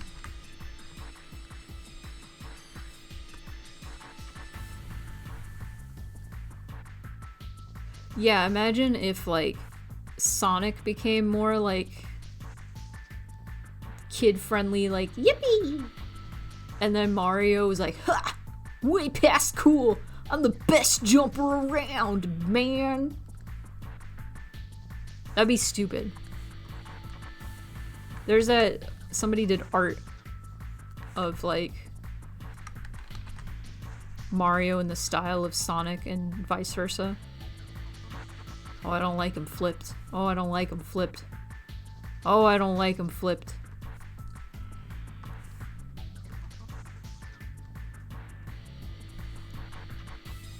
Imagine Mario, like in the Super Show. Like, with that Brooklyn accent instead. Oh my god. Imagine, like, Mario 64. He grabs a star and he's like, forget about it! Amazing. Oh my god, I want to play it now. I want to play it! That's the Mario 64 I want to play.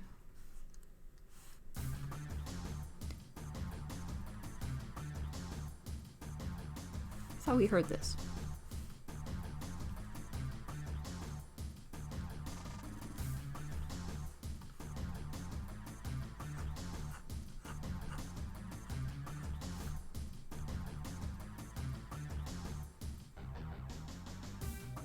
Shigeru intended mod.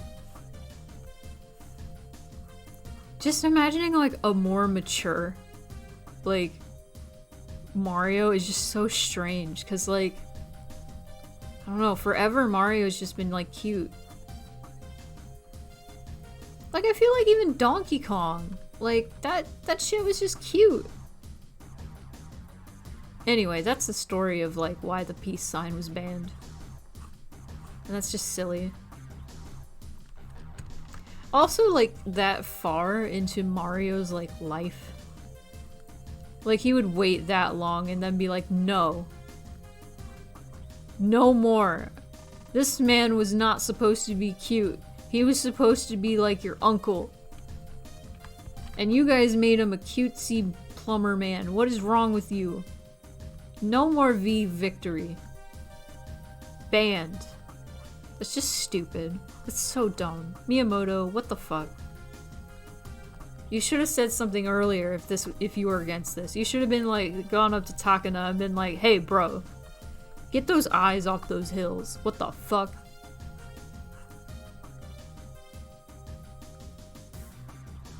Wrestling persona. Wow. Oh, that'd be great. Everybody wants to play a video game whose lead is based off their uncle. Your uncle, specifically. Every copy of Mario 64 is personalized. You get it and you're like, oh shit, that's my uncle. What the fuck?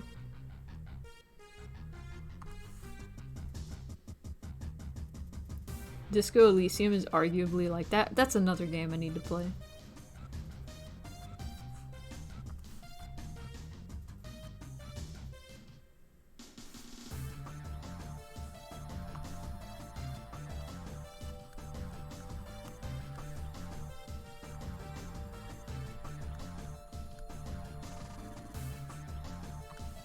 Confusion. Oh!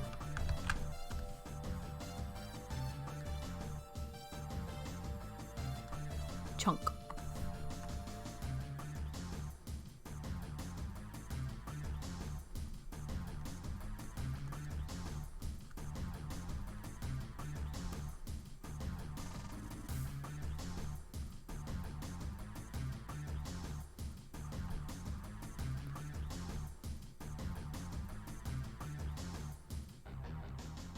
You know what Mario always says, if you do drugs, you go to hell before you die. God.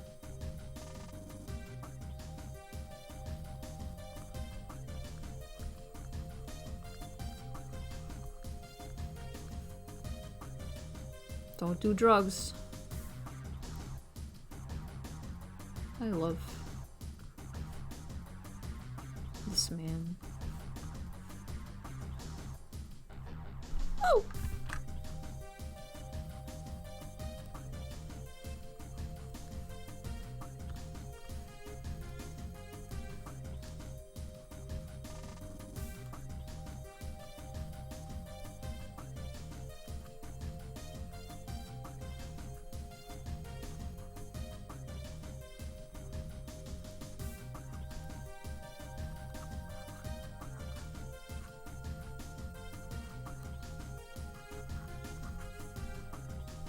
I'm so quiet. I'm just like, man, I love drawing.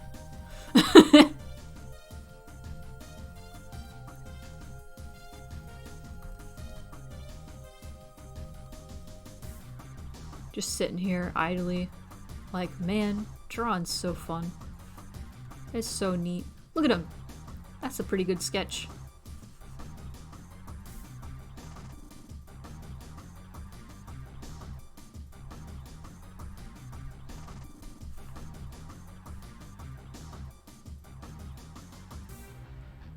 We've matured as an audience. We're ready to see uncles in video games.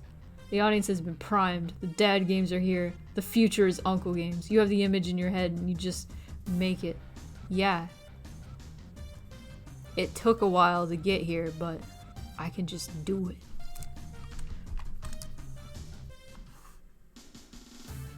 I had to take a screenshot.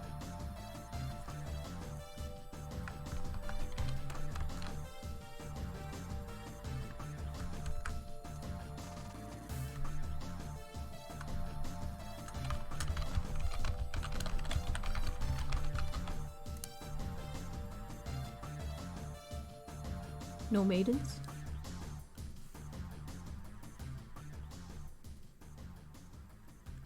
No maidens. No. I think I'm done with the Ape Escape music.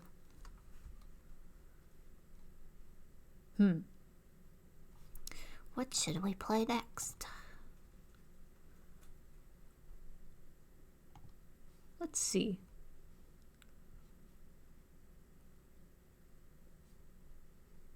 Could play Yume Nikki Between the Lines.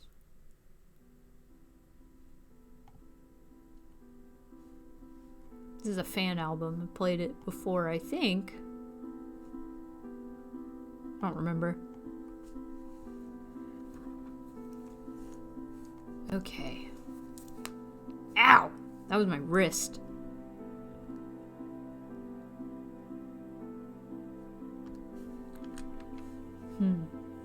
Gotta make sure, like, the art lines up so it's not jarring if it transitions from this to this.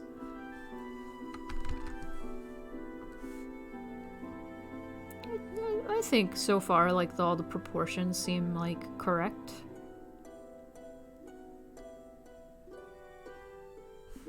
I may have to open naked Dandy. Perhaps. Let's open Naked Dandy.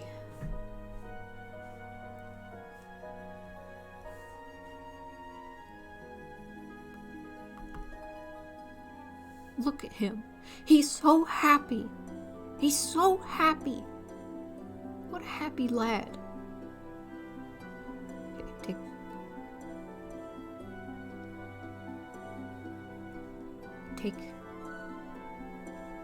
take. Okay.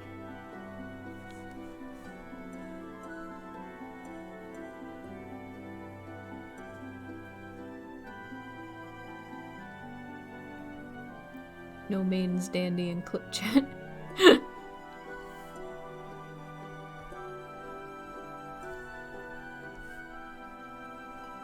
Poisonous.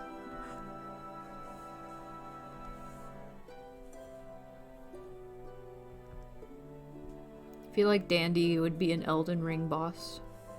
A good Elden Ring boss.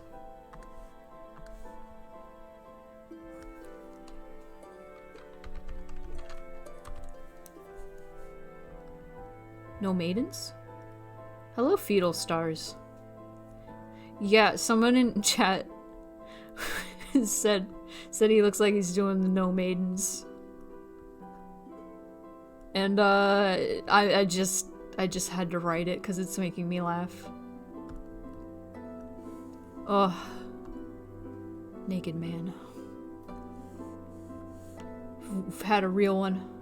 He kind of does. He's kind of doing, like, it would be more in character for him to be like, oh, no plants? Haven't touched grass lately? Maybe you should. Perhaps you should go out and touch a grass. That's big titty. That's too big a titty. That's fine. That's a fine titty. Plants, maidens, same thing. Yeah.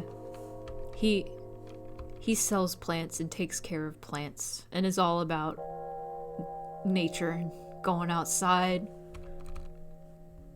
Telling you that you should go outside.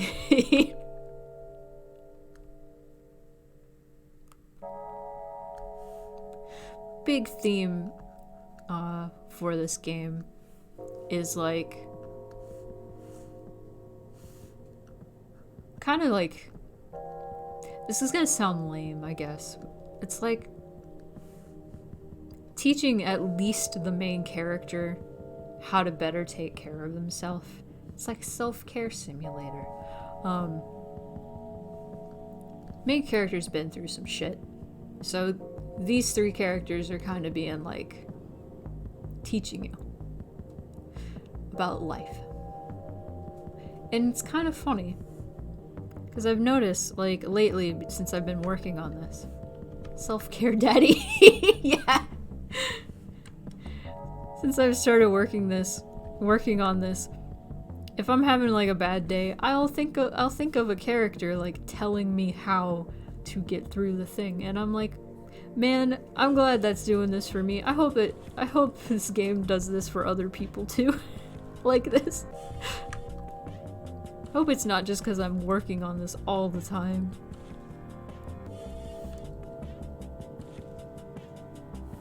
Uh-oh, are you gonna tell me to water? Uh-oh. Uh-oh. Uh-oh. Oh.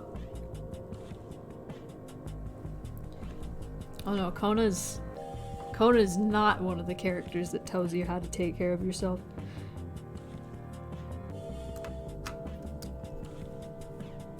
Kona is the bad example.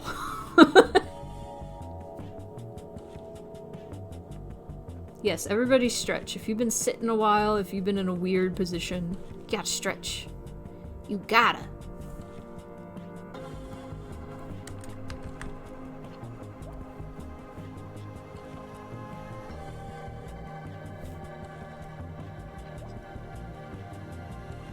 You're in love. You're in love with Erica's character.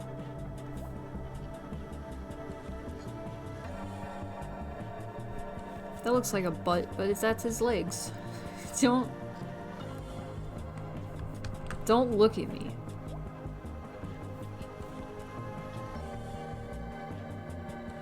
It's all those people that make hell sound so much fun. Yeah. Sometimes being in love with a bad influence is fun. I can tell you right now. No, it's not. No, it's not. Listen to the demon voice. It's not. Yeah, no.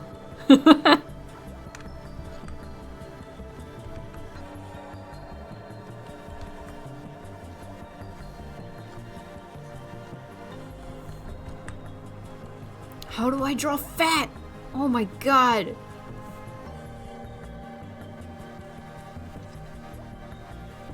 I don't know how to draw fat.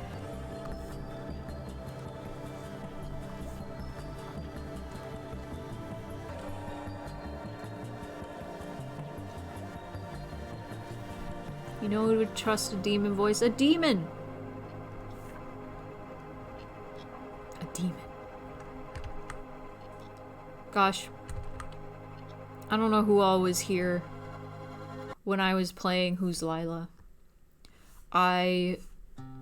Speaking of demons, I swear this is relevant. I finished that game on my own time the other day. Like, all the endings. All of them. Even the secret ones. Man. I forgot how much I like, I am a sucker for, like, the trope of, like, a character being possessed by another entity, whether it's a demon or whatever. Everyone is asking who's Lila, but nobody asks how's Lila. I'm really sad that wasn't a line in the game, honestly. Go play it. It's good. It's good as hell. Get it on Steam. Apparently the itch.io is pretty buggy. I think the itch.io didn't get like patches yet or something. Also, there is an entire mechanic that relies on you having the game in your Steam library. So that feels like an oversight on the devs' part, unless there is a workaround with that. But other than that, the game is like pretty phenomenal. I'm pretty. Despite having to buy it both on itch.io and Steam, it was well worth the like $20 that I spent. So you have so many games to add to your roster for once I'm done with this goddamn painting. Yeah, I gotta get Horizon Forbidden West. I am currently replaying Zero Dawn very, very slowly. because I really like that game and I want to refresh my memory. Whew, excuse me. Why did I start drawing his shirt? What's wrong with me? I'm drawing him naked right now. I really want to play Forbidden West. I loved Zero Dawn. I loved Zero Dawn. And I'm really interested in what, like, more they can do with this story, because I felt like it ended, like, pretty good. Like, I can't imagine, like, adding more to the story, so... Man.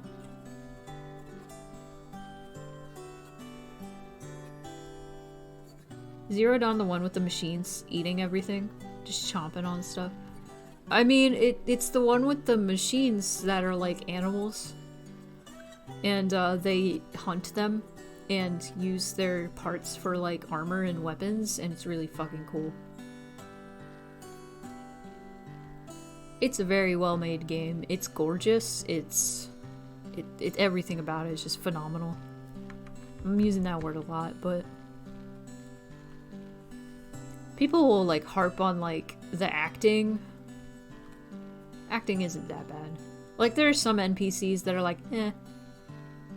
Their acting is like kind of stale, but it's not like anime bad, so I'm fine.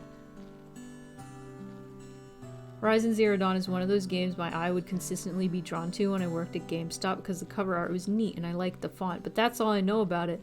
Listen, I didn't know shit about this game and I got it with my PS4 and I was like, well, I might as well play this, and I was just like, how come nobody told me about this game? Which, people did tell me about it, that's the funny part.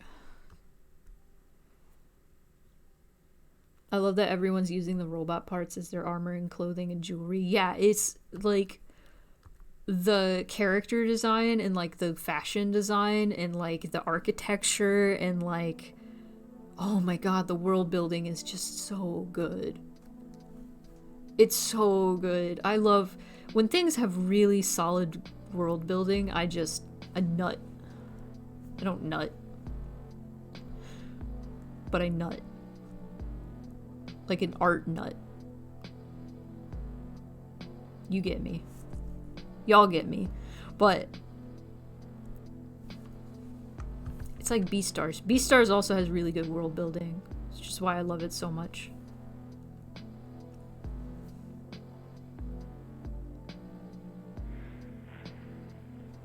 People did tell me about it. That's the funny part, is applicable to many things for me because I live under a rock by my own volition in most areas. Yeah, no, I feel that. I feel that hard. Nart. I feel like that's a word already. Or a term of some sort. Woo!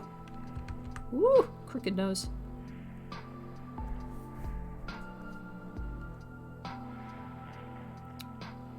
Face is kind of crooked, but that's okay. I'll fix that in the line art. Oh, I don't remember how to draw this man's nose. Oh, there we go. When you don't remember how to draw your own goddamn characters. Oh, it happens all the time. That's what reference sheets are for. And model sheets. That's what they're for.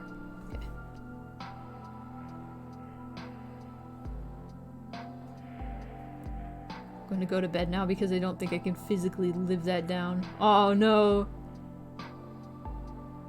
Have fun drawing nose. I will. I will. Have fun sleeping.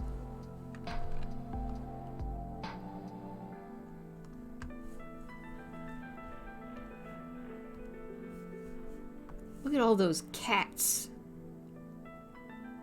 Semaphoric wave, you have the chunkiest cat in the chat, I think. Chunky.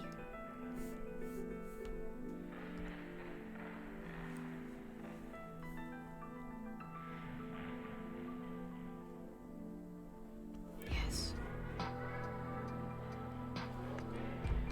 Chunk. That's a thing. If you, the longer you subscribe, the chunkier your cat gets. And now I need to know. Now I need to know. Oh, it's a viewer rewards, community. Oh man, I don't remember. It's the chonk meter. It's the chonk meter.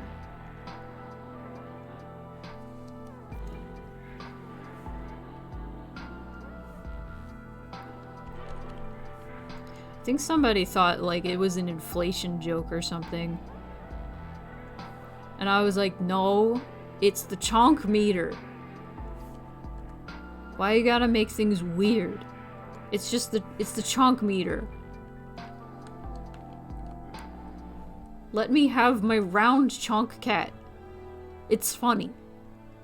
Let me make jokes about the chonk meter.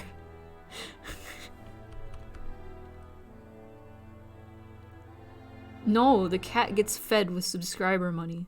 I don't know if that makes it better. You return! Welcome back, Elliot. I'm drawing No Maiden's dandy.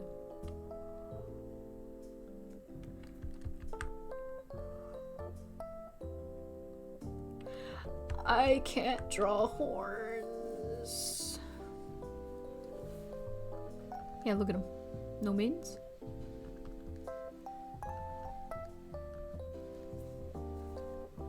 I love this jazzy version of the save music from Yume Nikki. It's great. Naked.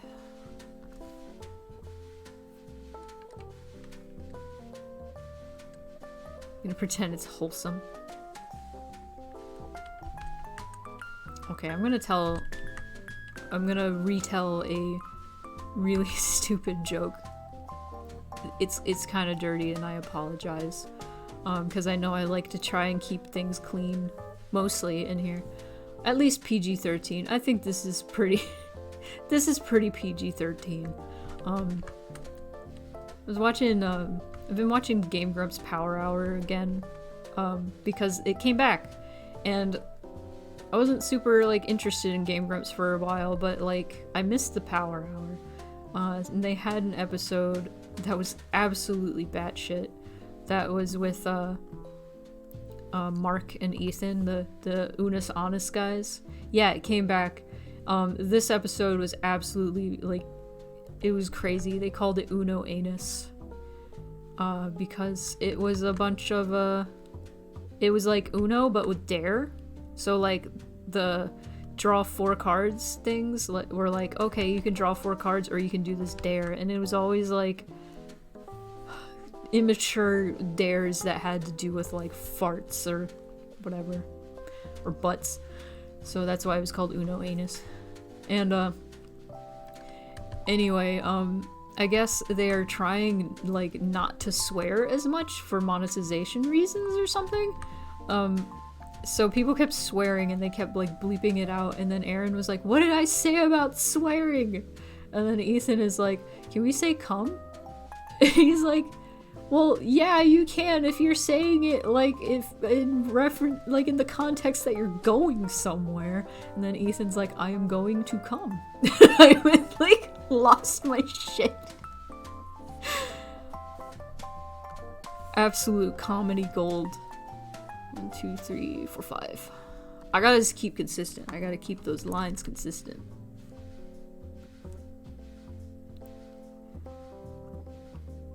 We love to see it.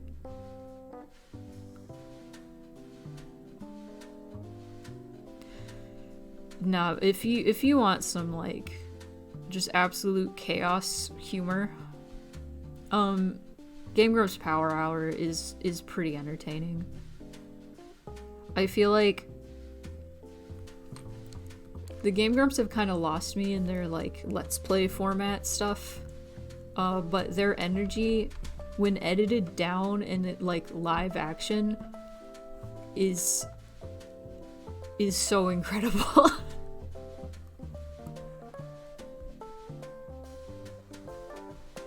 It's jazz music making me tired. Love me a good jazzy. Oh, jazzing.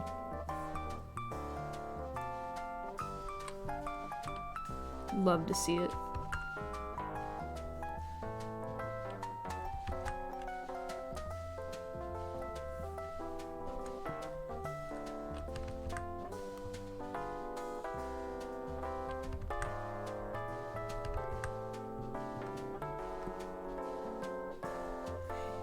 guys want to know a secret? Want to know a secret? If you are ever in a situation that is uncomfortable, whether it be like somebody like flinging like sexual terms at you, or like just mild sexual harassment, or you know, somebody telling like a you know, like a transphobic joke or a homophobic joke or sexist joke, etc., etc. If you're ever in an uncomfortable situation like that, what you gotta do is you gotta play dumb.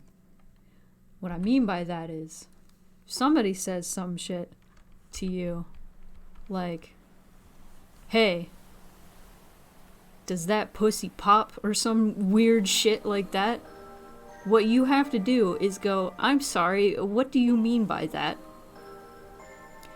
And then the person who asked you about about your pussy popping is going to be put in this situation where they have to explain to you what that means, and they are going to feel incredible shame, and it's going to be great.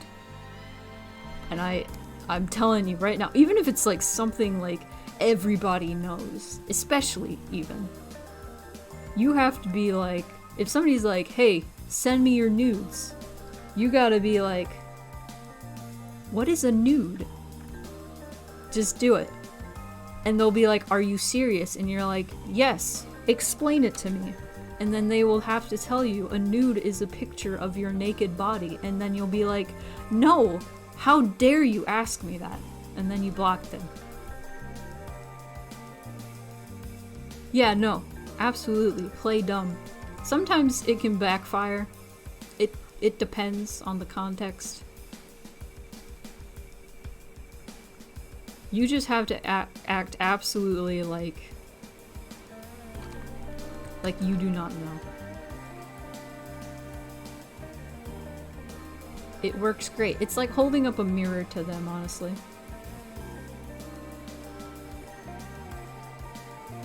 Like, oh, you want to make me uncomfortable? Specifically if it's somebody trying to make you uncomfortable, putting you in an uncomfortable situation, flip it. Just flip it by making them uncomfortable instead. And then they'll realize, maybe, hopefully, how shitty they're being, how gross they're being. I would hope. One would hope.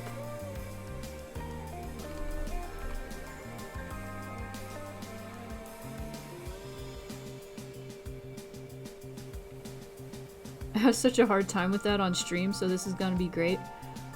Oh man. I can't imagine like doing that on stream, honestly.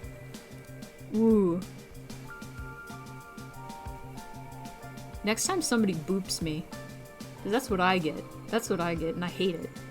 Next time somebody comes in and is like, boop the spoonie, I'm gonna be like, I'm sorry, what does boop mean? What do you mean by boop?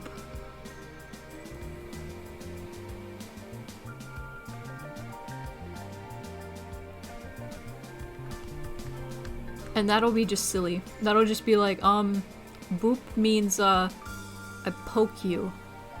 Oh, don't touch me. What boopin' this spoonie? I don't, like, I know that's just like a weird internet culture thing. I just don't like it. I just don't like it. It's just weird and childish, and it's like, why you gotta do that? It's not 2008, son. How are you gonna touch me? Why are you role-playing in my Twitch chat? Stop role-playing in my Twitch chat. I just laughed and ruined my line.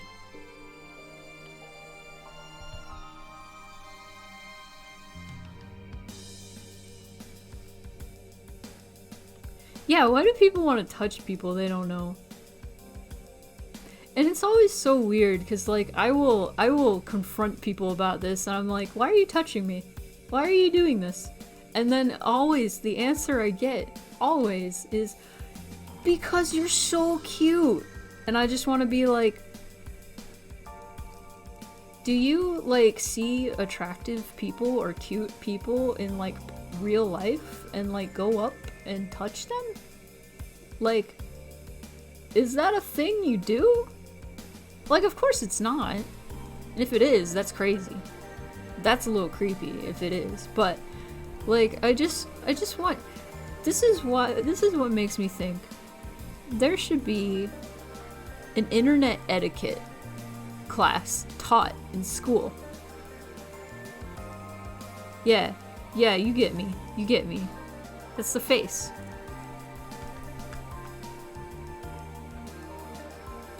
I'm here for RP. Banned.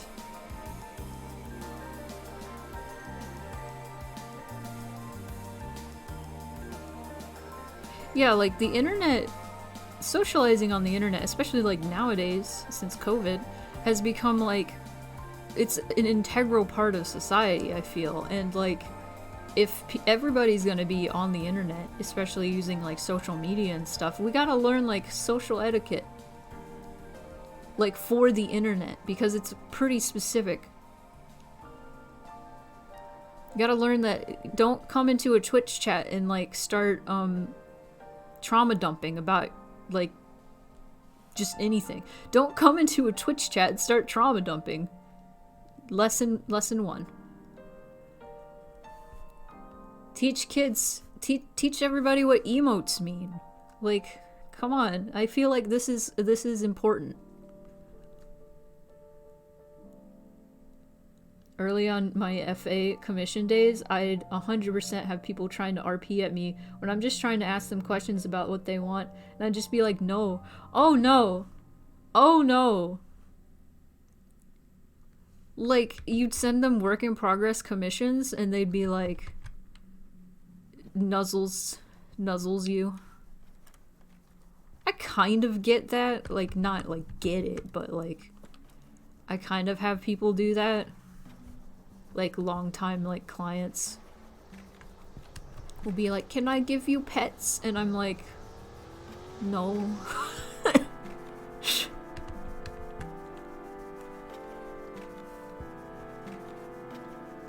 No, I'm old.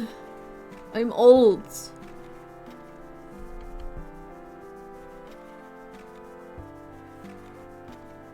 I am old and tired and I don't want to be pet.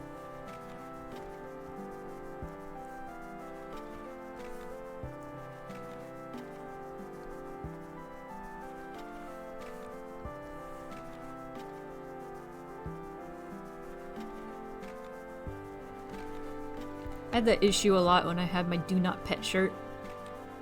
So I just thought that was a cool, like, empowering, like, kind of thing, like, don't pet me, don't touch me. And I also thought it was funny because, you know, the reference to, like, service animals, you know? And oh god, where was I going? I was reading the chat and it boop. But like, because of the do not pet shirt, everybody thought it was a reverse psychology thing and it was just like pets, pets, pets, pets, pets. And I got tired of it, so I was like, you know what, happy burger instead. Which it's fine. I'm kind of mad that I had to get rid of that shirt because people didn't know how to read, or they did and they just thought it would be funny to defy it because I'm a funny cartoon cat character and they think I'm just playing reverse psychology games, which I'm not. I'm not. I was kind of trying to make a statement, but the only way I could make that statement was like if I was put in an uncomfortable situation, and that was annoying. So I was like, you know what? Nah, I don't need to do this anymore. But then I realized, because I saw this image of a cat sitting in a chair in a bodega, right? And there was a sign above this cat that said no tocar el gato, which, if you don't know Spanish, it means don't touch the cat. And it also said don't sit in his chair in Spanish. And So many of the replies, almost all of them, were, haha, yeah, fuck you, I'm still touching that cat. And, I don't know, it's just, I really hate when people think it's cute to, like, not just, like, fake animal people cats, but I really hate when people are like this about just cats in general, like real cats. Like, a cat clearly does not like to be handled or like to be pet or doesn't want to be with you right now, and you are still going to like defy that cat's wishes. Like, cats are very like, they want attention when they want attention, and if you don't understand that, then you are an asshole, honestly. Like, it sounds dumb, but it's always like a huge red flag to me when either somebody is like, ugh, I hate cats because they're not like dogs and constantly want attention, or two, they are like, where's your cat? I'm gonna pet it, I'm gonna bother it, and the cat's like under the bed, and they are just like constantly like, no, I want to pet the cat. Like, that's also a red flag. It's like, no, chill out, be patient, and the cat will come to you. Why is this so hard to understand? Sorry, I have a lot of feelings about cats, being a cat myself. Yeah, people really think it's real cute and funny to, like, make cats uncomfortable. I don't know. Like, whether you're a person cat or you're an actual cat, like, it's pretty easy to read cat body language. I don't really understand people who don't. So I need to catch up on chat. I've just been ranting. Why do people fucking do that? I'm afraid to even talk normally to people, like, shh, go away, or annoying them. Do some people just not have that self-preservation instinct? Yes. Absolutely. Yeah, give me a Glock to bop. To boopers.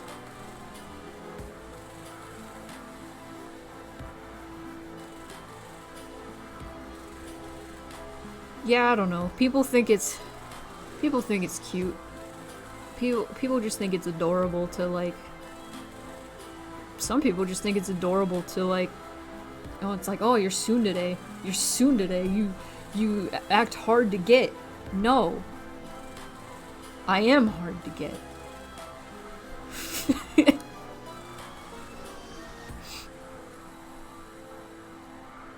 That was a dumb way to say that. No, I actually don't like you. It's not like I like you or anything, Baka. No, it's actually fuck you, I hate you. Yeah, no means no. Even if it's like a cartoon persona of me. Nyowdy Tazara, I'm not done with this, but I'm nearly done with the stream. I've been going like 5 hours, so... Oh man, that's smooth. That's smooth. I'm gonna pat myself on the back for that. That looks smooth. No, nobody tried to pet. I'm just talking about it. I don't remember how it got here. We were talking about, like... Oh, I brought up, if you're ever put in an uncomfortable... Or somebody's putting you in an uncomfortable situation, just play dumb. And, they make them explain what they're talking about. And, yes.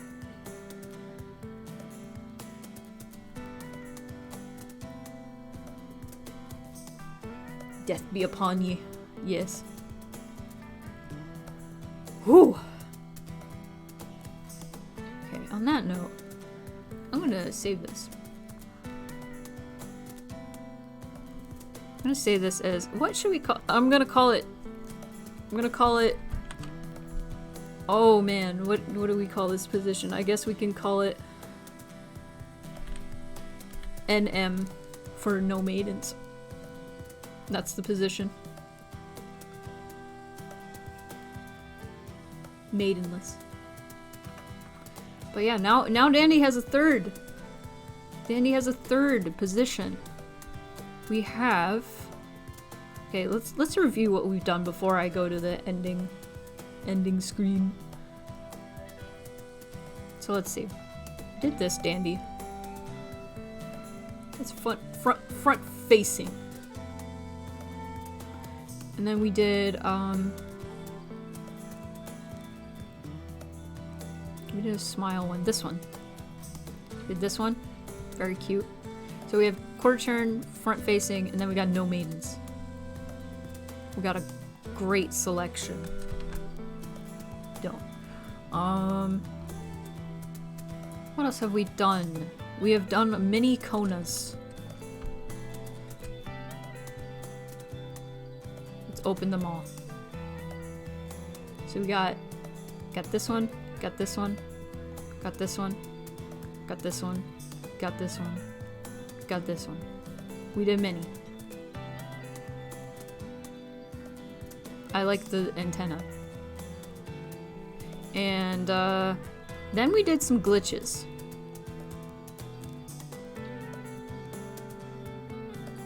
Where's the alley glitches? There we go. We did some glitches to make a fake glitch. Here's that one. There's that one. There's that one. Pretty good.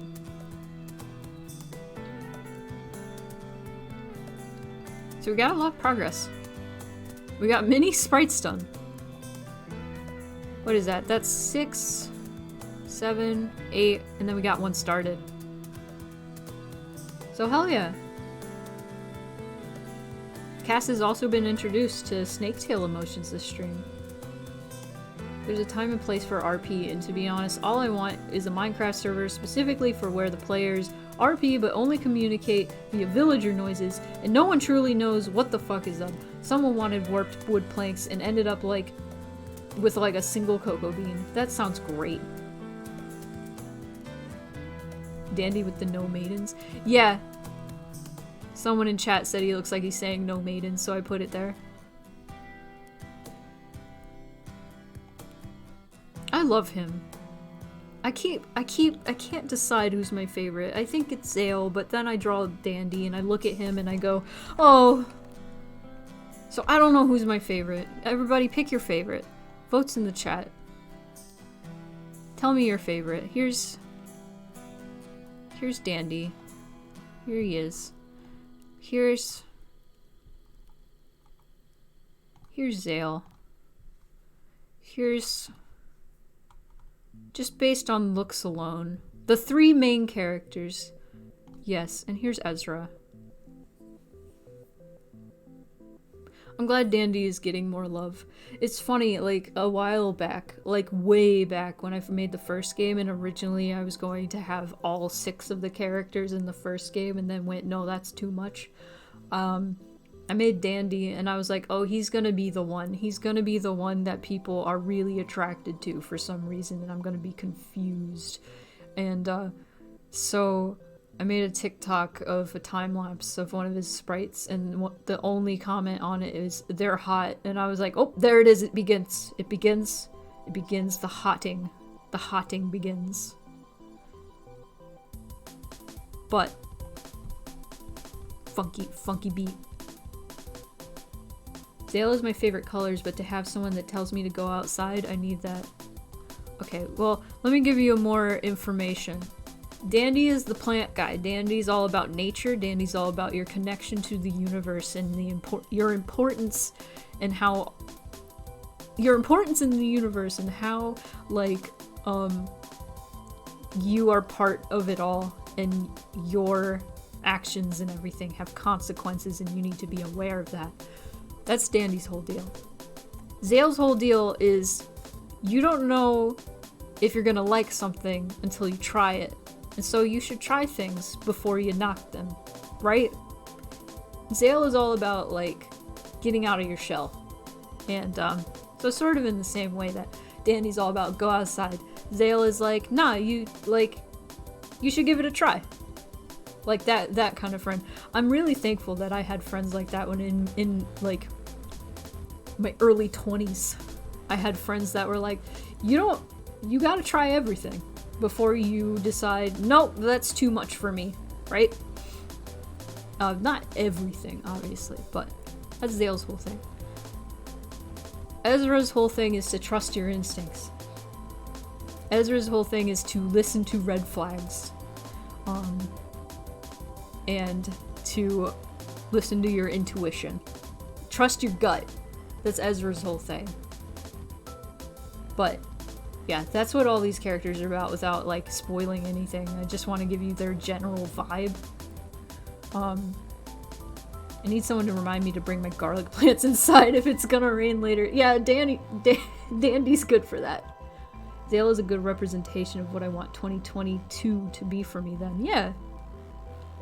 Also, hello, Minmo. We're about to sign off. I'm just, like, going over my characters. Who's your favorite? Who's your favorite, Minmo? I think you said Zale's your favorite.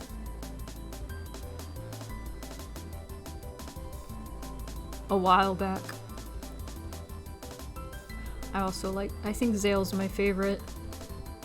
I like Dandy's whole deal so much. Because I've explained this before. Ezra is like kind of that fourth wall breaking character that like knows everything and is like always calling you out on your bullshit. And then Dandy is like the character that feels also like omniscient like that, but in the kinder way, if that makes any sense. Making ice cream. Oh shit, I want some. I like Zale a lot, but I love Soft Plant Daddy. You know what? I can accept Soft Plant Daddy being his title. Yeah, what kind of ice cream? You gotta share with the class.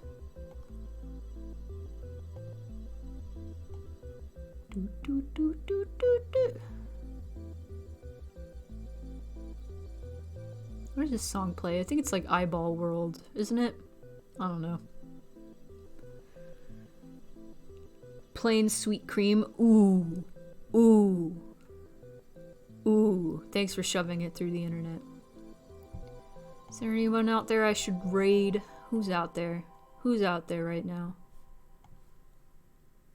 I don't know, but that's a good place to stop the music and switch over to the stream ending. Why is the music so quiet? There we go. Anyway. Thank you everybody for coming! I'm gonna see if there's anybody I can send you all over to. If you want to check out some cool folk. For some reason that raid channel thing never works. It always just shows like the top 5 people in my follows.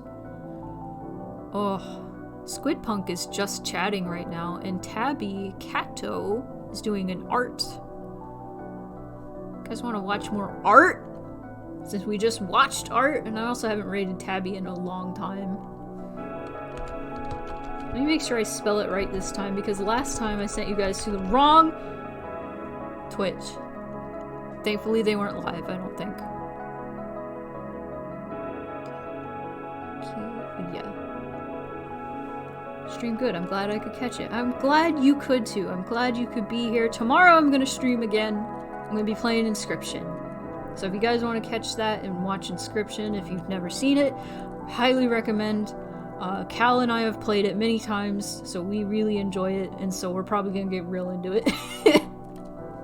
But here, go say hi to Tabby. It's intended for mature audiences, so if you're a baby, get out of here. Get out of here. Say hi, Tabby. That's the raid message. Hi, Tabby. Have a good night, everybody.